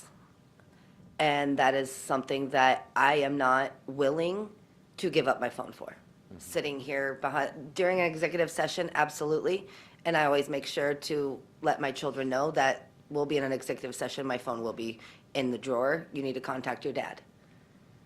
But I will have my phone in front of me. It will be sitting there, and I will monitor it, because if my daughter texts, she needs to know how much insulin to take for the carbs she has. I'm the only one with the app on my phone to be able to do that. So here's where I go with that.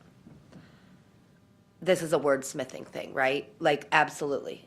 Does it need to be gotten rid of? No, because I do feel that there are certain things that would constitute avoiding digital communications. We shouldn't be communicating with staff. We shouldn't be communicating with members of the public. But again, we're all adults, and we should all be able to trust in the fact that we are adults. We understand we live in 2024 in a communications age. We all have laptops sitting in front of us. My phone, thanks to Dr. Miner, because I learned that this is a really cool, awesome thing that iPhones can do. I can communicate on my laptop through my phone. I would just, again, maybe it be more of a wordsmithing thing, and I don't know how it would be. I'm not good at the wordsmithing, but I just don't feel that we need to be barring members from their phones. I know that I'm not the only one who's got children with needs, or small children at that matter, or even just things going on. We all have something going on, a family member that's sick, children who need attention, babysitters having issues, whatever the case may be. So it's a wordsmithing thing, and we just need to realize and trust each other that we're being professional. You're being professional. And I think that that's where, I'll come back to you in a sec, Erin, but I think that's where Meredith's comment around be present during meetings really could just synopsize it all. It's being present, meetings works, when I say meetings, it's a broad spectrum. But Erin? I do like that wordsmithing, but if we are going to keep this as a suggestion for what Melissa was saying, we could say avoid digital communications that may impact the decisions of the board in the meeting or whatever during the board meeting, if we're going to keep that. But I actually would prefer to switch it for what Meredith was saying. Be present during board meetings. I would be careful wording it that way, because the literal meaning of present means physically here. Right. Oh, Yeah. okay. So, and if you didn't know the context, so yeah, be engaged, be present and engaged, but then just something to imply that, like, the present implies here, and that's, we've all discussed yesterday, being physically in the room does not mean that you are not engaged. I would say something like maintain focus and engagement during all meetings and avoid distractions, even, something like that. Yeah, that sounds good. And engagement during meetings You see, I am a wordsmith. I like it. I like it, Bobby. I like it a lot. Maintain focus and engagement during meetings. And to avoid, He's a wordsmith, but he doesn't remember how he wordsmiths. and And avoid avoid distractions. Avoid distractions, all right. It sounds like everyone's excited about that one. And I think to Melissa's comment, I mean, we all at any given time could be in a situation Right. where, you know, Yeah. and I think that, If your house is on fire, I'd expect Right. you to go. right. Right. And I think part of, when we go back to that conversation originally where that came, again, this is 3 years ago. So, the things are different. But also, it's just avoid it. It doesn't mean you never have something, and there are situations where somebody needs to be monitoring their phone, and if you can do it without creating distraction, wow, that's okay. We're problem solving to keep it on track, so. But recognizing there are Yeah. times and, Oh, the last, oh, you're right. Why am I talking? Is that one? we're not talking. Why am I not? So Or- that's yeah, that why could be I'm the gonna same try one. and find the statement and I will Yeah. make the combination. Great. I think the chair, leader in every chair is, and I think there's something that goes along with that basically, it's there. I think that's a, It wasn't a part of that one, because we went and looked, we found that one, but it was at the same time we got it. yeah, that might be, I think All right, team. I have so enjoyed, I'm not exaggerating, I've so enjoyed being here. I've enjoyed getting to know the new board members better. You know, Luke, I've known Luke for a long time, but we haven't been in this capacity, so it's been great. The vibe, the feeling, the energy is great. Please tell Choya how much I miss her. We all miss her presence. She's obviously, you all know she's on our board too, so certainly sending good vibes her way. But I just wanted to thank you for having AASB and specifically me come up. I was really glad that I had to go somewhere because everybody else was somewhere else. I was like, oh darn, I have to go. So just thank you for inviting us, and I hope that you feel it's been as productive as I feel it's been. So, any last comments, thoughts? Oh Thank you. gosh, don't thank me. That's my job. When can you come back? No. I really appreciate your taking in some ways with, like, there's a bookend here of sorts of when we started this, talking of the norms to now. So thank you very much for what you've contributed and helping the others who have come and help this conversation. Right. You've been a support to them. And so Diana, Luke, and I were talking about, like, how do we proceed with all the rest of these chapters? And one of the things that I said to Luke is, you know, the other chapters really fall under the management. This chapter is the board, and that's why I think it was so appropriate for the board to delve in so deeply on this one. But kind of the thought process moving forward is that the administration will be bringing the policies from each chapter to you that they feel really need some attention, but you will not have to go through the whole chapter side by side by side. You know, that leave that to the administration to say, okay, here are the ones that I really feel the board, could give a little input to. But those are much more like easy to side by side than this. And I told Brandy, 19, the first time I came, so I think it was either 19 or 18, I went back and all the notes, there were so many notes in there about the 200s that you guys wanted to do some work on, and it never got done. I think it was either 18 or 19. So I think that then adds to, I think that is why then we had so much work to do, because these were identified 5, 6, 7 years ago, and then then we know what happened. So things got pushed away. So it was actually perfect timing to dig into all these things and really put a forced eye to them. And I can't wait to read the paper on this whole email thing. So, so once you get it, you got to share it with me, okay? All right, I will see We're you gonna two in gather Juneau. around for a picture? Yes. Okay. Why don't we go stand by Timmy? Oh, my gosh. Stand by Timmy. so good today. If I had known we were gonna get a picture, can I put my ball cap down? All right, thank you. Do you want me to get all the cords? Yeah. 1, 2, 3. Oh, it's on live. Thanks, Carl. It'll choose a good one. She's a good one. So sorry that I gotta slip out, but I'm saving it on. It always does that, like, move and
So I have been meeting with the mayor and the borough's administration to get a comparison of fiscal year '24 versus fiscal year '25 to show and explain and translate based off their formula that's in the ordinance, what their position is and how it's changed and how that'll impact us most likely.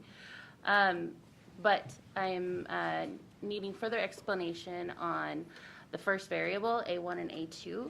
And the earliest that I can meet with the mayor is Tuesday morning. So we're going to have to postpone the budget presentation until after I can meet with him and get those numbers corrected. Okay, can I ask, you're referencing variables A1, A2, I don't know what they Sorry, are. that's the tax revenue cap formula in the borough code. So the budget that they work with, it's based Yeah. off the tax revenue formula. Right. Cap revenue formula, so that's where those variables are part of that formula. As our board treasurer, she took it upon herself, and thank you, to do a bunch of research about the borough finances and how that might impact what they could give the district and their perspective on it, so that we had our own look. And by I mean like a bunch of research. She talked to presiding officers, she talked to deputy chiefs of staff, due diligence, a real robust effort. Right, and I just wanted to know what they Okay. variables were. So it's figuring out what the tax cap formula is. Right, yeah, not- so Not in terms of their contribution to us. Correct, yeah. The tax cap revenue formula is A minus B plus D plus F equals G, and that's what I'm referencing. Can you ask him a question when you meet with him? Maybe, I'm just curious if this $402,000 that they're gonna give to the Ann Ween roof is going to hamper them from wanting to give us more funding when we come to them. That's a real question that I've been wanting to ask them. Just out of curiosity. That's their match, yeah. So I don't expect much complications to come from the majority of them, but I expect it to come from at least two. So we'll see. Even though two don't rule the world, still, I would just like to know if they're gonna try to bucket the $402,000 that they're putting towards the roof. Are there any generic things, obviously you've talked with both Brandy and Luke, so some generic things that would be helpful for us to just have as a reference without getting into a deep conversation Yeah. on just. Yeah, without using specific numbers, I can say that our, let me pull it up real quick. Well, she's looking for that. After we answer that question, we're going to move on to talking about onboarding and the process. So since the majority of us here are relatively new board members, if you want to think about what you wish you had known, things that we could improve, things we could have given you, so that I can record that too, and kind of like we'll do popcorn share, the teacher and me coming out, and I'm taking notes now, so you got to give me a minute as we go through, and then we'll talk about this piece that Timmy put in all of our packets, and then eventually the idea is to form an ad hoc committee on onboarding, create an onboarding process, and really firm it up. But like, this gives OMA, all of us, able to discuss it, and then they can carry it forward so that we're ready after this next election if we have new members to appropriately onboard them. So what I was able to do within, Dr. Minor was a huge help in getting me some figures, is determine our basic need, which determines local and contribution versus their minimum and their maximum. And our local basic need last year was $142,591,000. This year it's gone down slightly to $140,793 because enrollment and through the adjusted ADM has decreased slightly, but it's pretty close to the same. So using that in the calculation, plus using the full and true value of taxable property, we were able to determine that the minimum required local contribution last year was $37 million, and some change in this fiscal year, coming up fiscal year '25, will be about $38 million. So that's the minimum. And then the maximum, and you can use the basic need or the full and true property value, whichever is greater after you do the calculation. So based on that, in fiscal year '24, the maximum local contribution was $70 million. $70,153,459. For fiscal year '25, it's estimated to be $71,044,634, so slightly larger. And then going through the borough code, it's 8.04300, and that's the formula to determine the maximum allowable tax revenue collected. And so the borough's budget, if you think of our revenue, so we've got state revenue, federal revenue, and local revenue, right? That revenue for the borough assembly is slightly different, and a big part of it is property tax revenue. And so the property tax revenue, it's all of the tax revenue, but the mayor really wants us to focus on the property tax revenue. That is a formula where A minus B plus D plus F equals G. So A is the tax revenue derived from actual taxes levied this year that impacts next fiscal year. And that's one of the pieces that I need to work out with the mayor on Tuesday morning. But it's looking to be, according to my math, about $13 million less. And then another item that is going to directly impact their revenue is the CPI change. And last year they were able to use 8.1%. That's inflation, 8.1%. And this year, and they base this off the Alaska Urban Consumer CPU, and for Anchorage. And this year it's dropped to 1.5%. And that's some money that we can add to their previous year tax revenue cap. And so we're unable, I mean, that's a difference of $8,123,000 that they get to work with and add to their revenue, which then impacts us. And then some other big changes include new construction. And so there's some different scenarios, and he hasn't confirmed which one he'll be putting forward.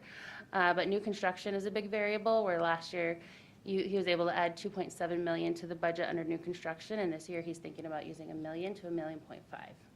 So that'll create a big difference. I don't have a final G, which is the final number, but I'm hoping to get that, and then I'll share that with the board. And then there's other revenue that is not tax. It's fees, services, and investments, and that's another number I'm looking forward to solidify so that I can give the board the full picture. Not just the property tax, but the full picture of what they're working with.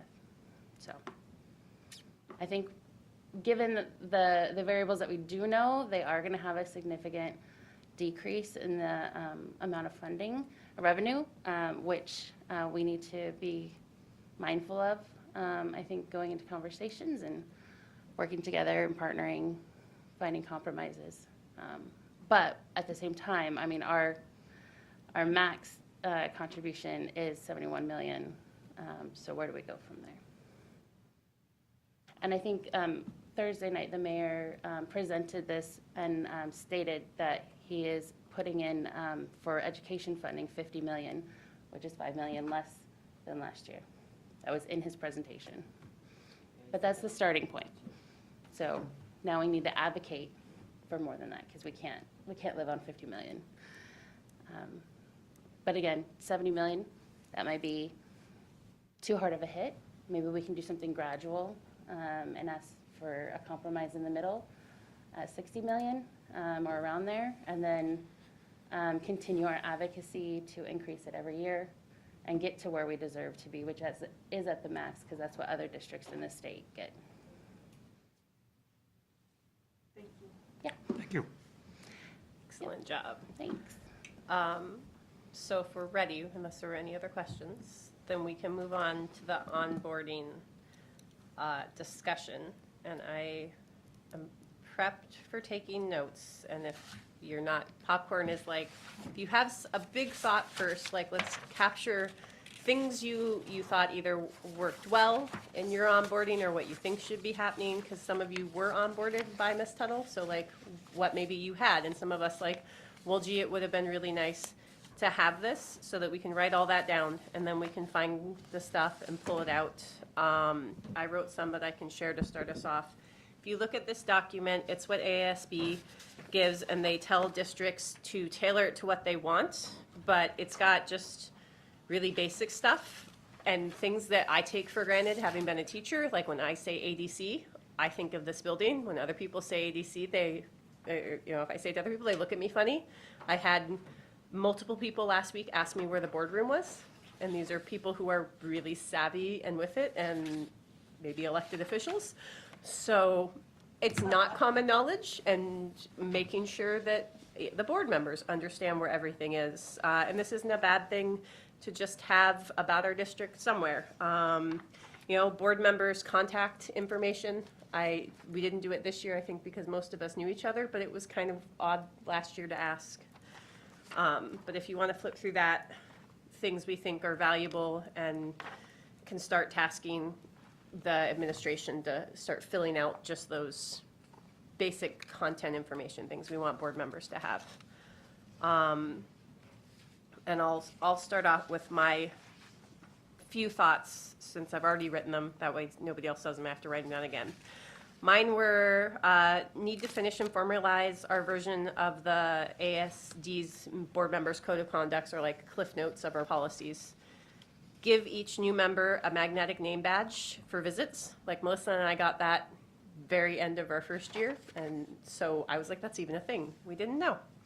Onboarding for district technology and computers, which includes scheduling a meeting with the tech person to make sure their computers are in working order and up to date.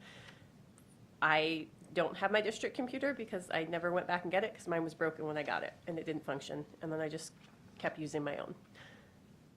So there's making sure we're doing that. And I know technology doesn't mean we get the best, newest computers, but it should work, and a new board member should have some kind of technology. Learning sessions on board docs, ASAB policy, or AASB's policy online, because that's what we're switching to, but we'll keep board docs for the agenda stuff. Review of email procedures, how to navigate the district and AASB's website, where things are, and then including the district's data dashboard, which a lot of people might not, depending on how familiar they are, that we have that and what it is. I can write other people's suggestions as we go. I would like to sorry, there's hair, my dog's hair on the microphone. Actually go through chapter 2, like going through that right now, obviously not going through it to edit it, but sitting down, chunk of time, going through those policies that I'm expected to understand and operate within. Yeah. Power School. I think that it'd be very beneficial and helpful for board members to understand the full length and complexity of Power School and how it all works, because there are things on Power School that you can do for your children. You can keep them out of curriculums. You can keep them from, it's all right there on Power School. You can do almost anything on there. You can pay for your lunches. You can pay for fees. I mean, there are so many things that is entailed in Power School, and it would be, if board members knew the full complexity of it, we could communicate that better to the public. I like that idea. Can we add that as an information report for the board at some point when our agenda's not crazy? Because I have kids, I know Power School, but if you don't, you might not have been playing in it, and board members aren't given a Power School account. I am not a new school board member, but I did get onboarded by the Sharon Tuttle, and she did everything that you said, except the code of ethics part. And I can't remember if I got the name badge, but everything else she did. She provided almost everything in this document except for district, state, and national representatives, deed information, and just like a handful of things. So I think I was very privileged. And she gave me a folder about this thick, and she didn't just give it to me, but she went through every page of it. And then she walked us around to different departments. She would actually drop us off, and then we would come find her, and then she'd drop us off at the next one. And we went to every department head on day one, that day that you get sworn in. We'd come in early, do like the onboarding stuff, like paperwork and HR, and then get sworn in, and then meet with department heads that day or the next day. So it was very much so what I think everyone was hoping for. It's just gotten COVID, it wasn't just Sharon leaving, but I think even prior to that, COVID really changed everything. And we've lost that, but it's not unheard of because we used to do it recently. I agree with that. Yeah, a tour of the building and departments and heads and, Carm did take us down to HR and introduce us there and stuff. And so, yeah, it was, but like a whole tour of the whole building before, so, right? Like members who are running to run, take them through, this is teaching and learning. This is the school board offices, this is, and then there's just so many departments up here that I didn't even know about. Well, the one thing I think that could be different, because I'm not sure how she physically did it, but I don't think it all has to go on the executive assistant or the superintendent. I think that the board can split that up and use that as an opportunity to get to know the new board members. So I think that the department executive directors can take ownership in their part of scheduling a meeting with the board member, and so that's not something that the executive assistant has to do either. Yeah. Delegating, I think, is. I agree. This is a board responsibility for returning members, especially whoever the board president is during the onboarding process. And also, none of this is reflective of like Carm. No. She has been learning on the job as much as we were, and Sharon Tuttle was an institution, so much so that we were going to name this boardroom after her if she wasn't so modest. So those are shoes no one could fill, and that now we'll all grow together. I have another one, kind of a checklist on what to get, right, yeah, I know these are phone numbers, but like, did you get your laptop? Did you get your badge? Did you get your passwords? Did you meet Carm? Did you, just like a basic line out of all the beginning things? There is a checklist. It's on like the second to, it starts on the fourth page, 1, 2, 3, yeah, four, it starts on the fourth page, and it's about 4 pages long, but I don't know if it includes a laptop. So that would be a good thing to add. Maybe meeting with administrators and add like the IT department right there. There's even a nice space for another box. And the intent is, we don't need to wordsmith everything. We're going to make an ad hoc committee, and if people are like, I'm really passionate about this, and you want to tell me your names right now, I will add that in here, that then wants to do the work and really make this a robust process so that we're ready to do it. This is more like, let's talk about it, let's start the discussion, and then we'll transfer that work to an ad hoc committee. Mr. Director. Looking at this checklist, I mean, just making sure that these things happen too. We never met, Yeah, we never met the superintendent. It's just facts. It's facts. Did you just say what? Are you shocked? All right, guys, we're still on public record. Mr. Doran. So, just things to add in, you were doing a list of logistics, photo, Oh, yeah. so, Yeah, Meredith. so that be on the checklist, that it get done. And this is a good talking point, and there are things that are not appropriate for our district that can be taken off. But the other two pieces, when we talk about admin center and departments, just keeping in mind facilities and nutrition, that is an important place to go. And then I would also, for us, have that on the list, the meeting with the borough attorney. Recognizing the borough attorneys and the different ones, and Jill now, have been excellent. They give a really good thing. It is not the final word on OMA and everything, but it's an important piece that we know within our borough, and she does overall a good job, and then we can specify from there for school board. What about introductions to union representation? How to visit schools. That's, I think that's on one of the check. But maybe but it should joining be, a but board let's member make sure. who already knows how, because like if you're not comfortable with it and you don't know what it's like, and everybody kind of has a different flavor, you helped me so much with that, and then we started going together. Yeah. I like that, there's a piece in here too, it's assigning a mentor, and it's in there already, so we don't have that, but I love that piece. That was key for me, and I think to make it formal would be great. Brandy and I just helped each other, right? And luckily, she was a former educator and had other experiences, so it was great for me. But yeah, maybe there's somebody who's not or doesn't have that, so a mentor would be great. Yeah, right. Like Meredith? I was gonna say, she ain't shy.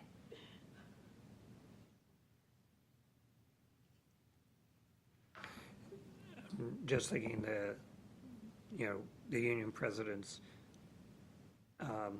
if the informational pieces about the district just listed their names, who are the current ones, I'm thinking it gets a little wonky. How do you get them out to, I mean, somebody new coming on also has a lot of stuff to cover with this, but at least you know the names that are there.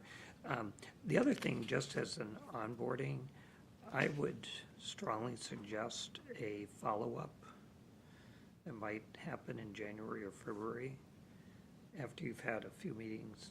Remember, you're taking in a lot of stuff and you can only attend to a certain amount of it. But then, if there was a regular touch base as part of the onboarding, to say, oh, now I understand what, I see how this applies, but I'm not sure how to do it, type of thing, or whatever, or this came up, or just a reminder. I think that's a fantastic idea. I'm going to say something that might get kickback, but thoughts on this being electronic for two reasons. One, I hate paper. Two, paper gets lost. And now there's a third. It teaches them, because if it's a link to this, so it's like where it says like general fund budget, if there's a link to that, then it teaches them to learn how to go to the budget on the website. And then they're like, oh, there's a whole budget website. Oh, here's all the other budgets from 20 years. Just as an example. So if it can be electronic, make it electronic. And then maybe this whole document could be electronic.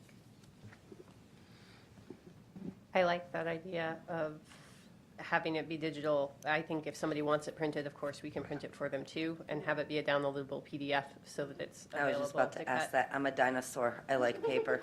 Yeah. I recorded the touch base in February. I had a thought that I wrote but then haven't said yet. Kind of following on that where you're like, oh, union reps and all that. So it is hard for me to approach new people that I don't already know. I am both introverted and autistic, and you wouldn't guess it because this is my element, but you guys know me. Once we've had these new board members, scheduling something like a luncheon, inviting the union reps, having it be noticed, have it be the whole board, and have it, some way to help. No, super informal, just it has to be noticed because of OMA, and say that we're going to, it could be the food truck or whatever. Board members come here shortly after being sworn in, and that's just a way for us all to talk to each other before we get on an airplane and fly to ASB, because of the way our thing is. Better idea. We could even do that a couple times a year. Yeah. Yeah. I mean, like maybe on a Friday those afternoon, people- we come down, have lunch with the union reps, talk about, things that have happened the last couple months. We do it again in the spring, do it again before school starts. I think that makes sense, because at the beginning, like right after I was sworn in, I did meet a bunch of people, and I retained nothing because it was so much, and I had just come off a campaign where I was meeting so many people a day, and it's taken a few meetings, and now I think I have almost everybody that sits over there's names, but it's taken that time. So a meeting now would be way more productive. Brandy and I also had the superintendent, sir, all of that include, yeah, absolutely. Yeah, just thrown into everything. While we're talking, it's going to be completely off topic, so I just want it noted to talk about when we do have time is providing a seat for the union leadership on the administrative seating side. And giving them a formal, like adding them to the formal invite to the board meetings, the regular board meetings. That's something that I would really like to see happen, and but I know that has nothing to do with onboarding, so I'm going to stop. Can we table that? And it's not new information to Dr. Minor. And then maybe let's finish onboarding, and if we want to have a meeting right now, I told y'all you'd be here till 4, so it's not, we're still going to get out early. We can have that, share information in open meeting. But let's stick with this one right now. Meredith, you wrote something on my paper. Do you want to talk about it? No. I just Is wrote, that the class, digital? please. Does that count as digital? Does the finger digits have been used? I just wrote an org chart with leadership names and positions. And Oh, and pictures. But that we don't need everybody, like you were saying, it gets to be way too much. But if we had an org chart and it focused on those leadership positions, that would be The on lady the who wall in is my helping office. us in Juneau sent Brandy and I a link that literally had all the House representatives, all the senators, their pictures, where they sit. Oh my goodness. We have those. I know that they're already created for the different departments, like SPED, they have decision trees and diff ones. So it wouldn't be, I don't think, too much different to make something that just says, here's the organization of ADC. And it and, can like, even be digital. their name and a picture. Then you, No, I'm a dinosaur. You're going to have like 3, what is that, legal size papers? T-Rex in it everywhere.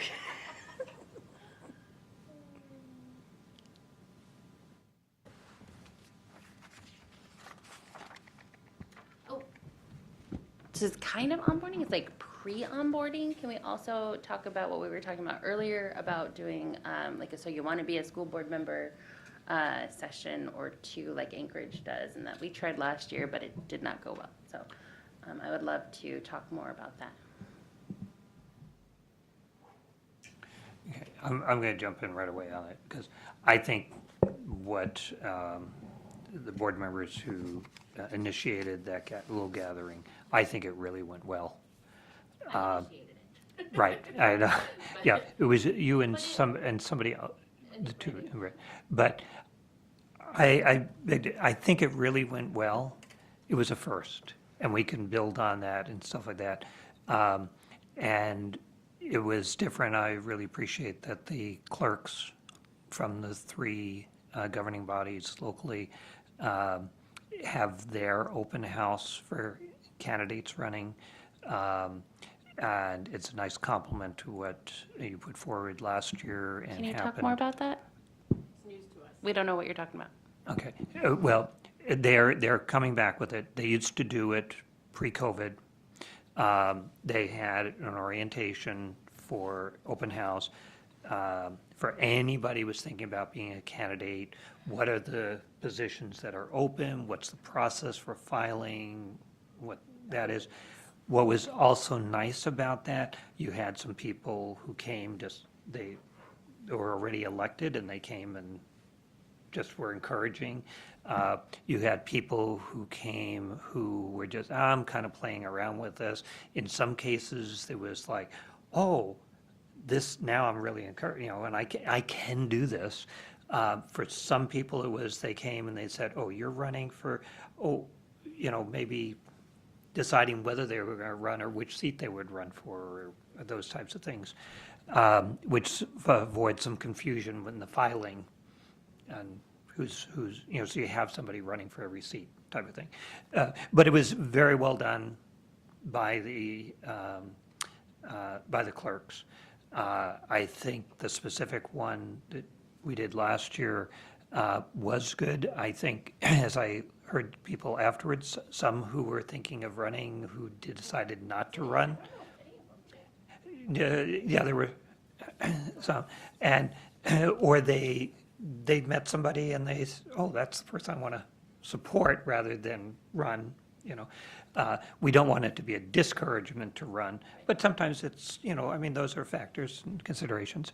And that people still left, and some of them I ran into later on, they said, oh, well, I decided not to, but it sure was good to hear what, you know, and as people shared, you know, say, oh, I didn't realize this when I ran and got on the board, and these things that they did. So, so I encourage that I think that was a good idea. I just want to say, I think it really had an impact, small in some ways, but it had an impact, and the clerks are back on doing the invitation.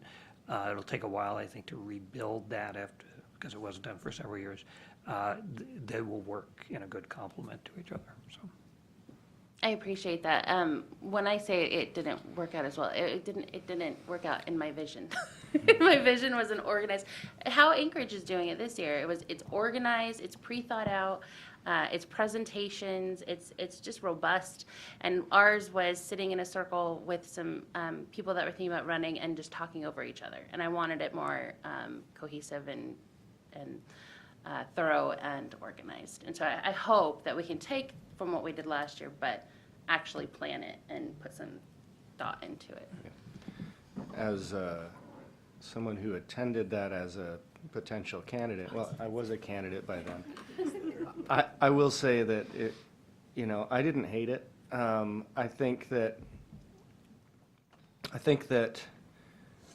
what may be helpful, and in my case, I had already decided I was running. I had filed. I had, you know, I knew what was going on already, and I'd been fundraising. I'd been helping with campaigns the previous year, so I was informed already on what was going on. So, you know, factor that into this perspective that I'm about to give you. But, you know, I didn't find it to be super productive or informative. I thought it was good just to even see that other people were thinking about running and meet some of the people in the community who were paying attention and considering doing the same. And I would say that I would be supportive of doing it again and building it better.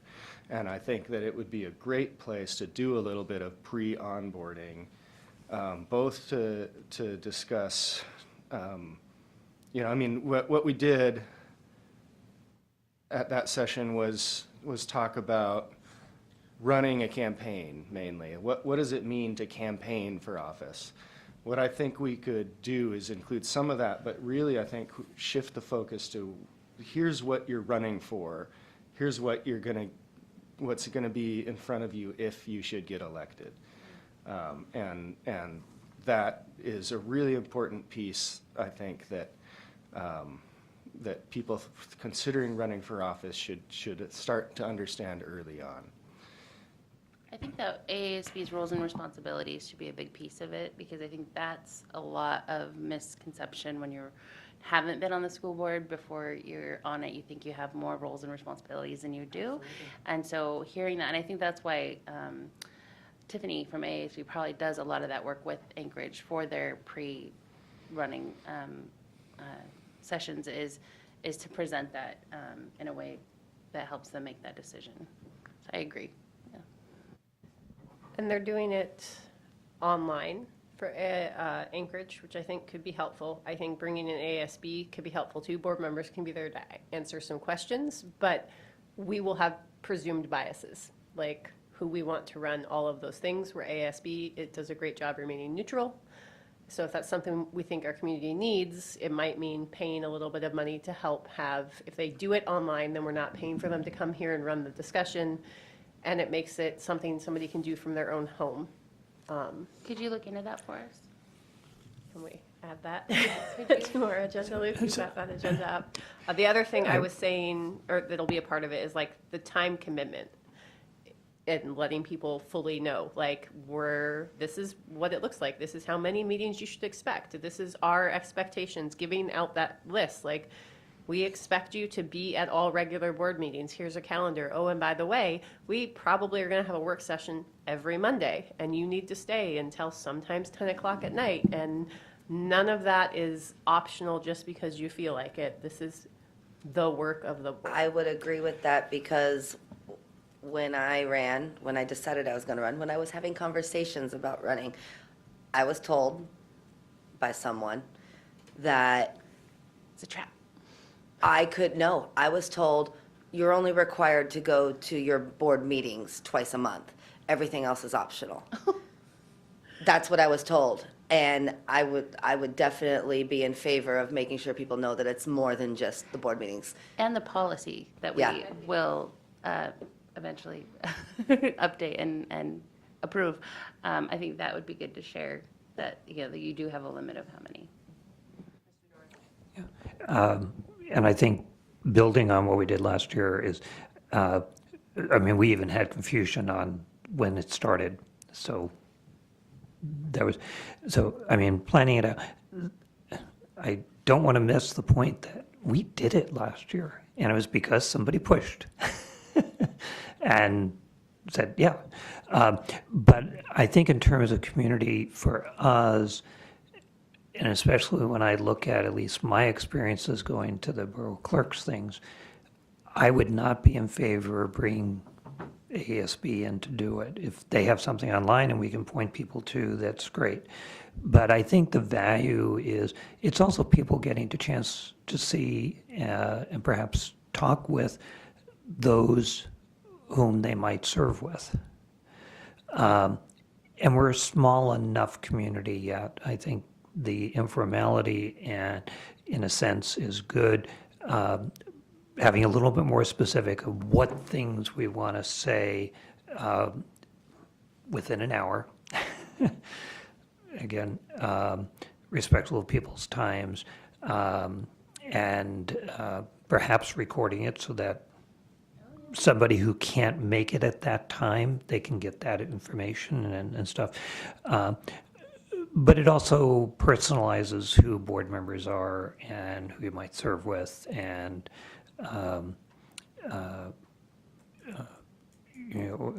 even running against. But I like the idea of it's our community, and that's that opportunity for it. Was there any other onboarding things?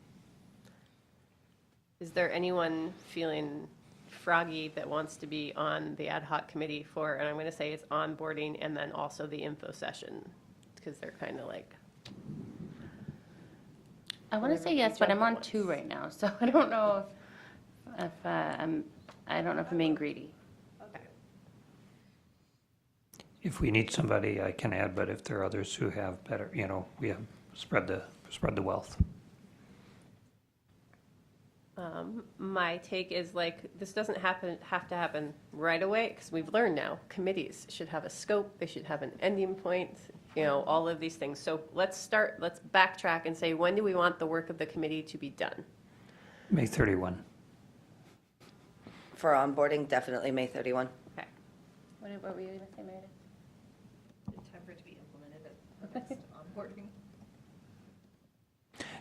If we're linking it onboarding and the pre, we would, because you'd want to do the pre-one before the filing period. I would say then that should be no later than May. Yeah, so I wrote, report to the board by May 31st. Here's the thing, you should have all the stuff, and then hopefully, and it doesn't mean that you can't come back, that you're now a committee, and we're going to have a committee report, and so you can say, hey, here's where we are, this is the piece we need implemented right now, but that we want the work of the committee, which includes creating doesn't mean you have to make the whole thing, we can task it with things to other people. And this is just an ad hoc with only board members, so, it's not like you can tell the board to do things for the most part, the whole board will accept it, but you have more power than just a regular committee, I think. Dr. Meinert? Our meetings, we have a meeting May 21st or a meeting June 4th. We could schedule a report. Yeah, or by June 4th. Technically, May 30th hits that June 4th deadline. That's what I was kind of thinking in June, because May is kind of busy earlier. And if they have it done before then, they have it done before then, but at least that. And it only takes, and then maybe the June 4th, we're really saying who's going to take on the pre-campaign, pre-filing, and then we still have time to finalize the onboarding. I would also suggest that CARM be part of that because, she's central to Brilliant that idea. and has insights that are really important of talking to new board members. Oh, she wants to. I love that idea. Good job, Tim. I'll be on the committee. I'd suggest CARM could be chair.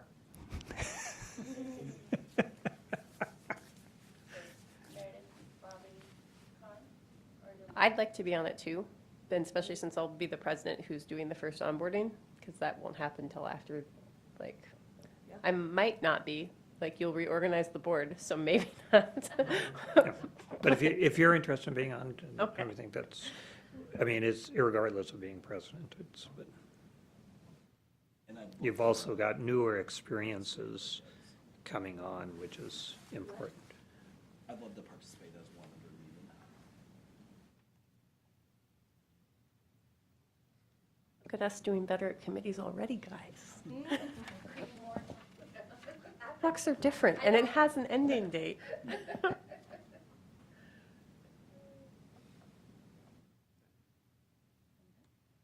So this will be on the agenda for our next regular meeting then, and someone will have to make a motion to form Ad this? hoc committees are formed by the president whenever they feel like it. Okay, okay, good. Just as an informational piece, both Bobby and Melissa said they would work with me on the bus safety resolution. And Troya and Melissa are working with me on a safe storage resolution. And the BSA joint session resolution is myself, Aaron, Tim, and then assembly members David Guttenberg, Kristen Kelly, and Scott Krass.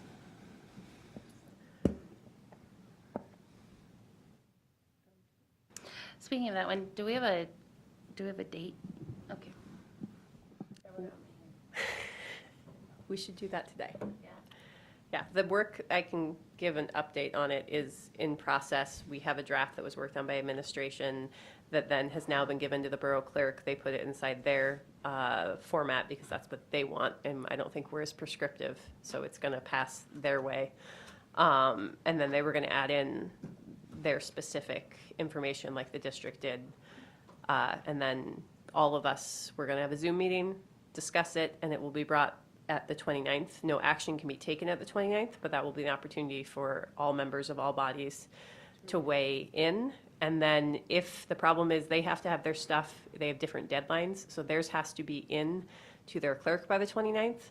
So if we're going to make changes, they will have to be made as motions, and then we have to give it to them, and they'll have to have it be a substitute something or other. There was a whole process that Mr. Guttenberg described to me, but that's how it's going to go. And quick question again, not to get too far in a bird walk.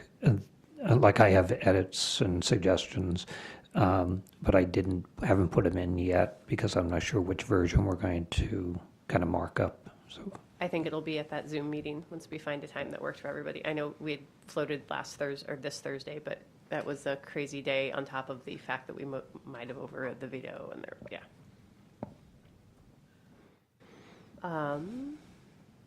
So I think that unless anyone has anything else, I've got the notes and we can talk about when we want to have our first meeting for that committee as a group. Melissa, did you hear who's on the onboarding committee? I did not. Okay, so Meredith, Carm, Bobby, me, and Luke. Cool. And everybody's on the same page. The last thing, because that was the last thing on my deal, but Aaron brought up discussing having a spot for union representation, either back with administration and I know Luke and I have discussed this a whole bunch, so maybe we can give an update of where our last conversation left off on this.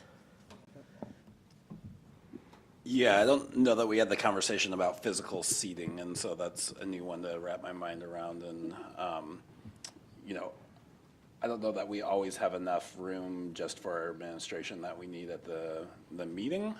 But if, I'm sure we could accommodate that. There were other conversations about adding a specific report in the board's agenda for unions, which I have some concerns about, given the employee-employer relations, and superseding that at times. So that's, I think, about the amount of detail I want to go into it right now. The other question then that's like kind of different, because what they were saying, the other option was, like we talked about, like different options to be able to have unions be able to communicate, was just having the ability for the board to ask. That was why if they were part of the administration, then it could be through the chair, and then to the, ask the union reps questions during a meeting, I think was where that was coming from. And all of these are like thoughts. They're not fully fleshed out thoughts or things we're saying we should do. They're just so we can have an open discussion. Erin. I think what we're trying to do is further engage union leadership as partners and stakeholders and sources of information better into our board discussions. So I am open to any ways that administration thinks that that could be done. And I would prefer it to be a visible engagement and not something, because we already meet with them and have, engagement with them in other ways, but something more valuable and visible. So I'm open to, if the administration has recommendations, instead of what we're trying to tell you, maybe you could give us some at another time. There was the one thing that we talked about adding to the description of policy, where currently you are doing a fantastic job meeting with union representation once a month, and we said that that was something that you were doing that other people might not have. So by putting it in the policy, which is what we just did, but didn't put in there, of the superintendent, that it is, they will meet with union representation.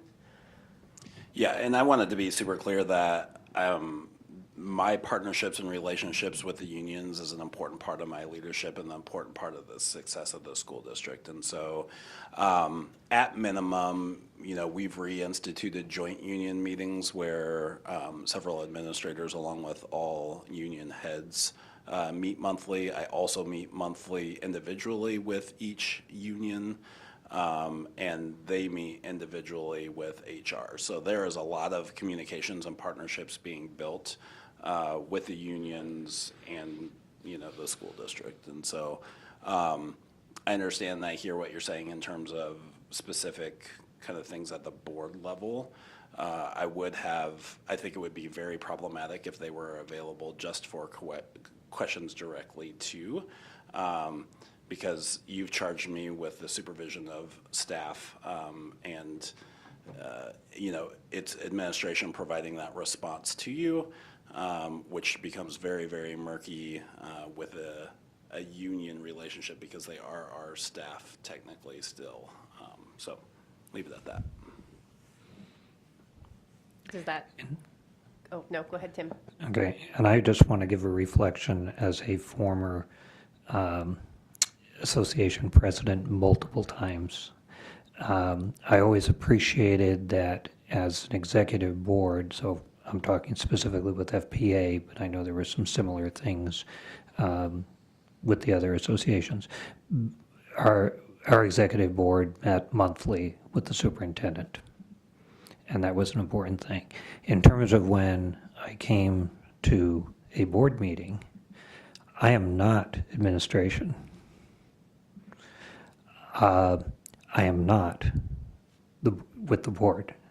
It's a completely different entity, and I think that distinction is important. Yes, and as we have currently, association leadership will often make a comment, and I think that's appropriate. As board, as FPA president, I did at times speak up in that role, and was never hesitant to.